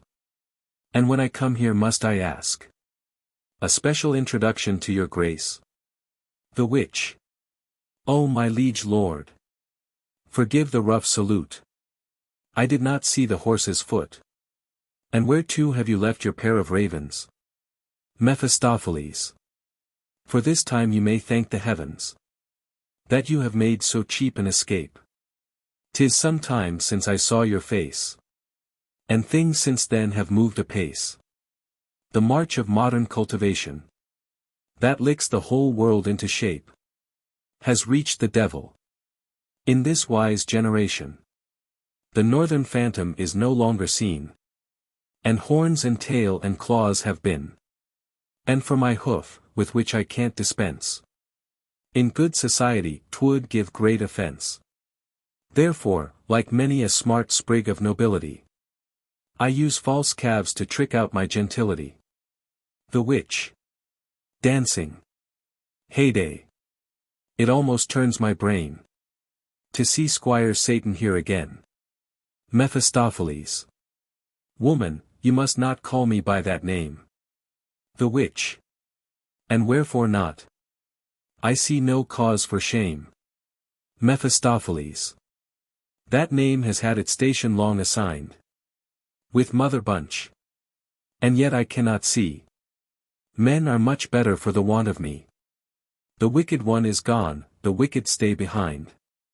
Call me now Baron, less than that were rude. I am a cavalier like other cavaliers. My line is noble, and my blood is good. Here is a coat of arms that all the world reveres. He makes an indecent gesture. The witch. Laughing immoderately. Ha! Ha! Now I perceive old Nick is here. You are a rogue still, as you always were. Mephistopheles. Aside to Faust. My friend, I give you here, your wit to wet. A little lesson in witch etiquette. The witch. Now say, good sirs, what would you have with me? Mephistopheles. A glass of your restoring liquor. That makes an old man's blood run quicker. And bring the best out from your bins. With years the juice in virtue wins. The witch. Most willingly. Here I have got a phial. of which myself at times make trial. 'Tis now a pleasant mellow potion. You shall not meet with a denial. Softly. Yet if this worthy man drinks it without precaution, his life can't stand an hour against its strong infection. Mephistopheles. Leave that to me, he's under my protection. Ripe for the draught, no harm will come to him. The witch, with strange gestures, draws a circle and places many curious things within it, meanwhile the glasses begin to tinkle, and the kettle to sound and make music. She brings a large book, puts the cat-apes into the circle, and makes them serve as a desk to lay the book on, and hold the torches. She motions to Faust to come near. Faust. To Mephistopheles. Now say, what would she with this flummery? These antic gestures, this wild bedlam stuff. This most insipid of all mummery. I know it well, I hate it well enough. Mephistopheles. Pshaw, nonsense. Come, give up your sermonizing. And learn to understand what a good joke is. Like other quacks, she plays her hocus-pocus. It gives the juice a virtue most surprising. He obliges Faust to enter the circle. The witch. Declaiming from the book with great emphasis. Now be exact. Of 1 make 10. Then 2 subtract. And add 3 then. This makes thee rich. For shalt thou bate. Of 5 and 6. So says the witch. Make 7 and 8. And all is done. And 9 is 1. And 10 is none. Here take and spell, if you are able. The witch's multiplication table. Faust. This is a jargon worse than babble. Say, is she fevered? Is she mad? Mephistopheles. Oh, never fear. The rest is quite as bad. I know the book, and oft have vexed my brains with bootless labor on its rhymes and rules. A downright contradiction still remains, mysterious alike for wise men and for fools. My friend, the art is old and new. Ancient and modern schools agree. With 3 and 1, and 1 and 3. Plain to perplex, and false in weave with true. So they expound, discourse, dispute, debate. What man of sense would plague him with their prate? Men pin their faith to words, in sounds high sapience weaning. Though words were surely made to have a meaning. The witch goes on reading from the book. The soul to know. Beneath the show. And view it without blinking. The simple mind. The craft will find. Without the toil of thinking. Faust. What flood of nonsense now she's pouring o'er us. She'll split my skull with her insensate chatter. I feel as if I heard the ceaseless clatter of 30,000 idiots in a chorus. Mephistopheles. Enough, kind Sibyl, thanks for thy good will. Now bring your jug here, and the goblet fill. With this prime juice, till it be brimming o'er. My friend here is a man of high degrees. And will digest the draught with ease. He has swillied many a goodly glass before. The witch, with many ceremonies, pours the beverage into a cup. While Faust brings it to his mouth a light flame arises. Mephistopheles. Come, quaff it boldly, without thinking. The draught will make thy heart to burn with love. Art with the devil hand and glove. And from a fire spurt wouldst be shrinking? The witch looses the circle. Faust steps out. Mephistopheles.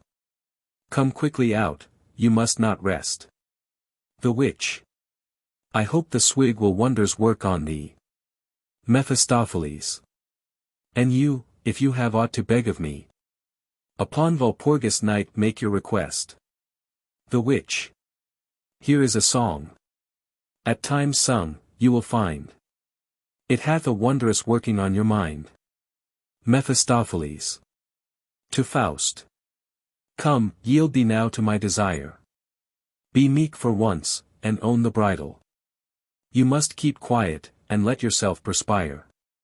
That through your inmost frame the potent juice may pierce. When we have time to spare, I will rehearse some lessons on the art of being nobly idle. And soon thy heart with ecstasy shall know how Cupid gins to stir, and boundeth to and fro. Faust. Turning again towards the mirror.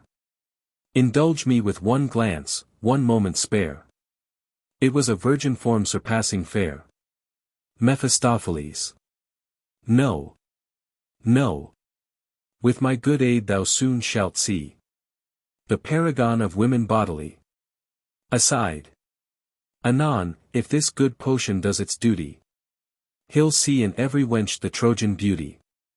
Scene 4. A street. Faust. Margaret passes over. Faust. My fair young lady, may I dare to offer you my escort home? Margaret. Nor lady I, good sir, nor fair, and need no guide to show me home. Exit. Faust. By heaven, this child is passing fair. A fairer never crossed my view.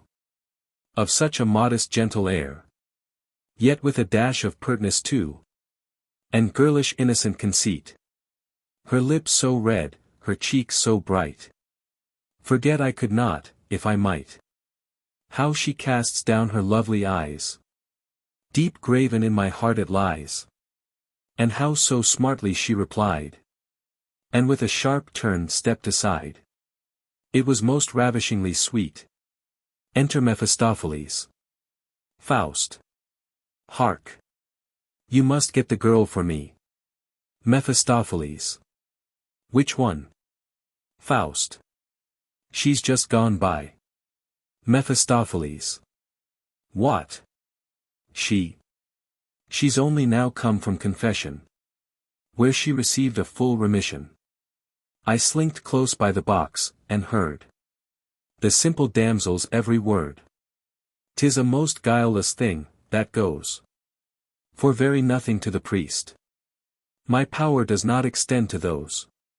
Faust. Yet she is 14 years of age at least. Mephistopheles. You speak like Jack the debauchee, who thinks each sweet flower grows for me, as if his wish sufficed alone to make each priceless pearl his own. But 'tis not so, and cannot be. Faust. My good sir knight of pedantry, lay not thou down the law to me. And this, for good and all, be told. Unless, this very night, I hold the sweet young maid in my embrace, 'tis the last time that you shall see my face. Mephistopheles. Bethink thee. What with here, and what with there, the thing requires no little care. Full 14 days must first be spent to come upon the proper scent. Faust. Had I but 7 good hours of rest, the devil's aid I'd ne'er request, to mold this fair young creature to my bent. Mephistopheles. You speak as if you were a Frenchman born. But though the end be good, we must not scorn the means. What boots the mere gratification? It is the best half of the recreation. When, up and down, and to and fro, the pretty doll, through every kind of fiddle-faddle sweet flirtation, you need out first, and dress up to your mind, as many an Italian tale can show. Faust. I need no tricks to whet my zest. Mephistopheles. I tell thee plainly without jest. As things stand here, we cannot win the fort by hotly rushing in. To gain fair lady's favor, you must boldly scheme, and gently do. Faust. Fetch me something that breathed her air. Her home, her chamber, plant me there. A kerchief of her chaste attire, a garter of my heart's desire. Mephistopheles. That you may see how I would fain do all I can to ease your pain. We shall not lose a single minute. I know her room, thou shalt enjoy thee in it. Faust. And I shall see her, have her. Mephistopheles. No. She'll be with a neighbor, better so. Meanwhile, unhindered thou mayst go. And on the hope of joys that wait thee. Within her atmosphere mayst sate thee. Faust. Can we go now? Mephistopheles. No, we must wait till night. Faust. Go fetch a present for my heart's delight. Exit. Mephistopheles. Presents already. Good, a lover should not loiter. I know some dainty spots of ground, where hidden treasures can be found. I will go straight and reconnoiter. Exit. Scene V. A small neat chamber. Margaret. Plaiting and putting up her hair. I wonder who the gentleman could be. That on the street accosted me today. He looked a gallant cavalier and gay. And must be of a noble family. That I could read upon his brow. Else had he never been so free. Exit. Enter Faust and Mephistopheles. Mephistopheles. Come in, but softly, we are landed now. Faust. After a pause. Leave me alone a minute, I entreat. Mephistopheles. Looking round about. Not every maiden keeps her room so neat. Exit. Faust. Looking round. Be greeted, thou sweet twilight shine. Through this chaste sanctuary shed. Oh, seize my heart, sweet pains of love divine. That on the languid dew of hope are fed. What sacred stillness holds the air? What order, what contentment rare? He throws himself on the old leathern armchair beside the bed. Receive thou me. Thou, who, in ages gone, in joy and grief hast welcomed sire and son. How often round this old paternal throne a clambering host of playful children hung.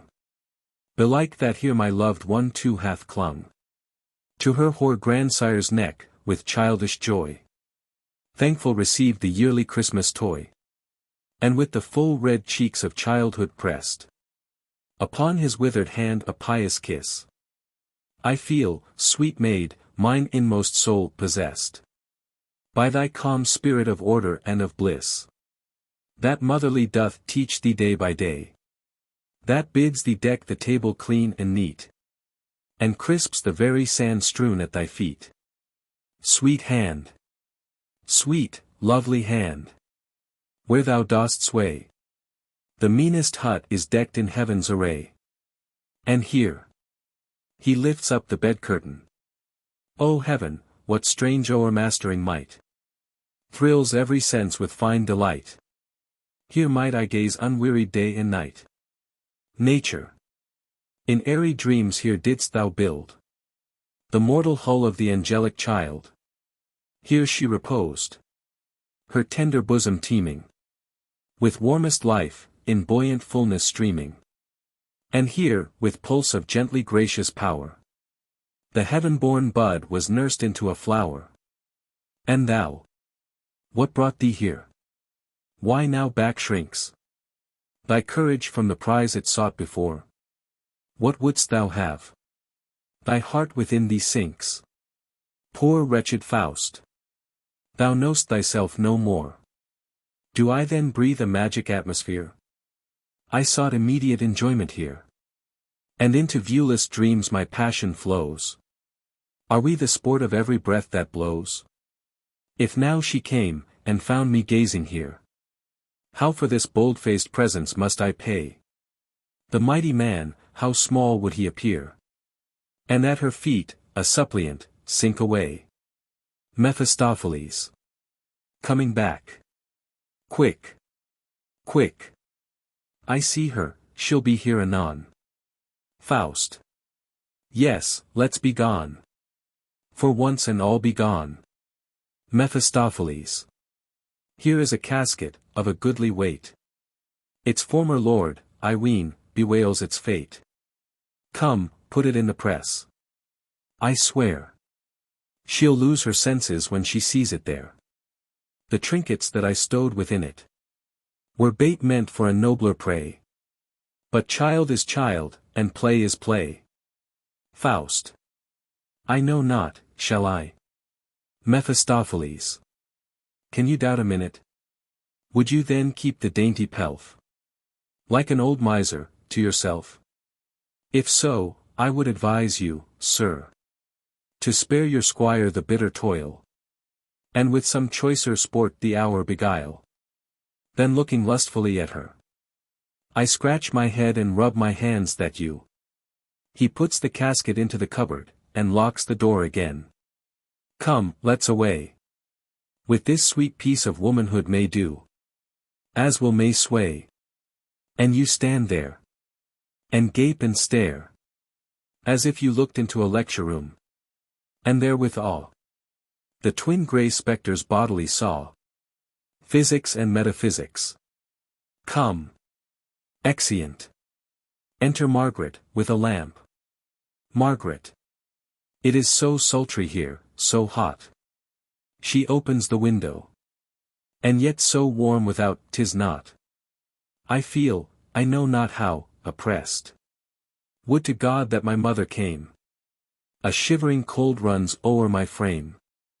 I'm but a silly timid girl at best. While taking off her clothes, she sings. There was a king in Thule, true-hearted to his grave. To him his dying lady a golden goblet gave. He prized it more than rubies. At every drinking bout, his eyes they swam in glory. When he would drain it out, on his deathbed he counted his cities one by one. Unto his heirs he left them. The bowl he gave to none.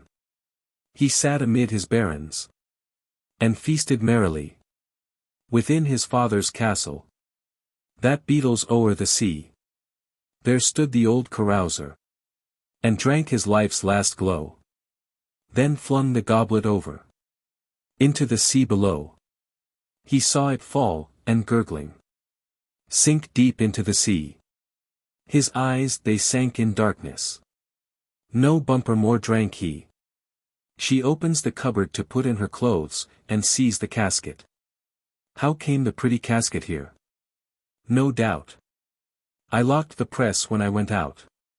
'Tis really strange, belike that it was sent. A pledge for money that my mother lent. Here hangs the key, sure there can be no sin in only looking what may be within. What have we here? Good heavens! See! What a display of finery! Here is a dress in which a queen might on a gala day be seen. I wonder how the necklace would suit me. Who may the lord of all this splendor be? She puts on the necklace, and looks at herself in the glass. Were but the earrings mine to wear, it gives one such a different air. What boots the beauty of the poor? 'Tis very beautiful to be sure, but without riches little ways. They praise you, but have pity while they praise. Gold is the pole to which all point, the whole big world hangs on gold. Alas we poor. Scene 6. A walk. Faust going up and down thoughtfully, then enter Mephistopheles. Mephistopheles. By all the keen pangs of love, by all the hot blasts of hell, by all the fellest of curses, if curse there be any more fell. Faust. How now, Mephisto? What the devil's wrong? I ne'er beheld a face one half so long. Mephistopheles. But that I am a devil myself, I'd sell both soul and body on the spot to hell. Faust. I verily believe you've got a craze. Beseems it you with such outrageous phrase to rage like any bedlamite? Mephistopheles. Only conceive the box of rare gewgaws, for Margaret got, is in a parson's claws. The thing came to the mother's sight, who soon suspected all was not right. The woman has got a most delicate nose, that snuffling through the prayer book goes, and seldom scents a thing in vain, if it be holy or profane. Your jewels, she was not long in guessing, were not like to bring a blessing.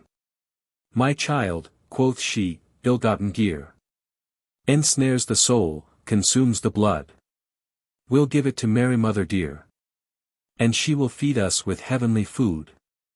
Margaret looked blank. 'Tis hard, thought she, to put a gift horse away from me. And surely godless was he never, who lodged it here, a gracious giver. The mother then brought in the priest. He quickly understood the jest, and his eyes watered at the sight. Good dame, quoth he, you have done right. He conquers all the world who wins a victory o'er his darling sins. The church is a most sharp-set lady, and her stomach holds good store. Has swallowed lands on lands already, and, still unglutted, craves for more. The church alone, my ladies dear, can digest ill-gotten gear. Faust. That is a general fashion, Jew. And king, and Kaiser have it too. Mephistopheles. Then ring and earring, and necklace, and casket. Like a bundle of toadstools away he bore. Thanked her no less, and thanked her no more, than had it been so many nuts in a basket. On heavenly treasures then held an oration, much, of course, to their edification. Faust. And Margaret? Mephistopheles.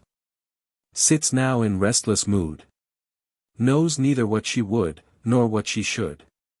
Broods o'er the trinkets night and day, and on him who sent them, more. Faust. Sweet love. Her grief doth vex me sore. Mephisto, mark well what I say. Get her another set straightway. The first were not so very fine. Mephistopheles. Oh yes. With you all things are mere child's play. Faust. Quick hence. And match your will with mine. Throw thee oft in her neighbor's way. Be not a devil of milk and water. And for another gift go cater. Mephistopheles. Yes, gracious sir. Most humbly I obey. Exit Faust. Mephistopheles. Such love-sick fools as these would blow sun, moon, and stars, like vilest stuff, to nothing with a single puff, to make their lady-love a show. Scene 7. Martha's house. Martha. Alone. In honest truth, it was not nobly done, in my good spouse to leave me here alone. May God forgive him, while he roams at large o'er the wide world. I live at my own charge. Sure he could have no reason to complain. So good a wife he'll not find soon again. She weeps. He may be dead, ah me, could I but know, by a certificate, that 'tis really so. Enter Margaret. Margaret. Martha. Martha. What wouldst thou, dear? Margaret. My knees can scarcely bear me. Only here. I found a second box today.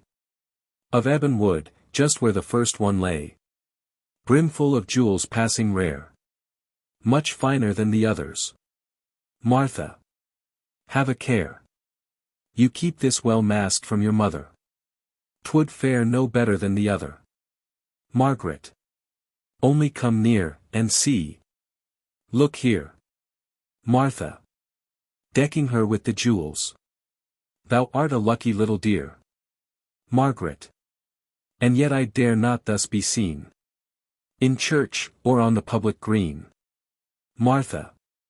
Just come across when you've an hour to spare, and put the gauds on here with none to see. Then promenade a while before the mirror there. 'Twill be a joy alike to thee and me. Then on a Sunday, or a holiday, our riches by degrees we can display. A necklace first, the drops then in your ear. Your mother sees it not, and should she hear, 'tis easy to invent some fair pretence or other. Margaret. But whence the pretty caskets came, I fear. There's something in it not right altogether. Knocking. Good God, I hear a step, is it my mother? Martha. Looking through the casement. 'Tis a strange gentleman. Come in.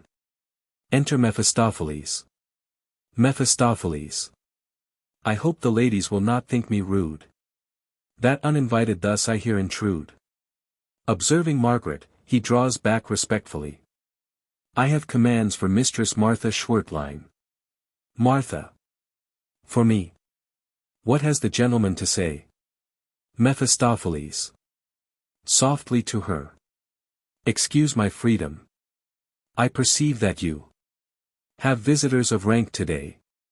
For this time I shall bid adieu. And after dinner do myself the pleasure to wait upon you, when you're more at leisure. Martha. Aloud. Think, child. Of all things in the world the last. My Gretchen for a lady should have passed. Margaret. The gentleman is far too good.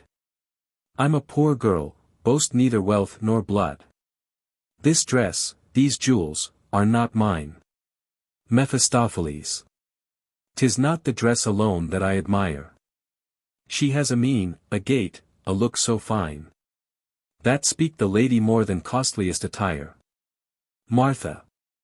And now your business, sir. I much desire. Mephistopheles. Would God I had a better tale to tell. Small thanks I should receive, I knew it well. Your husband's dead, his last fond words I bear. Martha. Is dead. The good fond soul. Oh woe. My man is dead. Flow, sorrow, flow. Margaret. Beseech thee, dearest Martha, don't despair. Mephistopheles. Now hear my mournful story to the end. Margaret. I would not love a man on earth, to rend me thus with grief, when he might hap to die. Mephistopheles. Joy hath its sorrow, sorrow hath its joy. Twin sisters are they, as the proverb saith.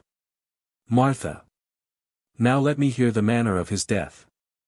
Mephistopheles. Where Padua's sacred turrets rise. Above the grave of holy Antony. On consecrated ground thy husband lies. And slumbers for eternity. Martha. No further message. Is this all? Mephistopheles. Yes. One request, and that not small.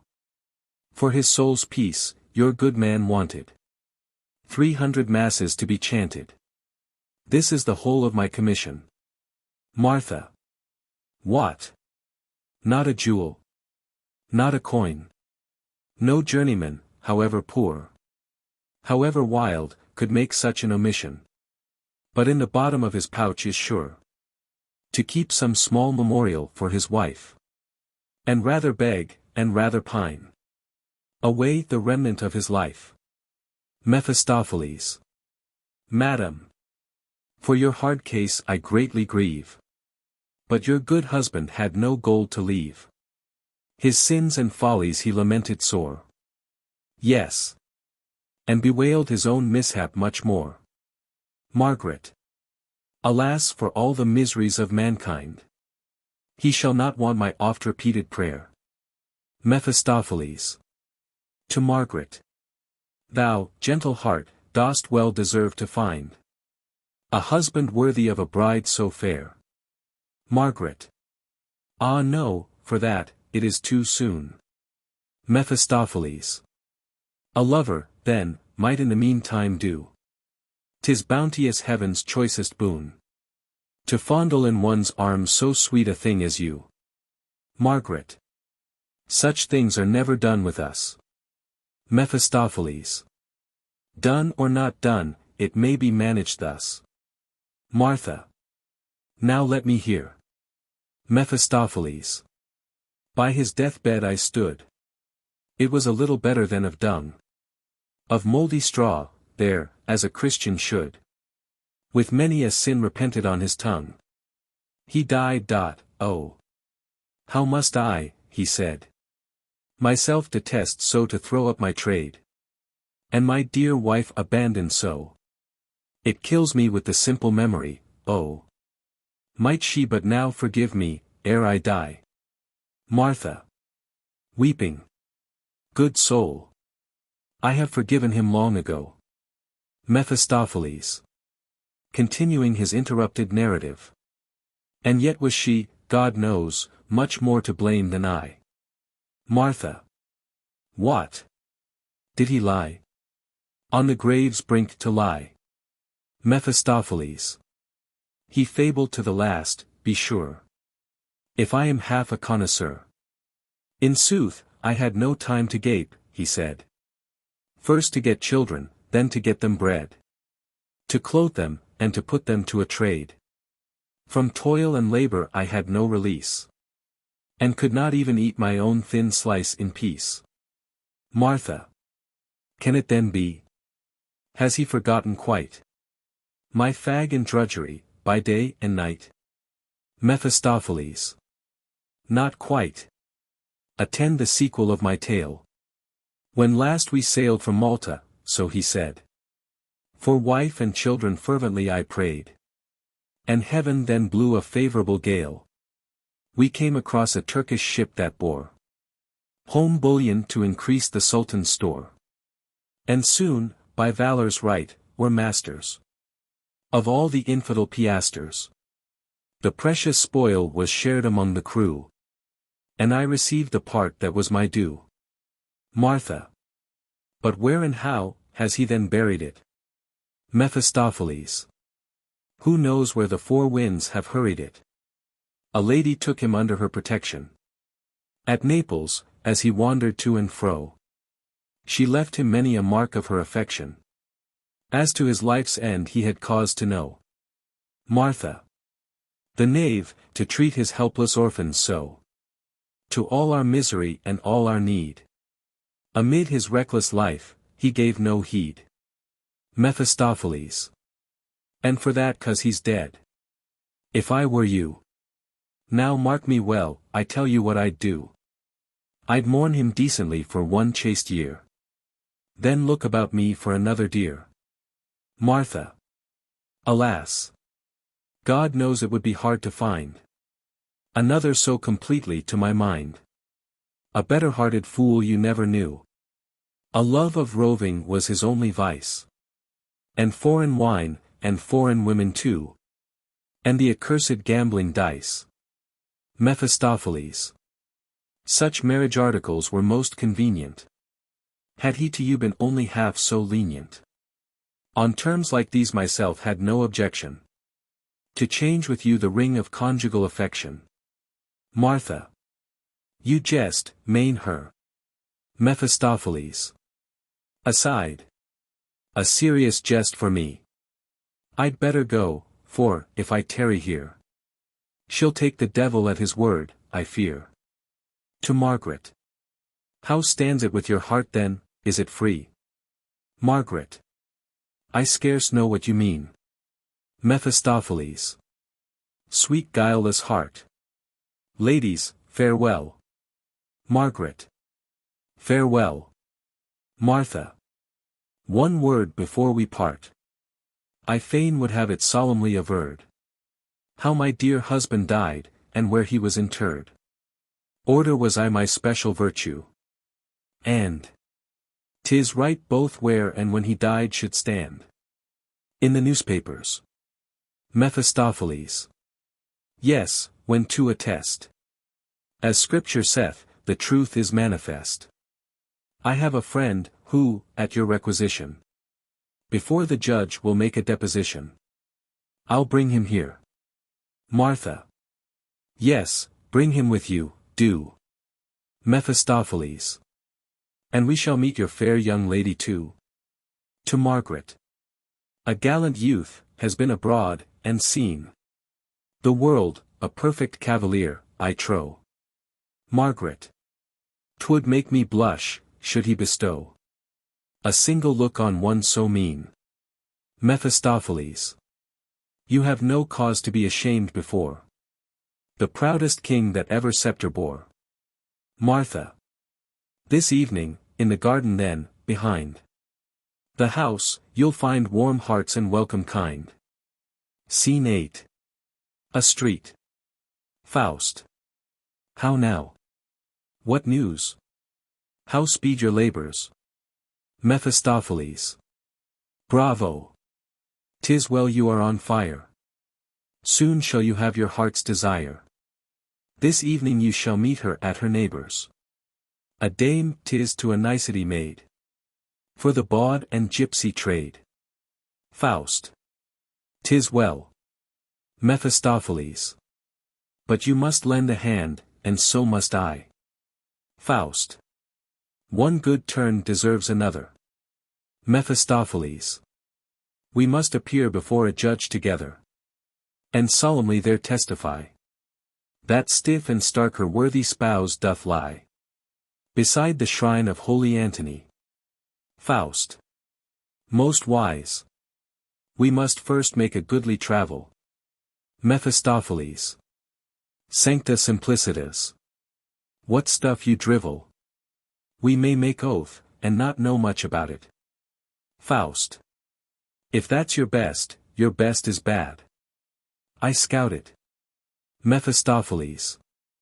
O holy man that would outwit the devil. Is it the first time in your life that you have sworn to what you knew could not be true? Of God, the world, and all that it contains.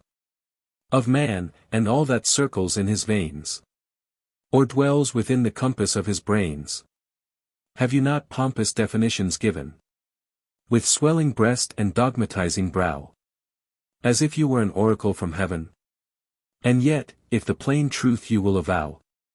You knew as much of all these things, in faith.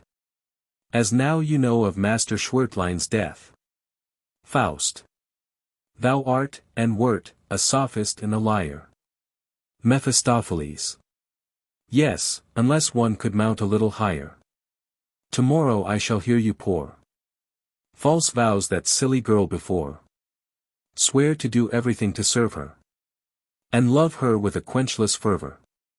Faust. And from my heart too. Mephistopheles. Oh. Of course, of course. Then will you speak, till you are hoarse. Of love, and constancy, and truth. And feelings of eternal youth. Will that too be the simple sooth? Faust. It will. It will. For, when I feel. And for the feeling, the confusion. Of feelings, that absorbs my mind. Seek for names, and none can find. Sweep through the universe's girth. For every highest word to give it birth. And then this soul-pervading flame. Infinite, endless, endless name. Call you this not but devilish delusion? Mephistopheles. Still I am right. Faust. Hold. Mark me, you are right indeed. For this is true. Who will be right, and only has a tongue, is never wrong. Come, I confess thee master in debating, that I may be delivered from thy prating. End of Act 3rd. Act 4. Scene I. Martha's garden. Margaret on Faust's arm. Martha with Mephistopheles, walking up and down. Margaret. I feel it well, 'tis from pure condescension. You pay to one like me so much attention. With travelers, 'tis a thing of course. To be contented with the best they find. For sure a man of cultivated mind can have small pleasure in my poor discourse. Faust.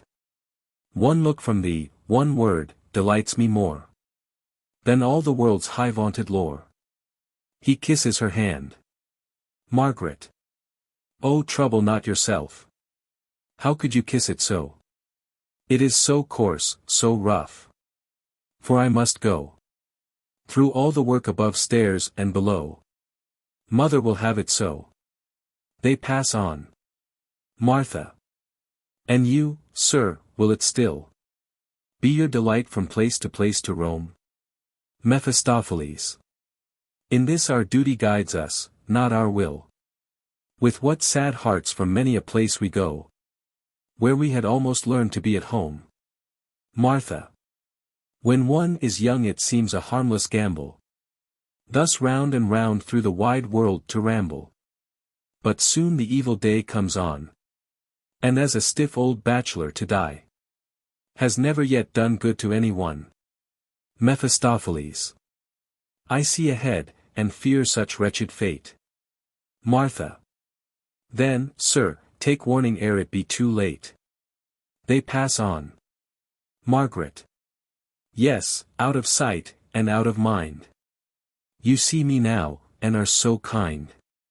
But you have friends at home of station high, with far more wit and far more sense than I. Faust. Their sense, dear girl, is often nothing more than vain conceit of vain short-sighted lore. Margaret. How mean you that? Faust. Oh, that the innocent heart and sweet simplicity, unspoiled by art, so seldom knows its own rare quality. That fair humility, the comeliest grace, which bounteous nature sheds on blooming face. Margaret. Do thou bestow a moment's thought on me. I shall have time enough to think of thee. Faust. You are then much alone. Margaret. Our household is but small, I own, and yet must be attended to. We keep no maid. I have the whole to do. Must wash and brush, and sew and knit, and cook, and early run and late. And then my mother is, in every wit, so accurate. Not that she needs to pinch her household. We might do much more than many others do. My father left a goodly sum, quite free from debt, with a neat house and garden too, close by the town, just as you pass the gate. But we have lived retired enough of late. My brother is a soldier, he is at the wars, my little sister's dead. Poor thing! It caused me many an hour of pain to see it pine, and droop its little head.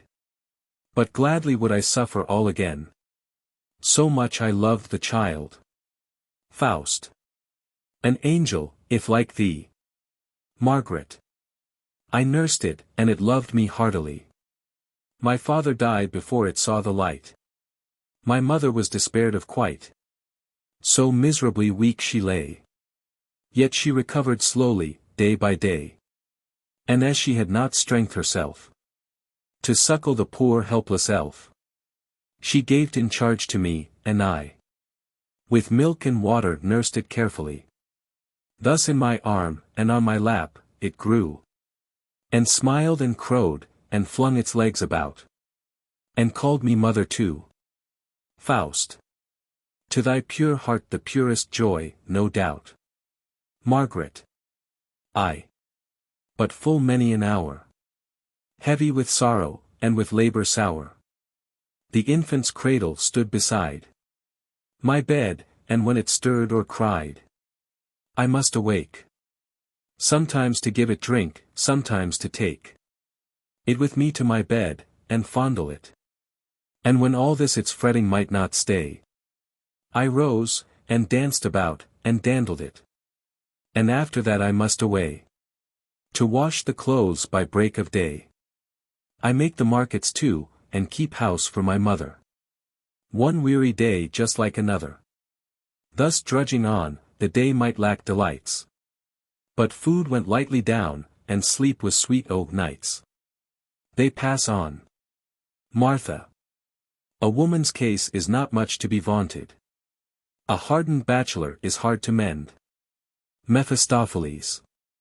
A few apostles such as you were wanted, from evil ways their vagrant steps to bend. Martha. Speak plainly, sir, have you found nothing yet? Are you quite disentangled from the net? Mephistopheles. A house and hearth, we have been often told, with a good wife, is worth its weight in gold. Martha. I mean, sir, have you never felt the want? Mephistopheles. A good reception I have always found. Martha. I mean to say, did your heart never pant? Mephistopheles. For ladies my respect is too profound to jest on such a serious theme as this. Martha. My meaning still you strangely miss. Mephistopheles. Alas, that I should be so blind. One thing I plainly see, that you are very kind. They pass on. Faust. You knew me, then, you little angel. Straight. When you beheld me at the garden gate. Margaret. Marked you it not, you saw my downward look. Faust. And you forgive the liberty I took. When from the minster you came out that day. And I, with forward boldness more than meet. Then ventured to address you on the street. Margaret. I was surprised, I knew not what to say. No one could speak an evil word of me. Did he, perchance, in my comportment see aught careless or improper on that day? That he should take me for a worthless girl, whom round his little finger he might twirl?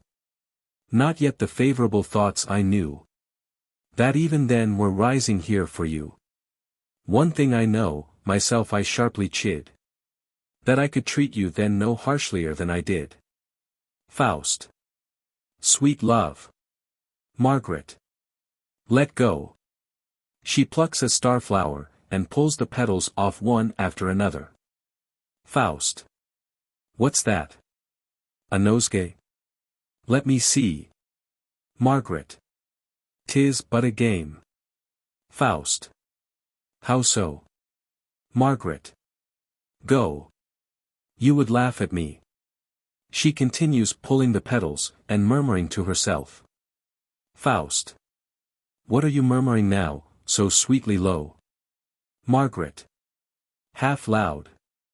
He loves me, yes, he loves me, no. Faust. Thou sweet angelic face. Margaret. Murmuring as before. He loves me, yes, he loves me, no. Pulling out the last petal with manifest delight. He loves me, yes. Faust. Yes, child. The fair flower star hath answered yes. In this the judgment of the gods approves thee. He loves thee. Know'st thou what it means? He loves thee. He seizes her by both hands. Margaret. I scarce can speak for joy. Faust. Fear thee not, love. But let this look proclaim. This pressure of my hand declare. What words can never name? To yield us to an ecstasy of joy. And feel this transful bliss must be eternal. Yes. Its end would be despair. It hath no end. No end for thee and me. Margaret presses his hands, makes herself free, and runs away. He stands still for a moment thoughtfully, then follows her. Martha. Coming up. 'Tis getting late. Mephistopheles. Yes, and we must away. Martha. I fain would have you stay. But 'tis an evil neighborhood, where idle gossips find their only good. Their pleasure and their business too, in spying out all that their neighbors do. And thus, the whole town in a moment knows the veriest trifle. But where is our young pair? Mephistopheles. Like wanton birds of summer, through the air. I saw them dart away. Martha. He seems well pleased with her. Mephistopheles. And she with him. 'Tis thus the world goes. Scene 2. A summer house in the garden. Margaret comes springing in, and hides herself behind the door of the summer house. She places the point of her finger on her lips, and looks through a rent. Margaret. He comes. Faust. Coming up. Ha. Ha. Thou cunning soul, and thou wouldst trick me thus, but I have caught thee now. He kisses her. Margaret. Clasping him and returning the kiss. Thou best of men, with my whole heart I love thee. Mephistopheles heard knocking. Faust. Stamping. Who's there? Mephistopheles. A friend. Faust. A beast. Mephistopheles. 'Tis time now to remove thee. Martha. Coming up. Yes, sir, 'tis getting late. Faust. May I not take you home? Margaret. My mother would, farewell. Faust. And must I leave you then? Farewell. Martha. Adieu. Margaret. Right soon to meet again. Exeunt Faust and Mephistopheles. Margaret. Alone. Dear God. What such a man as this can think on all and everything? I stand ashamed, and simple yes is the one answer I can bring. I wonder what a man, so learned as he, can find in a poor simple girl like me. Exit. Scene 3. Wood and cavern. Faust. Alone. Spirit supreme. Thou gav'st me all. For which I ask thee. Not in vain hast thou turned toward me thy countenance in fire. Thou gavest me wide nature for my kingdom, and power to feel it, to enjoy it. Not cold gaze of wonder gav'st thou me alone, but even into her bosom's depth to look, as it might be the bosom of a friend. The grand array of living things thou madst to pass before me, madst me know my brothers. In silent bush, in water, and in air.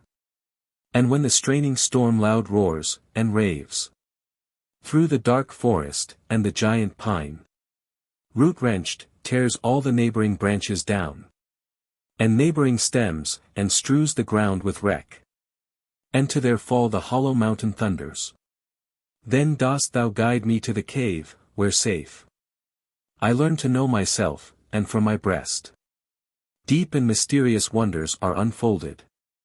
Then mounts the pure white moon before mine eye, with mellow ray, and in her softening light, from rocky wall, from humid brake, upfloat the silvery shapes of times bygone, and soothe the painful pleasure of deep-brooding thought. Alas! That man enjoys no perfect bliss. I feel it now. Thou gav'st me with this joy, which brings me near and nearer to the gods. A fellow, whom I cannot do without. All cold and heartless, he debases me before myself, and, with a single breath, blows all the bounties of thy love to naught, and fans within my breast a raging fire. For that fair image, busy to do ill. Thus reel I from desire on to enjoyment, and in enjoyment languish for desire. Enter Mephistopheles. Mephistopheles. What? Not yet tired of meditation? Methinks this is a sorry recreation. To try it once or twice might do. But then, again to something new. Faust. You might employ your time some better way than thus to plague me on a happy day. Mephistopheles. Well, well. I do not grudge you quiet. You need my aid, and you cannot deny it. There is not much to lose, I trow, with one so harsh, and gruff, and mad as thou. Toil. Moil. From morn to even, so on it goes. And what one should, and what one should not do, one cannot always read it on your nose. Faust. This is the proper tone for you. Annoy me first, and then my thanks are due. Mephistopheles. Poor son of earth.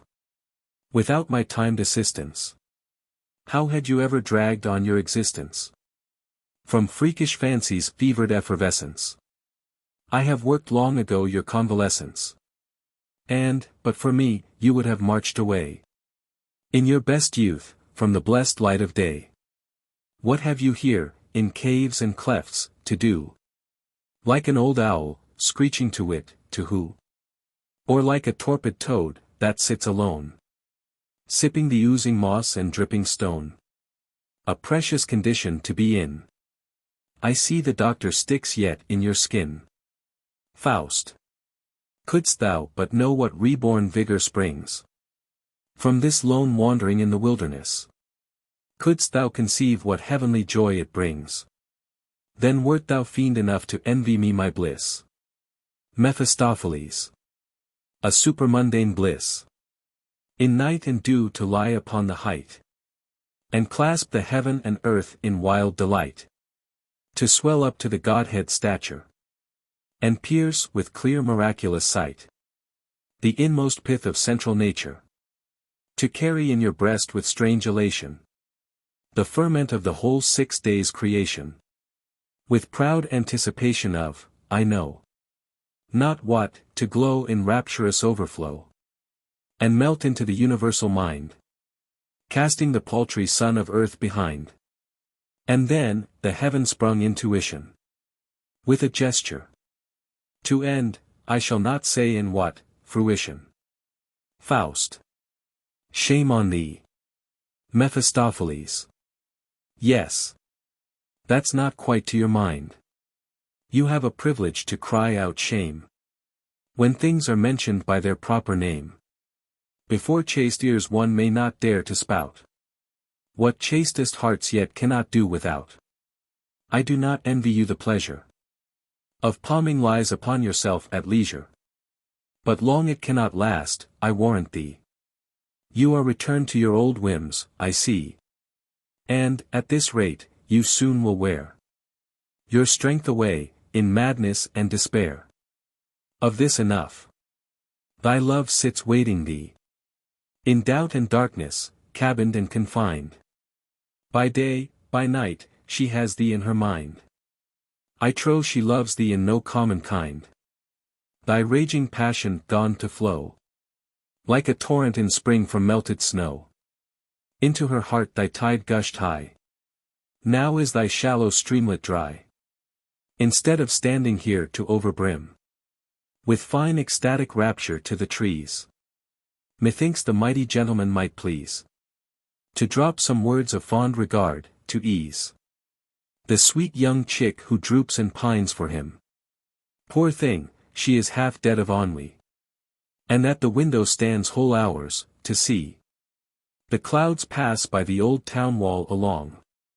Were I a little bird, so goes her song, the livelong day, and half the night to boot. Sometimes she will be merry, mostly sad. Now, like a child, weeping her sorrows out. Now calm again to look at, never glad. Always in love. Faust. Thou snake! Thou snake! Mephistopheles. To himself. So be it. That my guile thy stubborn will may break. Faust.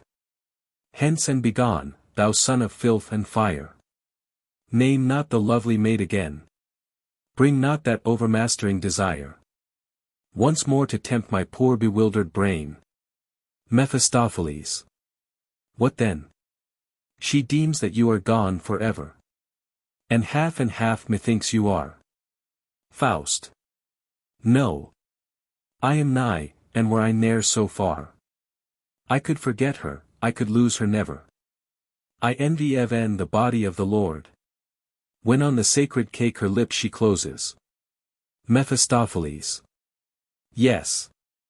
To be honest, and confess my sins, I oft have envied thee the lovely twins that have their fragrant pasture among roses.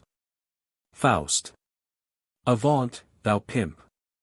Mephistopheles. Rail you, and I will laugh. The God who made the human stuff, both male and female, if the book don't lie, himself the noblest trade knew well enough how to carve out an opportunity. But come, why peak and pine you here? I lead you to the chamber of your dear, not to the gallows. Faust. Ah! What were heaven's supremest blessedness? Within her arms, upon her breast, to me. Must I not still be wrung with agony, that I should plunge her into such distress? I, the poor fugitive. Outlaw from my kind. Without a friend, without a home. With restless heart, and aimless mind. Unblessed, unblessing, ever doomed to roam. Who, like a waterfall, from rock to rock came roaring. With greedy rage into the cauldron pouring. While she, a heedless infant, rears sidewards her hut upon the alpine field. With all her hopes, and all her fears. Within this little world concealed. And I, the god detested, not content to seize the rocks, and in my headlong bent to shatter them to dust, with ruthless tide. Her little shieling on the mountain side bore down, and wrecked her life's sweet peace with mine. And such an offering, hell, must it be thine? Help, devil, to cut short the hour of ill. What happen must, may happen when it will. May her sad fate my crashing fall attend. And she with me be ruined in the end. Mephistopheles. Lo! How it boils again and blows. Like furnace, wherefore no man knows. Go in, thou fool, and let her borrow from thee, sweet solace to her sorrow. When such a brainsick dreamer sees no road, where he to walk may please. He stands and stares like Balaam's ass. As if a god did block the pass. A man's a man who does and dares. In other points you're spiced not scantly with the devil. Nothing more silly moves on earth's wide level than is a devil who despairs. Scene 4. Margaret's room. Margaret alone, at a spinning wheel. Margaret. My rest is gone. My heart is sore. Peace find I never. And never more. Where he is not. Life is the tomb. The world is bitterness. And gloom. Crazed is my poor distracted brain. My thread of thought is rent in twain. My rest is gone. My heart is sore. Peace find I never. And never more. I look from the window. For none but him. I go abroad. For only him. His noble air. His bearing high. The smile of his mouth. The might of his eye. And, when he speaks, what flow of bliss. The clasp of his hand. And ah! His kiss. My rest is gone. My heart is sore. Peace find I never. And never more. My bosom swells. And pants for him. Oh, that I might clasp him. And cling to him. And kiss him, and kiss him. The livelong day. And on his kisses. Melt away. Scene V. Martha's garden. Margaret and Faust. Margaret. Promise me, Henry. Faust. What I can. Margaret. Of your religion I am fain to hear. I know thou art a most kind-hearted man. But as to thy belief I fear. Faust. Fear not. Thou know'st I love thee well, and know. For whom I love my life's last drop shall flow. For other men, I have nor wish nor need. To rob them of their church, or of their creed. Margaret. That's not enough, you must believe it too. Faust. Must I? Margaret. Alas! That I might work some change on you. Not even the holy mass do you revere. Faust. I do revere, T. Margaret. Yes, but without desire. At mass and at confession, too, I fear. Thou hast not shown thyself this many a year. Dost thou believe in God? Faust. My love, who dares aspire to say he doth believe in God? Mayst ask thy priests and sages all. Their answer seems like mockery to fall upon the asker's ear. Margaret. Then thou dost not believe. Faust. Misunderstand me not, thou sweet, angelic face. Who dares pronounce his name? And who proclaim, I do believe in him? And who dares presume to utter, I believe him not? The all-embracer, the all-upholder, grasps and upholds he not thee, me, himself? Vaults not the heaven his vasty dome above thee? Stand not the earth's foundations firm beneath thee? And climb not, with benignant beaming, up heaven's slope the eternal stars? Looks not mine eye now into thine? And feel'st thou not an innate force propelling thy tide of life to head and heart?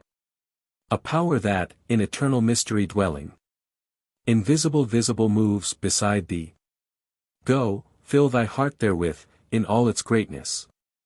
And when thy heart brims with this feeling, then call it what thou wilt. Heart, happiness, love, God. I have no name for that which passes all revealing. Feeling is all in all. Name is but smoke and sound, enshrouding heaven's pure glow. Margaret. All that appears most pious and profound. Much of the same our parson says. Only he clothes it in a different phrase. Faust. All places speak it forth. All hearts, from farthest south to farthest north, proclaim the tale divine. Each in its proper speech. Wherefore not I in mine? Margaret. When thus you speak it does not seem so bad. And yet is your condition still most sad. Unless you are a Christian, all is vain. Faust. Sweet love. Margaret. Henry, it gives me pain, more than my lips can speak, to see thee joined to such strange company. Faust. How so? Margaret. The man whom thou hast made thy mate, deep in my inmost soul I hate. Nothing in all my life hath made me smart so much as his disgusting leer. His face stabs like a dagger through my heart. Faust. Sweet doll. Thou hast no cause to fear. Margaret. It makes my blood to freeze when he comes near. To other men I have no lack of kindly thoughts, but as I long to see thy face, I shudder back from him. That he's a knave I make no doubt. May God forgive me, if I do him wrong. Faust. Such grim old owls must be without their help the world could not get on, I fear. Margaret. With men like him I would have naught to do. As often as he shows him here, he looks in at the door with such a scornful leer. Half angry too. Whatever is done, he takes no kindly part. And one can see it written on his face. He never loved a son of Adam's race. Henry, within thy loving arm, I feel so free, so trustful warm. But when his foot comes near, I start, and feel a freezing grip tie up my heart. Faust. O thou prophetic angel, thou. Margaret. This overpowers me so, that, when his icy foot may cross the door, I feel as if I could not love thee more. When he is here, too, I could never pray. This eats my very heart.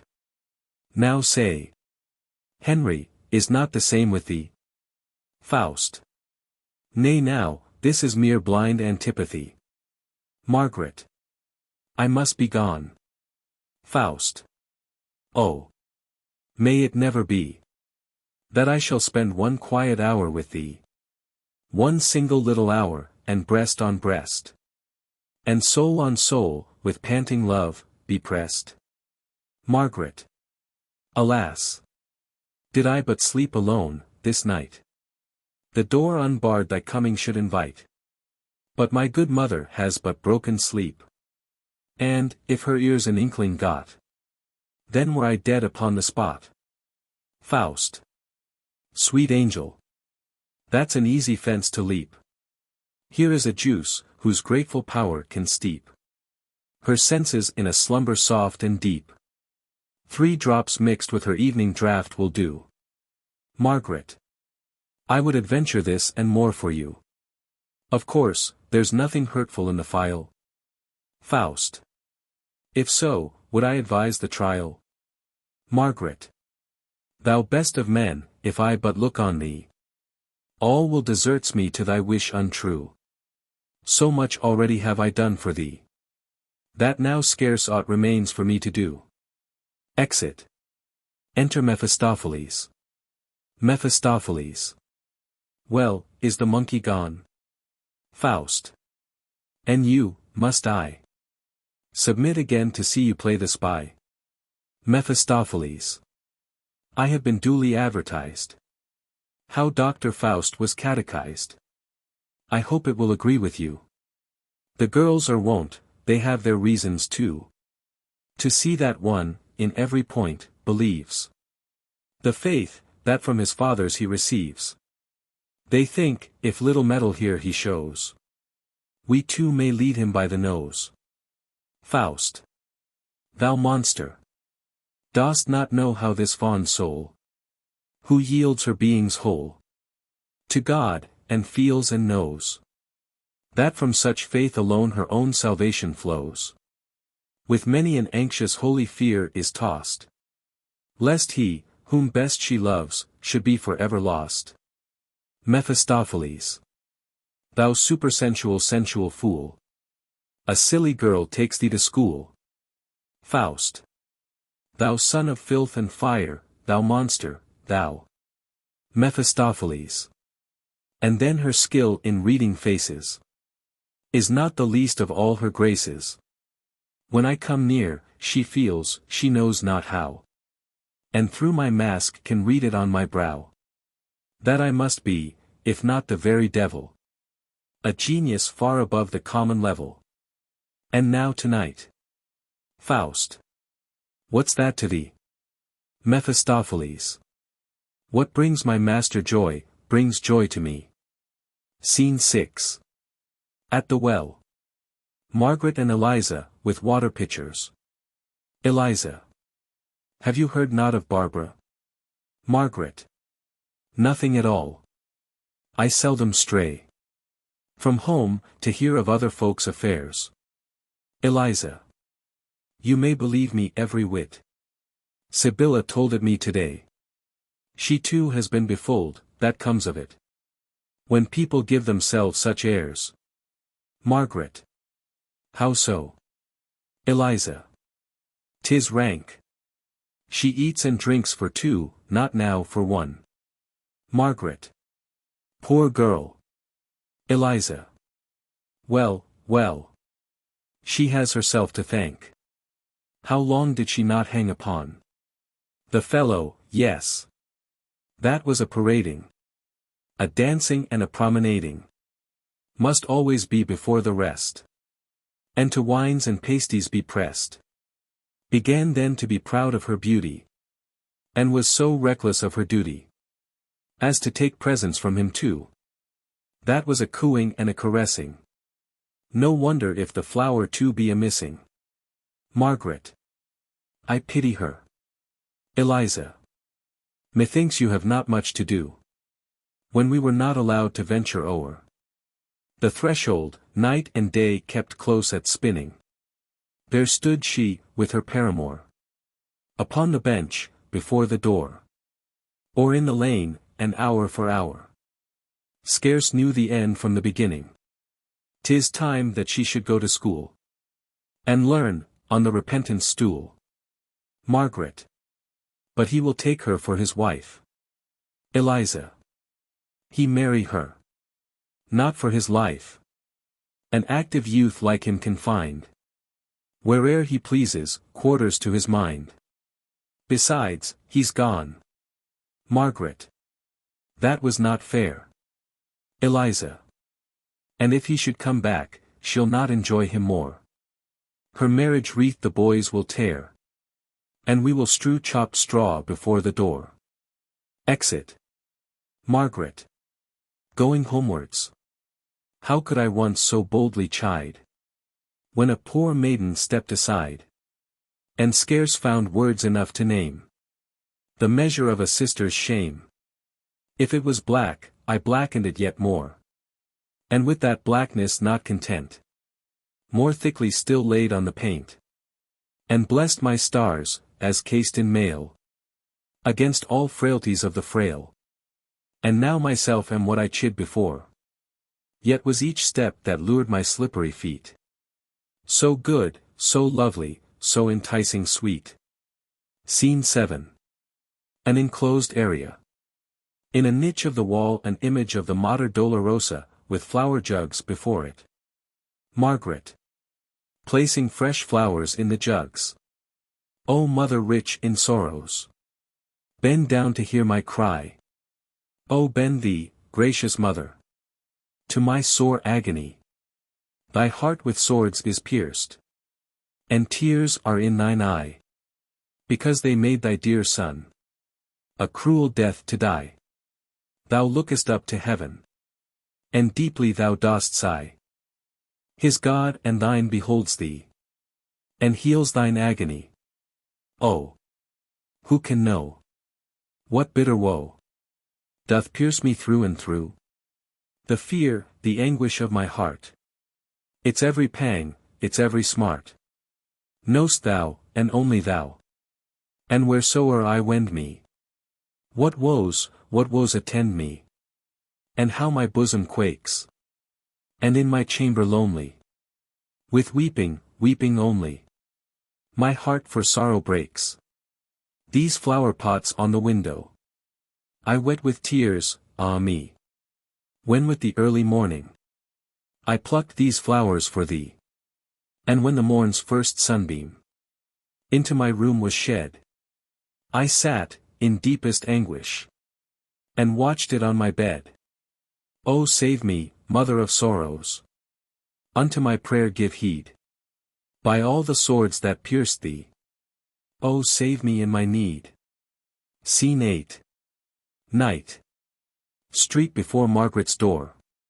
Enter Valentine. Valentine. When I sat with our merry men, at a carousal, now and then, where one may be allowed a boast, and my messmates gave toast for toast to the girl they prized the most, and with a bumper then swillied o'er their praise, when they could praise no more, I'd sit at ease, and lean upon my elbow, while they prated on, till all the swaggerers had done, and smile and stroke my beard, and fill the goodly rummer to my hand, and say, all that is very well, but is there one, in all the land, that with my Margaret may compare, or even tie the shoe to her? Rap, rap, cling, clang, so went it round, from man to man, with gleesome sound, and one cried out with lusty breath, yes, Gretchen, Gretchen, she's the girl of womanhood, the perfect pearl. And all the braggarts were dumb as death. And now, the devil's in the matter. It is enough to make one clatter like a rat, along the walls. Shall every boor, with jibe and jeer, turn up his nose when I appear? And every pettiest word that falls me, like a purseless debtor, torture. And though I bruised them in a mortar, I could not say that they were wrong. What comes apace? What creeps along? A pair of them comes slinking by. If 'tis the man I look for, I will dust his coat so well he'll not, by Jove, go living from the spot. Retires. Enter Faust and Mephistopheles. Faust. As from the window of the vestry there, the light of the undying lamp doth glare, and sidewards gleameth, dimmer still and dimmer, till darkness closes round its fitful glimmer. So murky is it in my soul, Mephistopheles. And I've a qualmish sort of feeling, like a cat on a rainy day, creeping round the wall, and stealing near the fireplace, if it may. Yet am I in most virtuous trim, for a small turn at stealing, or at lechery. So jumps already through my every limb. Walpurgis night, with all its glorious witchery. The day after tomorrow brings again the feast, with fun and frolic in its train. Faust. Is it not time that you were raising the treasure there in the distance blazing? Mephistopheles. Soon shall you sate your eyes with gazing, and lift up from the urn yourself a little mine of precious pelf. I gave it a side glance before, saw lion dollars by the score. Faust. Is there no god, no jewel at all, to deck my sweet little mistress withal? Mephistopheles. Oh yes. I saw some trinkets for the girls. A sort of necklace strung with pearls. Faust. 'Tis well that we have this to give her, for empty-handed go I never. Mephistopheles.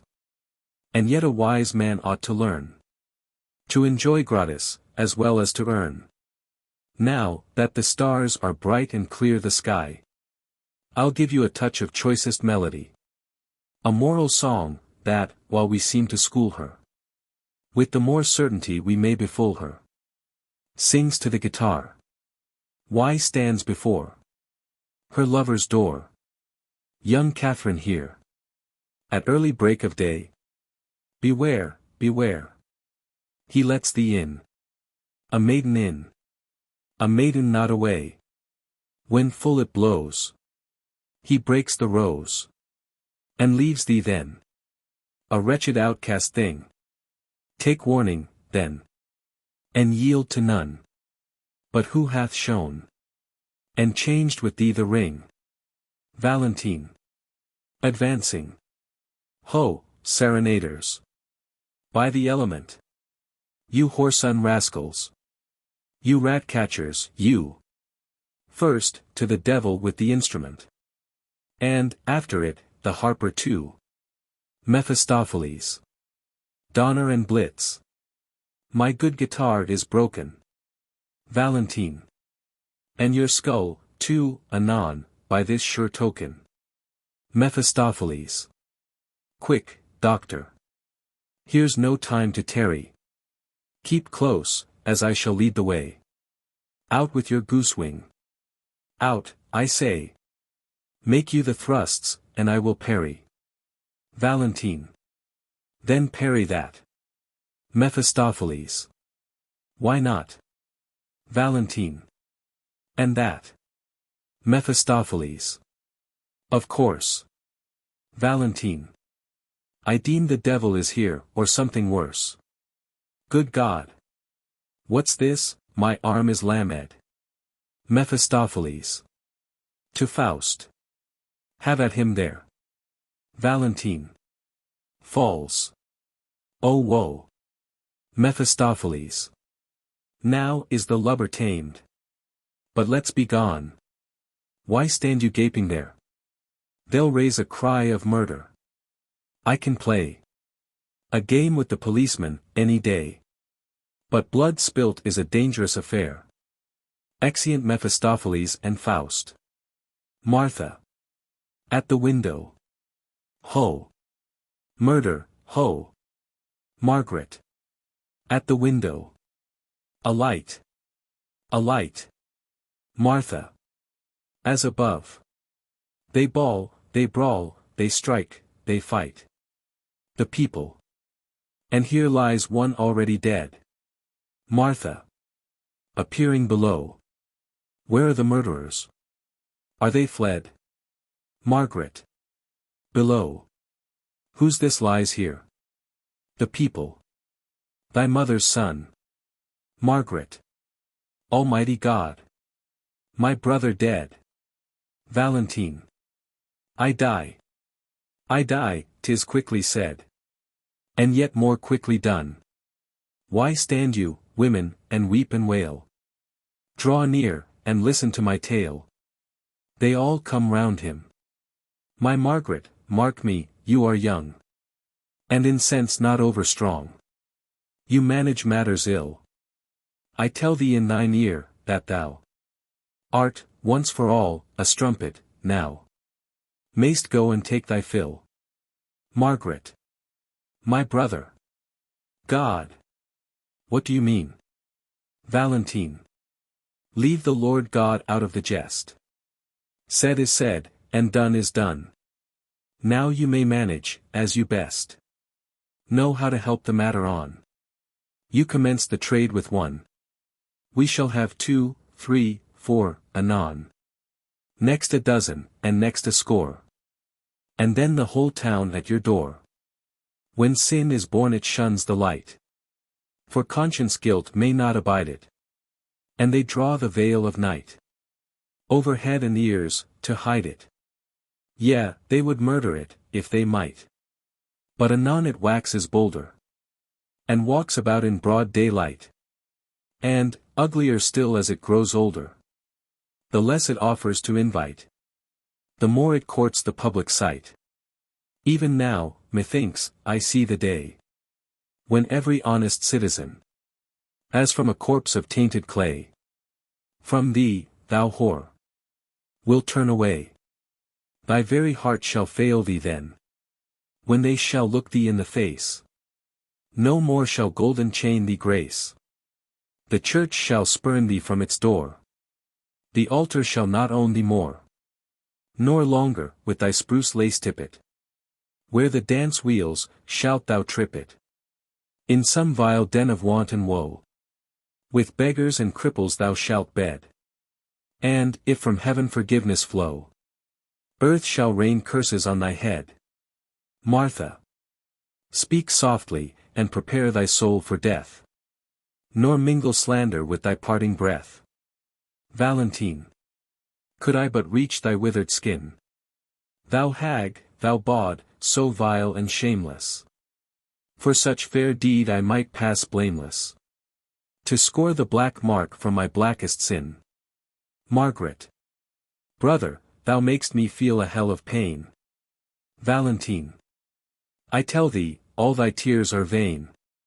When with thy honor thou didst part, thou dealt the blow that pierced my heart. I go through death, with fearless mood, to meet my God, as a soldier should. Dies. Scene 9. A cathedral. Mass, organ, and song.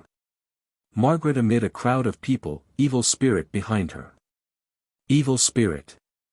How different, Margaret, was thy case, when, in thine innocence, thou didst kneel before the altar, and from the well-worn book didst lisp thy prayers. Half childish play, half God in thy heart. Margaret. Where is thy head? Within thy heart. What dire misdeed prayest thou for thy mother's soul, whom thou didst make to sleep a long, long sleep of sorrow? Whose blood is on thy threshold, and, underneath thy heart, moves not the swelling germ of life already, and, with its boding presence, thee tortures, and itself? Margaret. Woe, woe!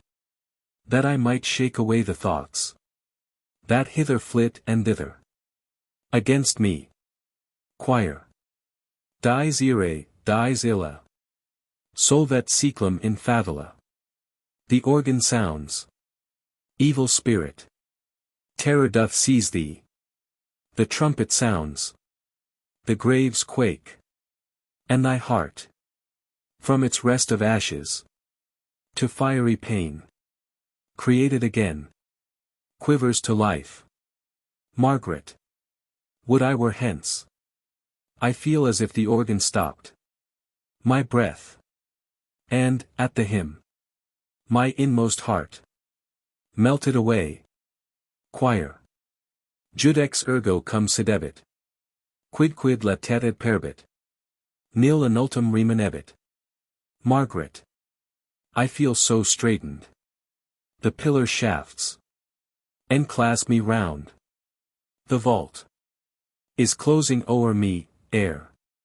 Evil spirit. Yeah. Let them hide thee.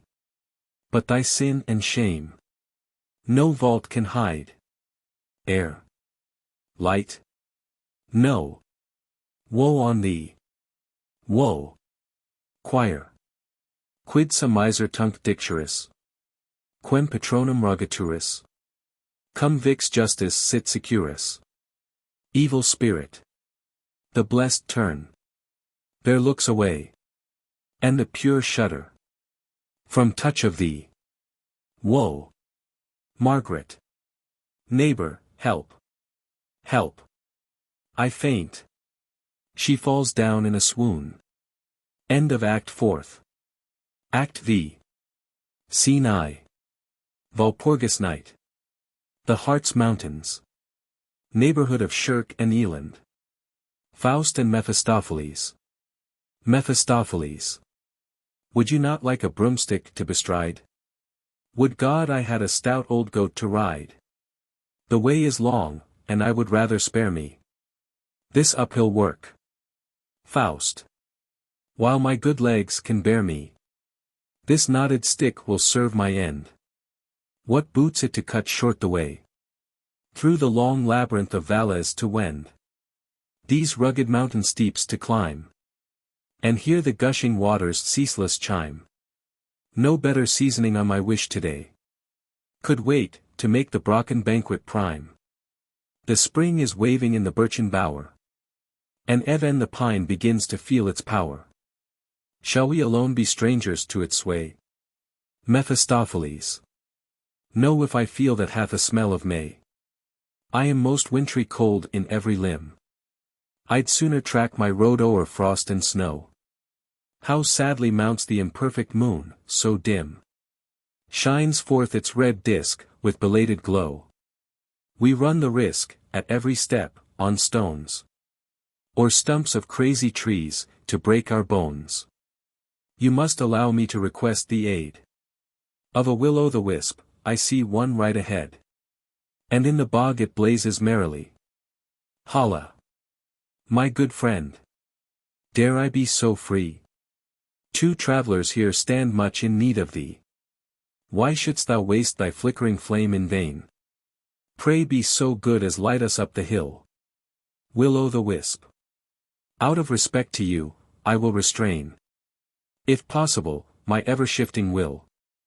But all our natural genius, and our skill, is zigzag. Straight lines go against the grain. Mephistopheles. Ha! Ha! Hast learned from men how to declaim? March on, I tell thee, in the devil's name. Else will I blow thy flickering life-spark out. Will-o'-the-wisp. You are the master of the house, no doubt. And therefore I obey you cheerfully. Only remember, 'tis the 1st of May. The Brocken is as mad can be. And when an ignis fatuus leads the way, you have yourselves to blame, if you should stray. Faust, Mephistopheles, and Will-o'-the-wisp. In reciprocal song. Through the realms of fairy dreaming. Through the air with magic teeming. Guide us forward, guide us fairly. Thanks to thee be rendered rarely. Guide us quick, and guide us sure. O'er the wide waste Brocken moor. Trees on trees thick massed before us. Flit, and fling dark shadows o'er us. Cliffs on cliffs in rugged masses. Nod above the narrow passes. And each rock from jagged knows how it snorts, and how it blows. Over turf and stone are pouring stream and streamlet, wildly roaring. Is it rustling? Is it singing? Love's sweet plaint with gentle winging. Voices of those days, the dearest, when our light of hope was clearest. And the echo, like the sounds of ancient story, back rebounds. Uhu! Shuhu! What a riot! Owl and peewit, jay and peet. Will no bird tonight be quiet? What is this? Red salamanders, with long legs and swollen paunches, weaving wreathy fire meanders through the thicket's bristling branches, and the trees, their roots outspreading from the sand and rocky bedding, winding, stretching, twisting grimly Through the dun air darting dimly. Seek to seize us, seek to grasp us. And with snaky coils enclasp us. And the mice in motley muster. Red and white, and blue and grey. Thick as bees that hang in cluster. Crowd along the heathy way. And the fireflies shooting lightly. Through the weirdly winding glade. With bewildering escort, brightly. Lead the streaming cavalcade. But tell me, in this strange confusion. What is real, what delusion? Do we walk with forward faces? Or stand and halt with baffled paces? All things seem to change their places. Rocks and trees to make grimaces. And the lights in witchy row. Twinkle more and more they blow. Mephistopheles. Hold me tightly by the queue. From this hillock, we may view. At leisure, with admiring gaze. How Mammon in the mount doth blaze. Faust. How strangely through the glooming glens. Dim sheen, like morning redness, glimmers. Even to the darkest, deepest dens. With its long streaky rays it shimmers. Here mounts the smoke, there rolls the steam. There flames through the white vapors gleam. Here like a thread along the mountain. It creeps, there gushes in a fountain. Here stretching out, in many a rood. Along the vale, its veined flood. And here at once it checks its flight. And bursts in globes of studded light. Their sparks are showering on the ground. Like golden sand besprinkled round. And lo! Where all the rocky height. From head to foot is bathed in light. Mephistopheles. Hath not old Mammon lit with goodly flame his palace for the jubilee? Thou art in luck to see the game. Even now I scent the lusty company. Faust. How the mad storm doth howl and hiss. And beats my neck with angry buffeting. Mephistopheles. To the old mountain's hard ribs cling. Or the strong blast will hurl thee down the abyss. The night with clouds is overcast. Here in the woods the grinding of the blast. How the frightened owlets flit. How the massive pillars split. Of the dark pine palaces. How the branches creak and break. How the riven stems are groaning. How the gaping roots are moaning. In terrible confusion all. One on another clashing, they fall. And through the clefts, where their wrecks are buried. Hissing and howling the winds are hurried. Sounds of voices dost thou hear? Voices far, and voices near. And, all the mountain side along. Streams a raving wizard song. Witches. In chorus. The witches to the Brocken ride. The stubble is yellow, the corn is green. A merry crew to a merry scene. And good Sir Urian is the guide. Over stock and stone we float. Wrinkled hag and rank old goat. A voice. Old Mother Baubo comes up now. Alone, and riding on a sow. Chorus. Honor to him to whom honor is due. Lady Baubo heads the crew. On the back of a sow, with the wings of the wind. And all the host of witches behind. A voice. Sister, which way came you? A voice. By Ilsenstein. And I looked into an owlet's nest, as on I fared. That with its 2 eyes broadly stared. A voice. The deuce. At what a devil's pace. You go, this march is not a race. A voice. It tore me, it flayed me. These red wounds it made me. Witches. In chorus. The road is broad, the road is long. Why crowd you so on one another? Scrapes the besom, pricks the prong. Chokes the child, and bursts the mother. Wizards. Semi-chorus. We trail us on, like very snails. The women fly with flaunting sails. For, when we run Squire Satan's races, they always win by 1,000 paces. Semi-chorus. Not quite so bad, the women need 1,000 paces to help their speed. But let them speed what most they can. With one spring comes up the man. Voice. From above. Come up. Come up from the lake with me. Voices. From below. Right gladly would we mount with thee. We wash, and cease from washing never. Our skins are as white can be. But we are as dry and barren as ever. Both choruses. The wind is hushed, the stars take flight.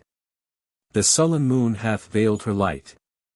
The magic choir from whizzing wings long lines of sparkling glory flings. Voice. From below. Stop, stop. Voice. From above. Who bawls so loud from the cleft? Voice. From below. Let me go with you. Let me not be left. 300 years I grope and grope. Round the base and up the slope. But still the summit cheats my hope. I fain would be a merry guest. At Satan's banquet with the rest. Both choruses. On broomstick, and on lusty goat. On pitchfork, and on stick, we float. And he, today who cannot soar, is a lost man for evermore. Half witch. Below. I hobble on behind them all. The others scarcely hear my call. I find no rest at home, and here I limp on lamely in the rear. Chorus of witches. The ointment gives our sinews might. For us each rag is sail enough. We find a ship in every trough. Whoso will fly must fly tonight. Both choruses. While we upon the summit ride. Be yours to sweep along the side. Up and down, and far and wide. On the left, and on the right. Witch and wizard mass together. Scour the moor and sweep the heather. Bravely on Walpurgis night. They alight. Mephistopheles. What a thronging, and jolting, and rolling, and rattling. What a whizzing, and whirling, and jostling, and battling. What a sparkling, and blazing, and stinking, and burning. And witches that all topsy-turvy are turning. Hold fast by me, or I shall lose you quite. Where are you? Faust. At a distance. Here. Mephistopheles. What? So far in the rear. Why then, 'tis time that I should use my right. As master of the house tonight. Make way. Squire Volland comes, sweet mob, make way. Here, doctor, hold by me, and now, I say. We must cut clear of this wild hubbub, while we may. Even my cloth is puzzled here. Seest thou that light on yonder mound quite near? It hath a most peculiar glare. We'll slip in there. And watch behind the bush the humours of the fair. Faust. Strange son of contradiction, mayst even guide us. A rare conceit. Of course you must be right. This weary way we march on famed Walpurgis night. Like hermits in a corner here to hide us. Mephistopheles. Lo! Where the flames mount up with bickering glee. In sooth it is a goodly company. In such a place one cannot be alone. Faust. And yet a place I'd rather own. Upon the top, where whirling smoke I see. There thousands to the evil spirit high.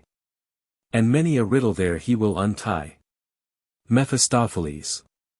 Yes, and for every knot he disentangles.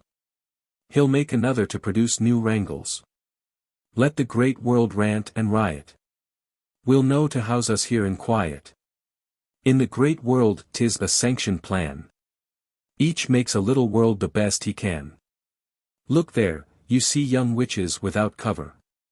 And old ones prudently veiled over. Yield but to me, and I can promise thee. With little labour, mickle glee.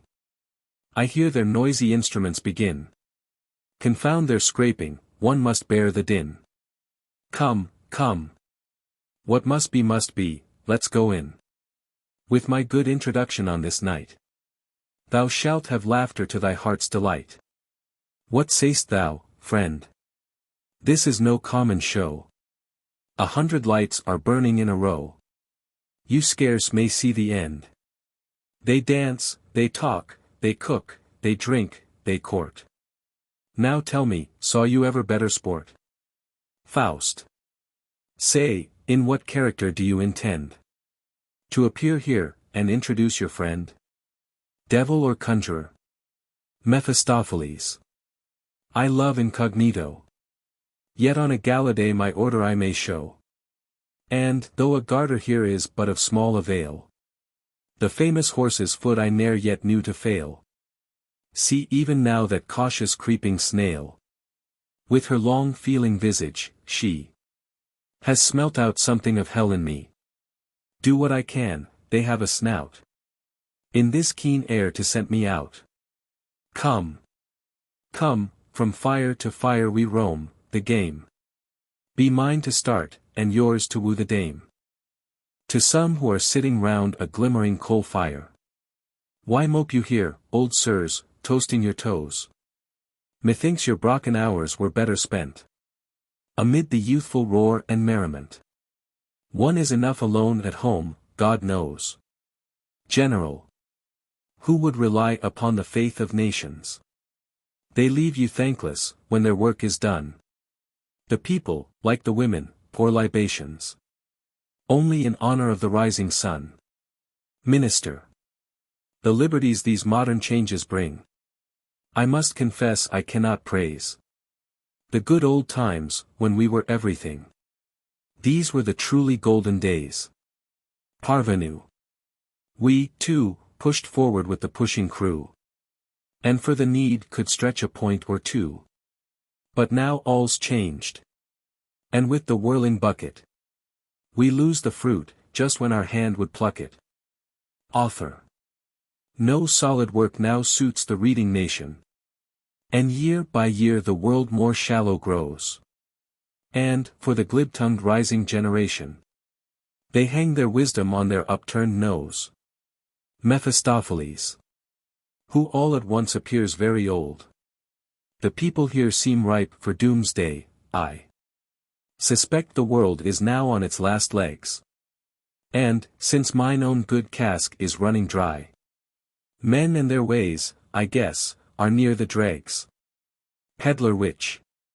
Good sirs, I pray you pass not by. Cast on my wares a friendly eye. One cannot see such rich display of curious trinkets every day. Yet is there nothing in my store which far all other stores excels, that hath not done some mischief sore to earth, and all on earth that dwells. No dagger by which blood hath not been shed. No cup from which, through sound and healthy life, corroding fiery juice hath not been spread.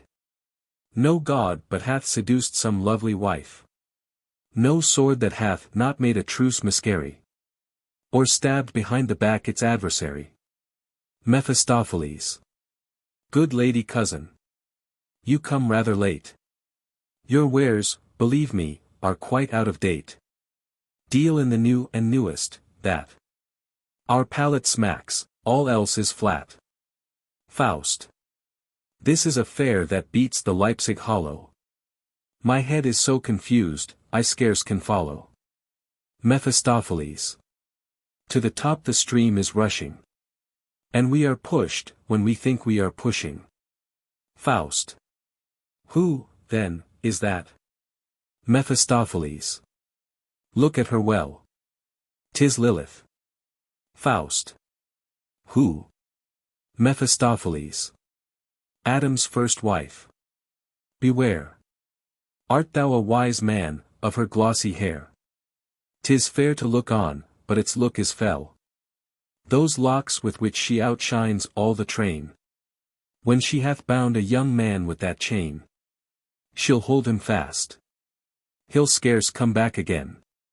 Faust. There sit an old and young one on the sward. They seem to have been dancing somewhat hard. Mephistopheles. Oh. Once begun, they'll go on like the devil. Come, come. They rise again, let's join the revel. Faust and Mephistopheles join the dance, the former with the young witch as his partner, the latter with the old one. Faust. Dancing with the young witch. A lovely dream once came to me. I saw in my sleep an apple tree. 2 lovely apples on it did shine. I clomb the pole to make them mine. The young witch.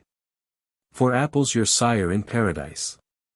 And primal dame had longing eyes.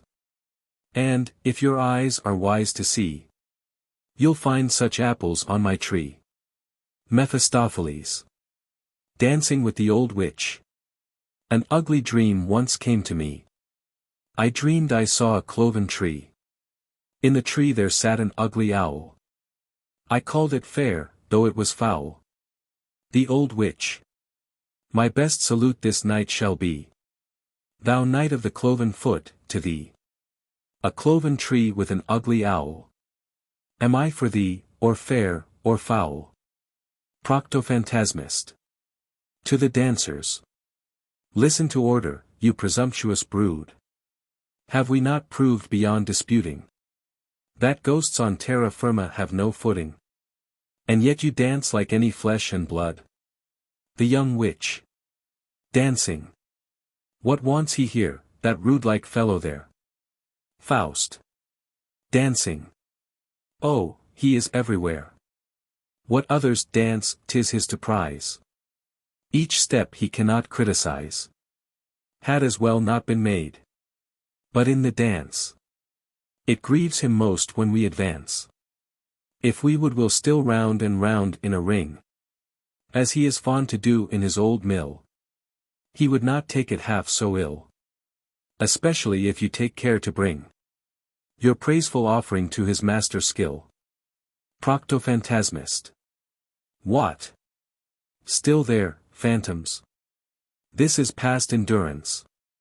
In this enlightened age you have the assurance to show your face and play your tricks undaunted. We are so wise, and yet a man's own house is haunted. How long have I not swept the cobwebs of delusion? And still the world remains in the same wild confusion. The young witch. Be quiet then, and seek some other place. Proctophantasmist. I tell you, spirits, in your face. This intellectual thrall I cannot bear it. I love to have a free unshackled spirit. The dance goes on. Today I see that all my strength is spent in vain. I've had a tour, at least, to compensate my evils. And hope, before I come to Blocksberg back again, to crush, with one good stroke, the poets and the devils. Mephistopheles. He will now go, and, bare of breeches, sit in a pool with solemn patience. And, when his buttocks are well sucked by leeches, be cured of ghosts and ghostly inspirations. To Faust, who has just left the dance. Why do you let the lovely damsel go? That in the dance with sweet song pleased you so. Faust. Alas! While she so passing sweet was singing, I saw a red mouse from her mouth outspringing. Mephistopheles. Pooh! On the Brocken that's a thing of course. Let not such trifles mar your sweet discourse. Go, join the crew, and dance away. Enough, the red mouse was not grey. Faust. Then saw I. Mephistopheles. What? Faust. Mephisto, seest thou there? A pale yet lovely girl, in lonely distance fair. From place to place she moveth slow. With shackled feet she seems to go. I must confess, she has a cast of Margaret, when I saw her last. Mephistopheles. Let that alone. It brings thee certain harm. It is bewitched, a bloodless, breathless form. For men to look upon it is not good. Its fixed gaze hath power to freeze the blood, and petrify thee stark and stiff. Of course I need not ask you if you've heard of the Medusa's head. Faust. In truth I see the eyes of one that's dead, on which no closing hand of love was laid. That is my Margaret's kindly breast, that the sweet body I caressed. Mephistopheles. There lies the witchcraft oat, thou fool. A phantom takes thy wit to school. She is the love of every lover's brain. Faust. What ecstasy! And yet what pain! I cannot leave it for my life. How strangely this most lovely neck a single streak of red doth deck, no broader than the back o' a knife. Mephistopheles. Quite right. I see it, just as well as you. Sometimes her head beneath her elbow too she wears. For Perseus cut it off, you know. What? Will you still a-dreaming go? Come, let us mount the hillock, there. We shall have noble sport, believe me. For, unless mine eyes deceive me, they have got up a theatre. What make you here? A servant. You are just come in time. 'Tis a new piece, the last of all the 7. For such the number that with us is given. A dilettante 'twas that wrote the rhyme. And dilettanti are the actors too. Excuse me, sirs, no disrespect to you. If I seem curt, I am the dilettante. To draw the curtain, and our time is scanty. Mephistopheles. Just so, I only wish you were so clever to know your home. Then from the Blocksberg you would never have lust to roam. Scene 2. Intermezzo. Walpurgis Night's Dream.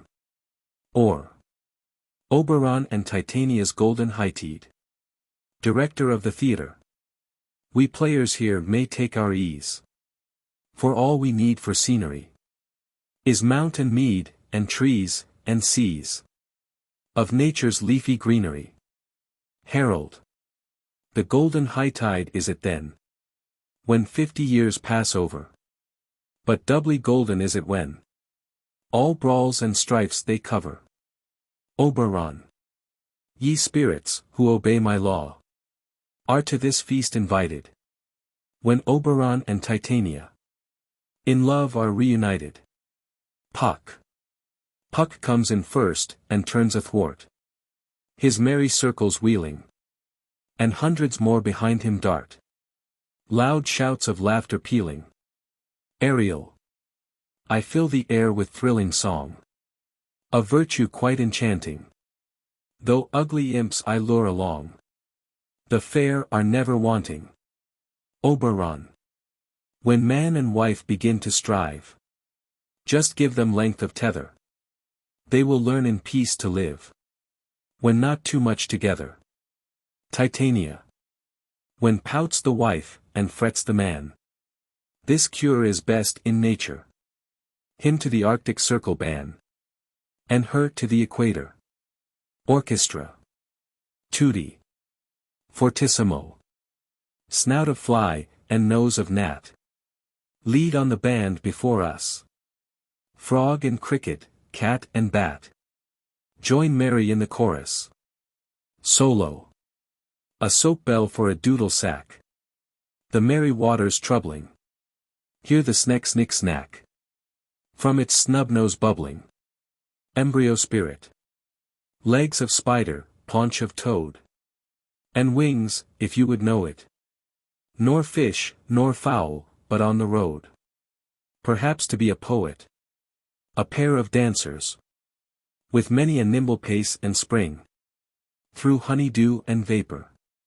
Trips o'er the ground the little thing, but higher cannot caper. Inquisitive traveler. Do I see a real thing? Or is it all delusion? Oberon, the fairy king. Amid this wild confusion. Orthodox. Though neither tail nor claws are his, 'tis true beyond all cavil. As devils were the gods of Greece, he too must be a devil. Northern artist. 'Tis but a sketch, I must admit. But what I can't unravel. Tonight, I'll know, with larger wit. From my Italian travel. Purist. Alas! That I should see it too. Here we a riot rare have. Of all the crew, there are but two. That powder on their hair have. Young witch. Powder and petticoat for grey. And wrinkled hags are fitting. But I my lusty limbs display. Upon a he-goat sitting. Matron. To speak with such a shameless pack. We have nor will nor leisure. Soon may your flesh rot on your back. And we look on with pleasure. Leader of the orchestra. Snout of fly, and nose of gnat. Sting not the naked beauty. Frog and cricket, cat and bat. Attend ye to your duty. Weathercock. To the one side. A goodly company. As sure as I stand on the steeple. With brides and bridegrooms swarms the more. The hopefullest of people. Weathercock. To the other side. And opes not suddenly the ground. To swallow one and all up. Then, with a jerk, I'll veer me round. And straight to hell I'll gallop. Xenian. We insects keep them all in awe. With sharpest scissors shear we. Old Nick, our worthy squire papa. Here to salute appear we. Hennings. See. How in merry circles they sit gossiping together. The graceless crew have hearts, they say. As good as any other. Musicetes. This witch and wizard crew to lead. My willing fancy chooses. More hopeful field is here indeed. Than when I lead the muses. Ci devant genius of the age. The Brocken has a good broad back. Like the High Dutch Parnassus. The jury here no man can pack. Or with proud silence pass us. Inquisitive traveller. Say, who is he so stiff that goes? That stately stalking stranger. He snuffs for Jesuits with sharp nose. And cries, the church in danger. Crane. In muddy waters do I fish. As well as where it clear is. And only for such cause as this. The pious man too here is. Worldling. Yes. Though the saints declare that sin and Blocksberg are identical. Yet here, amid this demon din. They'll set up their conventicle. Dancer. A sound of drums. A sound of men. That wafted on the wind came. The weary bitterns in the fun. Are booming, never mind M. Dancing master. Lo! How they kick, and how they jump. How well each figure shown is. Springs the crooked, hops the plump. Each thinks him an Adonis. A good fellow. A sorry lot. What muffled ire. Their swelling breasts in flames here. The beasts were tamed by Orpheus' lyre. And them the bagpipe tames here. Professor of systematic theology. I let no one bamboozle me. With doubts and critic cavils. The devil sure must something be. Else went so many devils. Idealist. Imagination travels free. Without or reign or rule here. If I am all that now I see. Myself must be a fool here. Realist. That on the Brocken ghosts appear. Now scarce admits disputing. Amid this hurly-burly here. I've fairly lost my footing. Supernaturalist. Into this swarming hellish brood. I come, without intrusion. From evil spirits to the good. It is a just conclusion. Skeptic. They chase the flame that flits about. And deem them near their treasure. Best rhymes with doubt this demon rout. And I look on with pleasure. Leader of the orchestra. Snout of fly, and nose of gnat. Ye stupid dilettanti. Frog and cricket, cat and bat. Keep better time, why can't ye? Clever spirits. Sans souci is height the crew. On limber limbs that ply it. When on our feet it will not do. Then on our heads we try it. Awkward spirits. With once or twice a lucky throw. We tramp the road together. But now we flounder on, and show our toes outside the leather. Ignis fatui. Though born but with the sultry ray. This morn, in the morass all. Yet now, amid the gallants gay. We shine here and surpass all. Falling star. Last night I shot from starry sky. And fell upon my nose here. Will no one come where flat I lie? And plant me on my toes here? Stout spirits. Make way, make way. And brush the dew. Right bravely from the lawn here. Spirits we are, but spirits too. Can show both pith and brawn here. Puck. Why tramp ye so majestical? As cub of river horse is. The plumpest spirit of you all. Stout Puck himself of course is. Ariel. If loving nature's bounteous care hath fitted you with pinions, then cleave with me the yielding air to rosy bright dominions. Orchestra. The mist draws off, and overhead all clear and bright the air is, and with the rustling breeze are fled the devils and the fairies. End of the interlude. Scene 3. A cloudy day. The fields. Faust and Mephistopheles. Faust. In misery. In despair. Wandering in hopeless wretchedness over the wide earth, and at last made prisoner. Shut up like a malefactor in a dungeon, victim of the most horrible woes, poor miserable girl.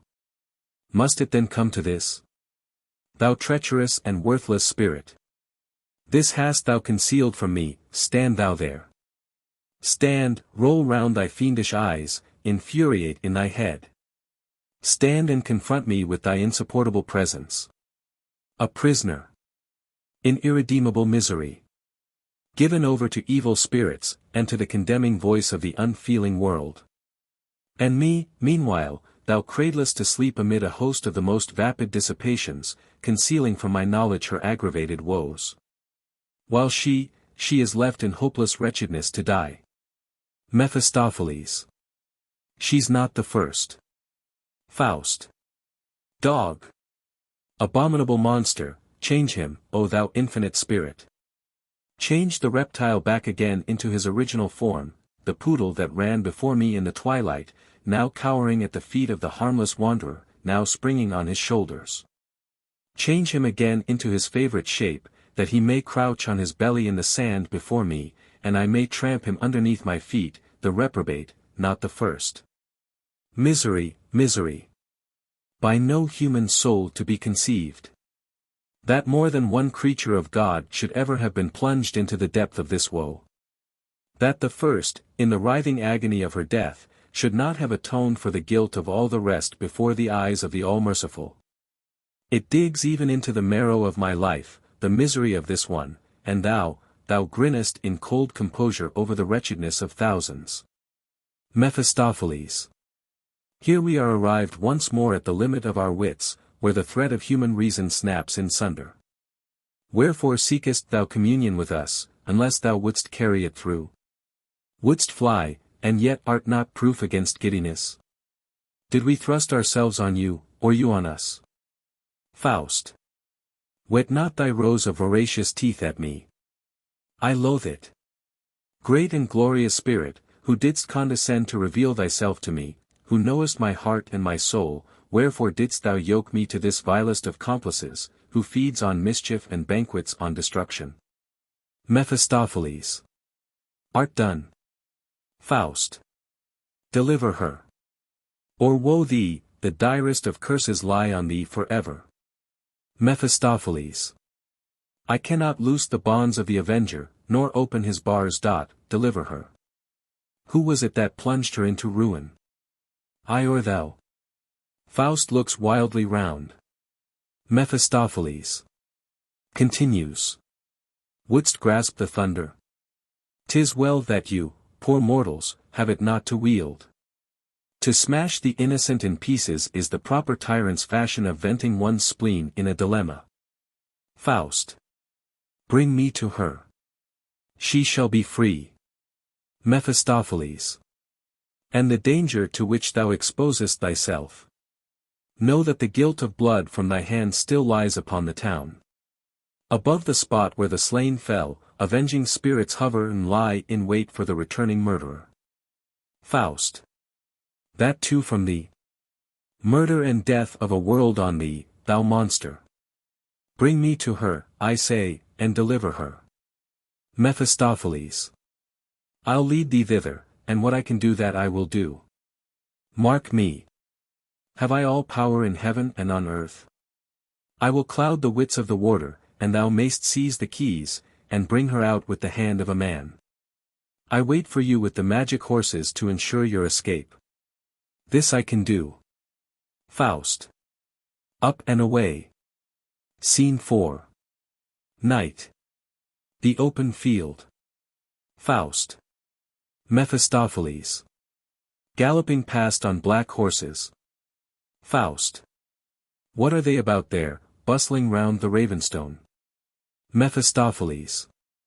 Can't say what they are cooking and kitchening. Faust. They hover up, they hover down, bending and bowing. Mephistopheles. A corporation of witches. Faust. They seem to be sprinkling and blessing something. Mephistopheles. On. On. Scene V. A prison. Faust, with a bundle of keys in his hand and a lamp, before an iron door. Faust. A strange cold shuddering dread comes o'er me, all. The upheaped wretchedness of time. Here dwells she now behind this damp cold wall. And dear delusion was her only crime. Fear'st thou to go to her? Tremblest to meet her eye? Quick! Thy delay but brings her death more nigh. He seizes the lock. Singing heard from within. My mother, the wanton. That choked my breath. My father, the villain. That dined on my death. My sister dear. In the cool green shade. My bones she laid. Then was I a glad little bird in the May. Fly away. Fly away. Faust. Opening the door. She dreams not that her loved one is so near. The clinking chains and rustling straw to hear. Margaret. Hiding herself on the bed. Woe, woe. They come. To bitter death they call. Faust. Softly. Hush. Hush. I come to free thee from their thrall. Margaret. Throwing herself at his feet. Art thou a man? Feel for my hapless plight. Faust. Thy cries will wake the watchers of the night. He takes hold of the chains to unloose them. Margaret. On her knees. Who gave thee, hangman, such a power? To drag me from my cell at midnight hour? Have pity on me. Be not so harsh, so rough. Surely tomorrow morn is soon enough. She stands up. So young, so very young, am I. And must already die. Once I was lovely too, 'twas this that caused my fall. Near was the friend, but far from me today. Torn lies the wreath, the flowers are scattered all. Oh, tear me not so forcibly away. Spare me. What have I done to injure thee? Oh, hear my prayer. For once compassion show. 'Tis the first time I ever looked on thee. Faust. That I should live to see such depth of woe. Margaret. Thou hast me now completely in thy might. Only first give me time to suckle my sweet child. I hugged it the whole weary night. They took from me in very spite. And now they say I murdered the sweet child. And never more shall I be glad again. They sing songs on me, too.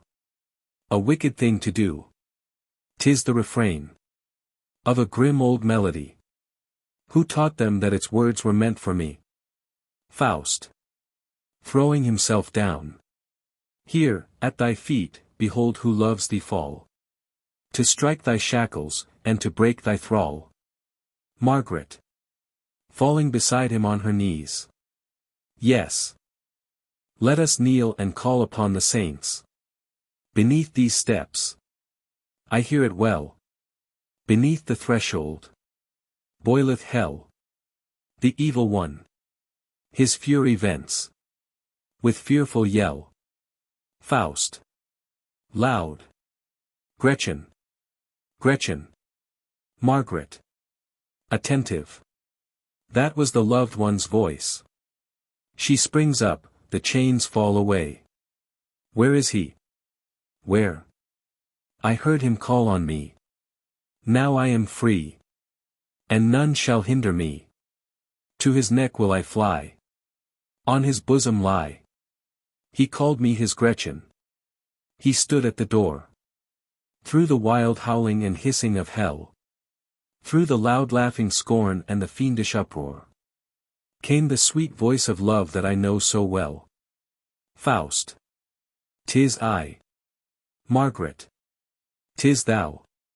Oh, say it yet again. Clasping him. 'Tis he. 'Tis he. Where now is all my pain? Where all my prison's woe? My fetters where? 'Tis he. He comes to lift me from this lair of wretchedness. I'm free, I'm free. Already the well-known street I see, where the first time I spake to thee.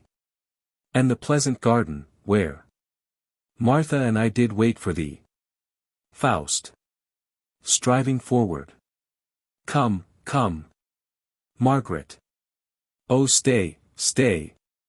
Thou know'st how pleased I stay where thou dost stay. Caressing him. Faust. Away, away. Unless we haste.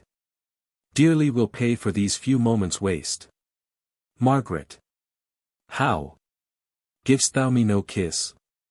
My friend, so very short a space away. And hast forgot to kiss? Why feel I now so straitened when I hold thee in my arms? It was not so of old.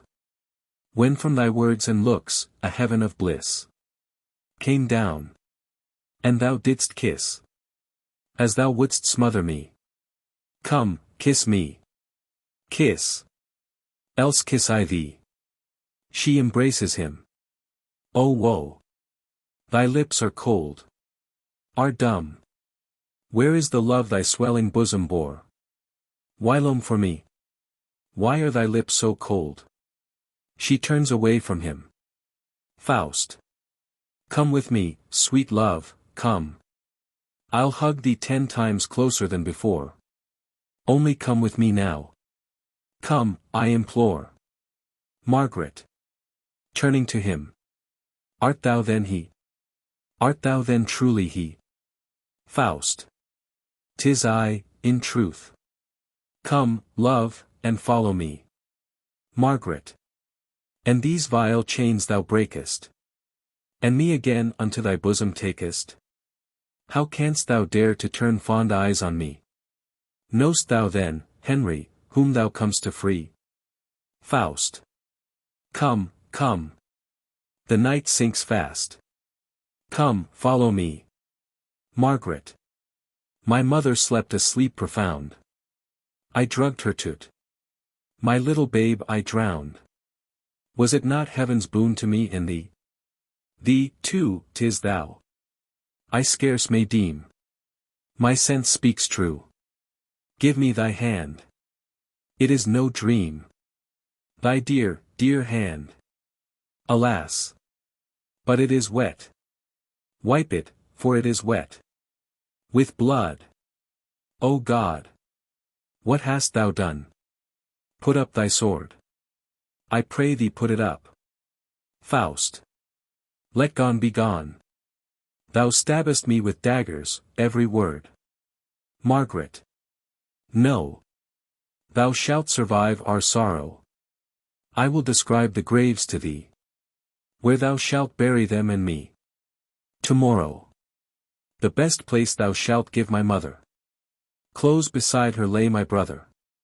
Me a little to the side, but at distance not too wide. And my child at my right breast dot. These, and none else with us shall rest.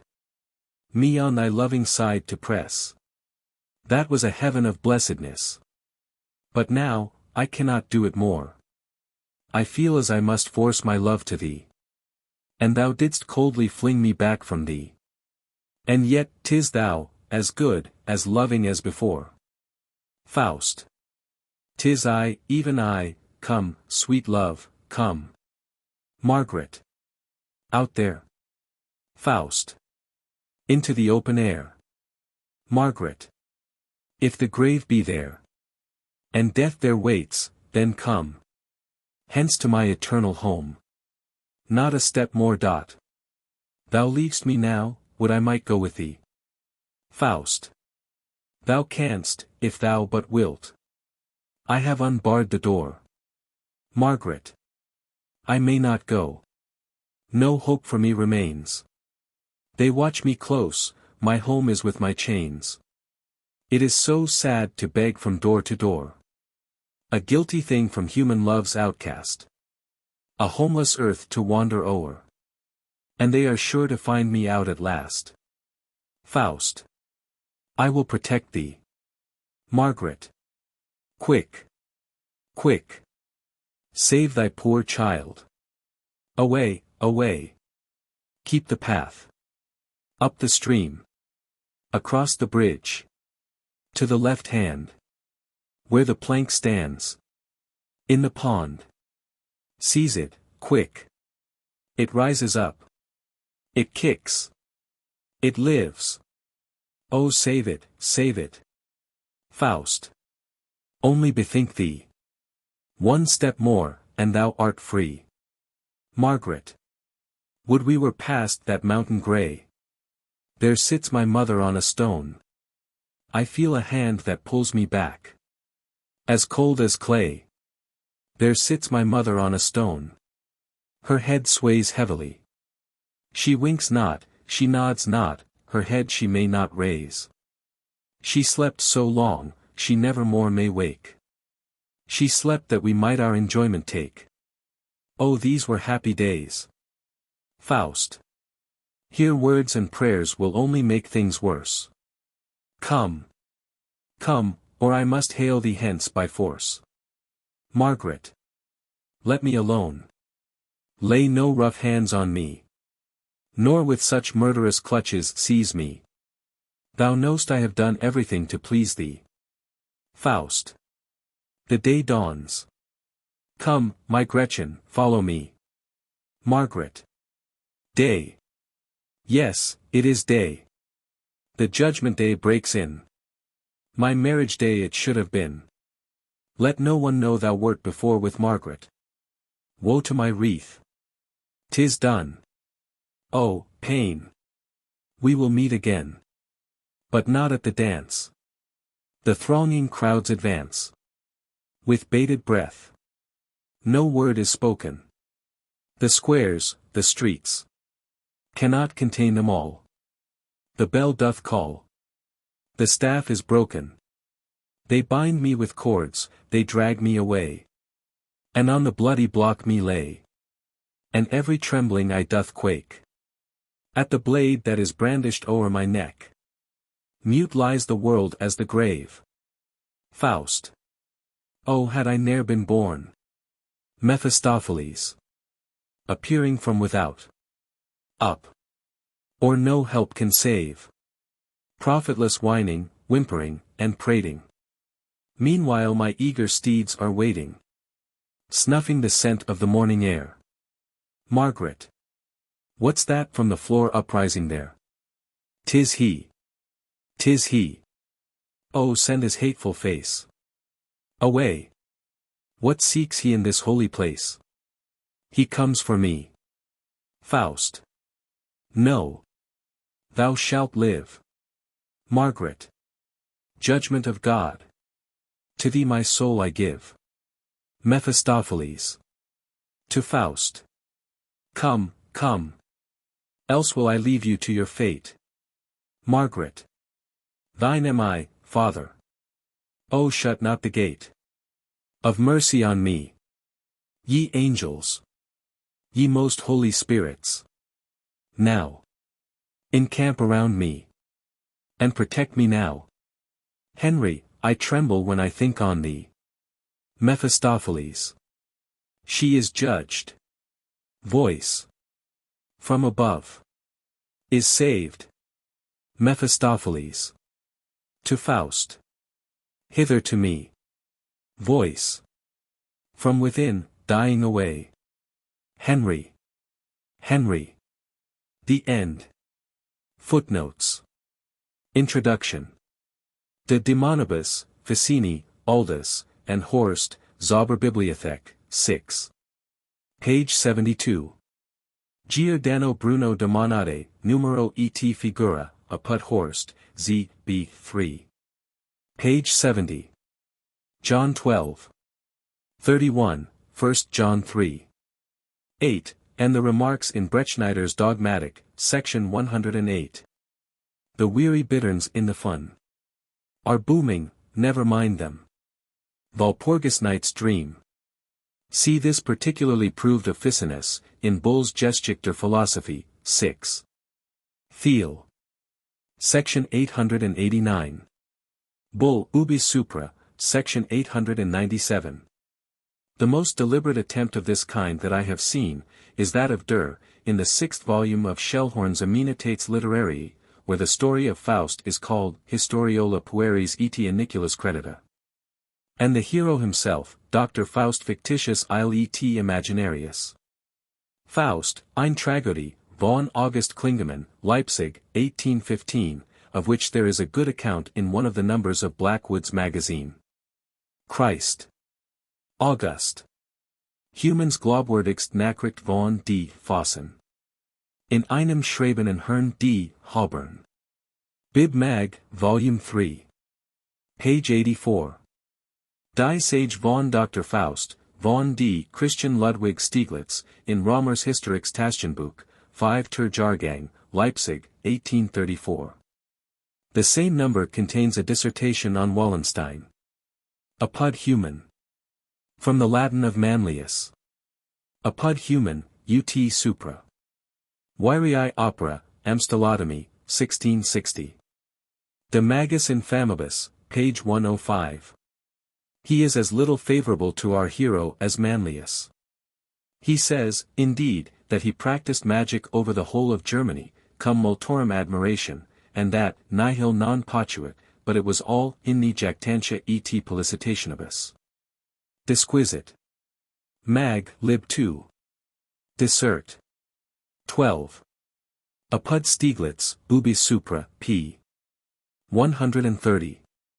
I suppose Bigardi alludes to the world-renowned Philippus Aurelius Theophrastus Paracelsus Bombastus von Hohenheim. In a letter dated August 20, 1507. Camerarius, or successive. Sent to, page 314. Konrad Gessner, Onomastiken apud Stieglitz, Sage von Faust. The life of Paracelsus is very characteristic of the age, and may be seen in Sprengel's Histoire de Médecine, section 9, art. 3. That Faust might attain universal celebrity, the fame of authorship could not be wanting. Besides being the reputed author of his own life and exploits, published by his executor Wagner after his death, there are extant magical works under his own name, perhaps not more authentic than those ascribed to Solomon. Of which one of the most curious is reprinted by Horst, Zauberbibliothek, Volume 3, page 86, with the following title, Dr. J. Faust's Book of Miracles, Art, and Wonders, or the Black Raven, also called the Threefold Hell Compulsion. Wherewith I compelled the spirits to bring me whatsoever things I pleased, whether gold or silver, treasure great and small, and the spring root, a magic plant, and whatever other such things are upon the earth. All this have I brought to pass by means of this book, and was also able to dismiss the spirits as often as I pleased. The introduction to this book by Dr. Faust himself is curious, but too long for insertion. The warning, however, with which it concludes is too serious to be omitted. Above all things, beware of entering into compacts with these spirits, that it may not fare with you as it has fared with me.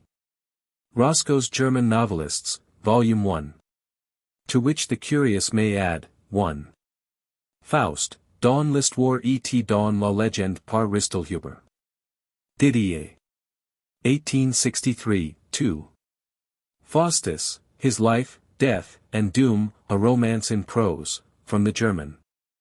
London, Kent and Company, 1864. 3. Auerbach's Volksbuchlein. München, 1839. See Notes to Manfred. Martin. Faust. Destroyer, God of Flies, the Adversary. Apollyon, Beelzebub, Satan. Goosewing. A cant word for a sword. Dudelsack. A bagpipe. Rabenstein. Place of execution. Notes.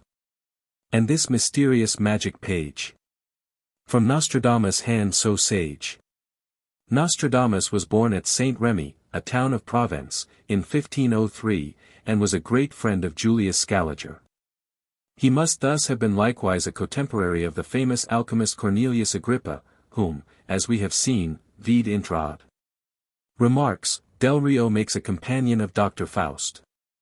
Like a worthy son of the 16th century, Nostradamus was convinced that he could make no progress in the art of healing bodily diseases unless he began ab ovo with the study of the stars. And this it was that led him away from his own profession of medicine into the sublime regions of astronomy and astrology, to which allusion is made in the text. He was particularly famous for his prophetic almanacs, which were held in universal estimation. The title of his principal work is The True Prophecies and Prognostications of Michael Nostradamus, physician to Henry II, Francis II, Charles IX. Kings of France, and one of the best astronomers that ever were, a work full of curiosity and learning. The English translation is from the hand of Theophilus de Guérenciens, a naturalized Frenchman, and Oxonian doctor of physic. The common edition is London, 1672. He sees the sign of the macrocosm. The macrocosm is a Greek word signifying the big world, the universe, as contrasted with the little world, the microcosm or man, made in the likeness of God, and therefore in the likeness of his great manifestation, the universe.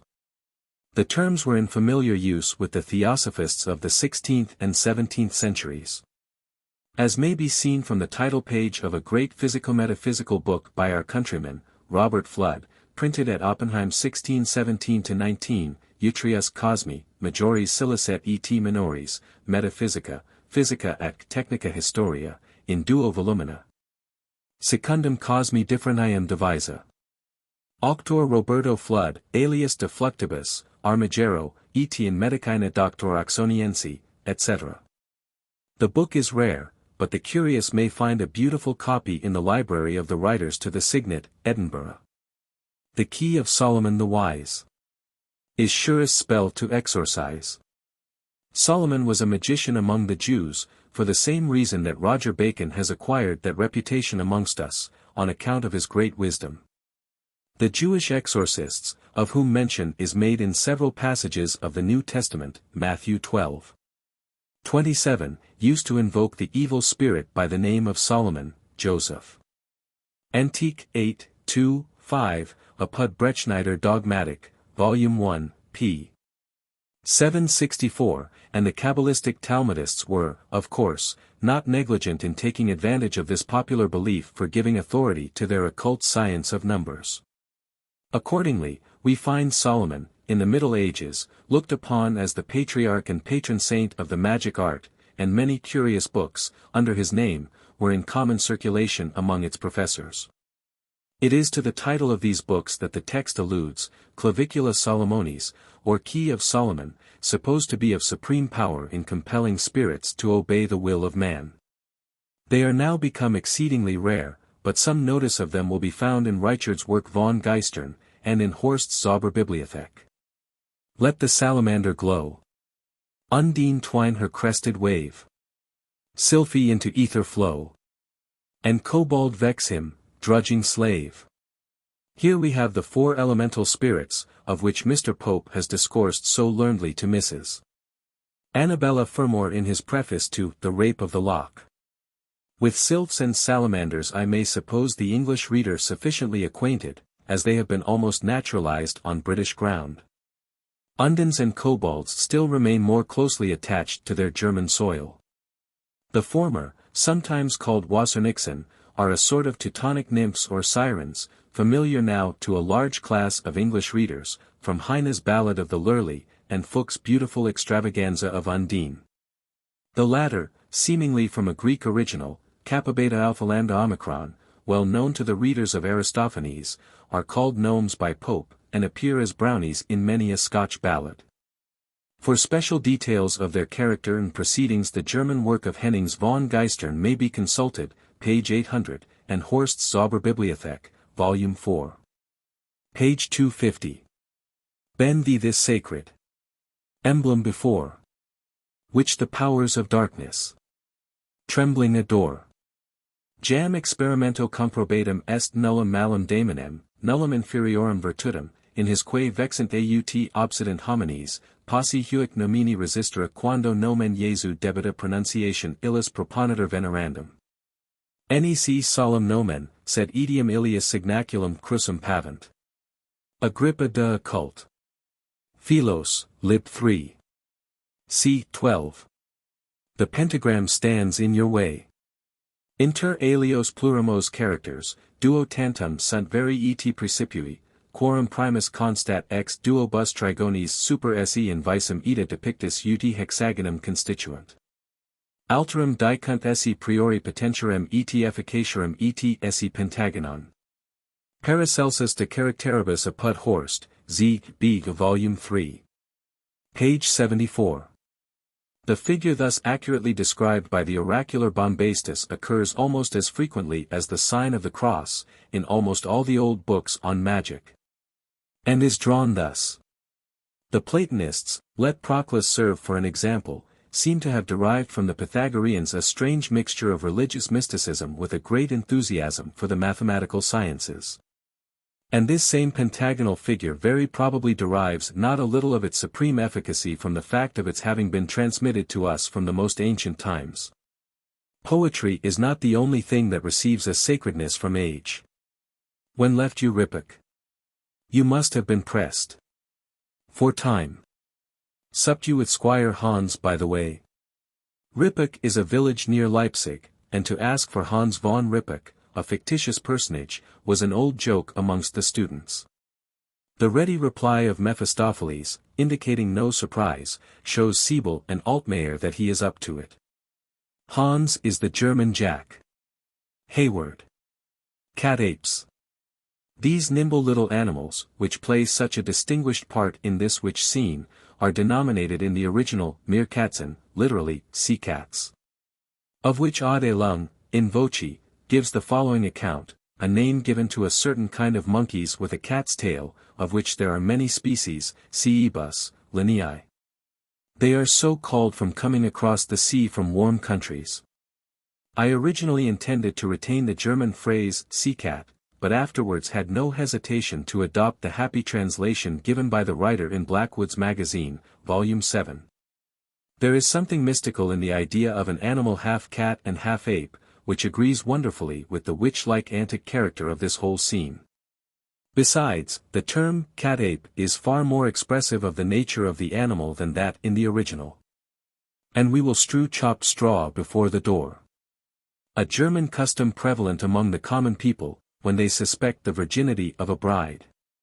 The ceremony is performed on the day before the marriage. Vid Adelung in voce Hackerling. And good Sir Urian is the guide. Sir Urian is a name which was formerly used to designate an unknown person, or one whose name, even if it were known, it was not thought proper to mention. In this sense it was sometimes applied to the devil. In the Parzival of Wolfram von Eschenbach, the unprincipled prince of Partartois is called Urian. Bayard Taylor. The ointment gives our sinews might. According to the orthodox theory, the witches anointed their whole body with a salve or ointment prepared in the name of the fiend, murmured a few magic sentences into their beard, and then flew up, body and soul, head and hair, actually and corporeally, into the air. Horst's Demonology, Volume 2. Page 203. Make way, Squire Voland comes. A name of Satan, derived probably from the Latin volo, through the Italian volante, expressive of that agile quality of the old deceiver, whereby he is always going to and fro on the earth, and walking up and down in it. Ja by 7. See Richard's Geister Reich, Volume 1, page 397. But I rather suspect this appellation is connected with the office of the Evil One, as chief of the flies, and other volatile tormentors. In the French edition of the popular story the devil is called Le Diable Volatique, c. 6, or, better still, the devil is so called as being the prince of the power of the air, and therefore a flying spirit. Mon valet, dis-moi quel esprit es-tu, mon maître Faust, je suis un esprit volant, qui mon corps donne l'air sous le ciel, in the same French history of Dr. Faust. Who then is that? 'Tis Lilith. Lilith, from Lil, darkness, is the name of night monster, translated screech owl in Isaiah 34:14, who, under the deceitful form of a beautiful woman, was believed by the Jews to be most injurious to prurient women, and very often to occasion the death of young persons before they were circumcised. Buxtorf, in his Lexicon Talmudicum, gives a tolerably good account of these Hebrew lamii. But the most complete and satisfactory information on this, as on all other subjects connected with ancient and modern superstition, is to be found in Horst Zauberbibliothek, Part 6. Pages 42 and 86. Proctophantasmist. It is universally agreed that Nicolai, a noted Berlin publisher, who flourished about the middle and towards the end of the last century, is the person meant here. From his biography by Goking, he appears to have been a man of remarkable mental activity and considerable literary significance in his day. But, like the Brandenburg sands on which he was located, his ideas seem to have been somewhat flat and prosaic, and totally inadequate to grasp the significance of the great master spirits of thought, who were now asserting their rightful place on the platform of German literature. Notwithstanding the prosaic character of his mind, he became subject to a disease of seeing apparitions in clear daylight, cdr. Hibbert's book on apparitions, an abnormal action of the optic nerves, which was cured by the application of leeches to the part of the body on which the unfeathered biped finds it comfortable to sit. Hence the name, from the Greek pyro omega capital. Intermezzo. Most of the puppet personages who pop up in this curious little piece, and explain their own significance in a stanza, may be presumed to be sufficiently familiar to all readers capable of appreciating the mind of a poetical thinker such as Goethe. I confine myself to the few following notes. Embryo Spirit. German, Geist der sich erst bildet. A quiz upon young versifiers, poetlings with whom rhyme and reason are opposite poles. Orthodox. We are indebted to the fathers of the Church for the pious imagination that the heathen gods were devils. Milton follows the same unfounded idea. The gods of Greece were bad enough, but we need not make them worse than they were. They had their good side too. Vide Schiller's beautiful poem, The Gods of Greece, which, by the by, Franz Horn calls ein unendlicher Irrtum, an infinite error. But a man may admire an Apollo or a Minerva without meaning to be a heathen. Purists. There are purists among the German grammarians, but the allusion here must be to something else, prigs and precisions, I fancy. Xenian. Epigrammatic poems published by Goethe and Schiller, which were very severe on the half-poets of the day. Hennings. I know nothing of this character. Hayward says he was one of the victims of the Xenian, and editor of two periodicals, The Genius of the Age, and the Musiget. The stiff man is Nicolai, he of the Bold Mill, Supra, page 251. Nicolai was a great zealot against Catholics and Jesuits. But, as Franz Horn hints, his zeal was not always according to knowledge. Geschichte der deutschen Poesie, Volume 3. The crane, I believe, is Lavater. My mother, the wanton. That choked my breath. This song is founded upon a popular German story, to be found in the Kinderjuende Hausmärchen of the distinguished brothers Grimm, under the title of Van den Miskandelboom. And in the English selection from that work, entitled German Popular Stories, under the title of The Juniper Tree. The wife of a rich man, whilst standing under a juniper tree, wishes for a little child as white as snow and as red as blood, and, on another occasion, expresses a wish to be buried under the juniper when dead. Soon after, a little boy as white as snow and as red as blood is born. The mother dies of joy at beholding it, and is buried according to her wish. The husband marries again, and has a daughter. The second wife, becoming jealous of the boy, murders him, and serves him up at table for the unconscious father to eat. The father finishes the whole dish, and throws the bones under the table. The little girl, who is made the innocent assistant in her mother's villainy, picks them up, ties them in a silk handkerchief, and buries them under the juniper tree. The tree begins to move its branches mysteriously, and then a kind of cloud rises from it, a fire appears in the cloud, and out of the fire comes a beautiful bird, which flies about singing the following song. Min motor de mi slakt. Min vader de mi att. Min swester de marlinken. Sagt alle mein Bineiken.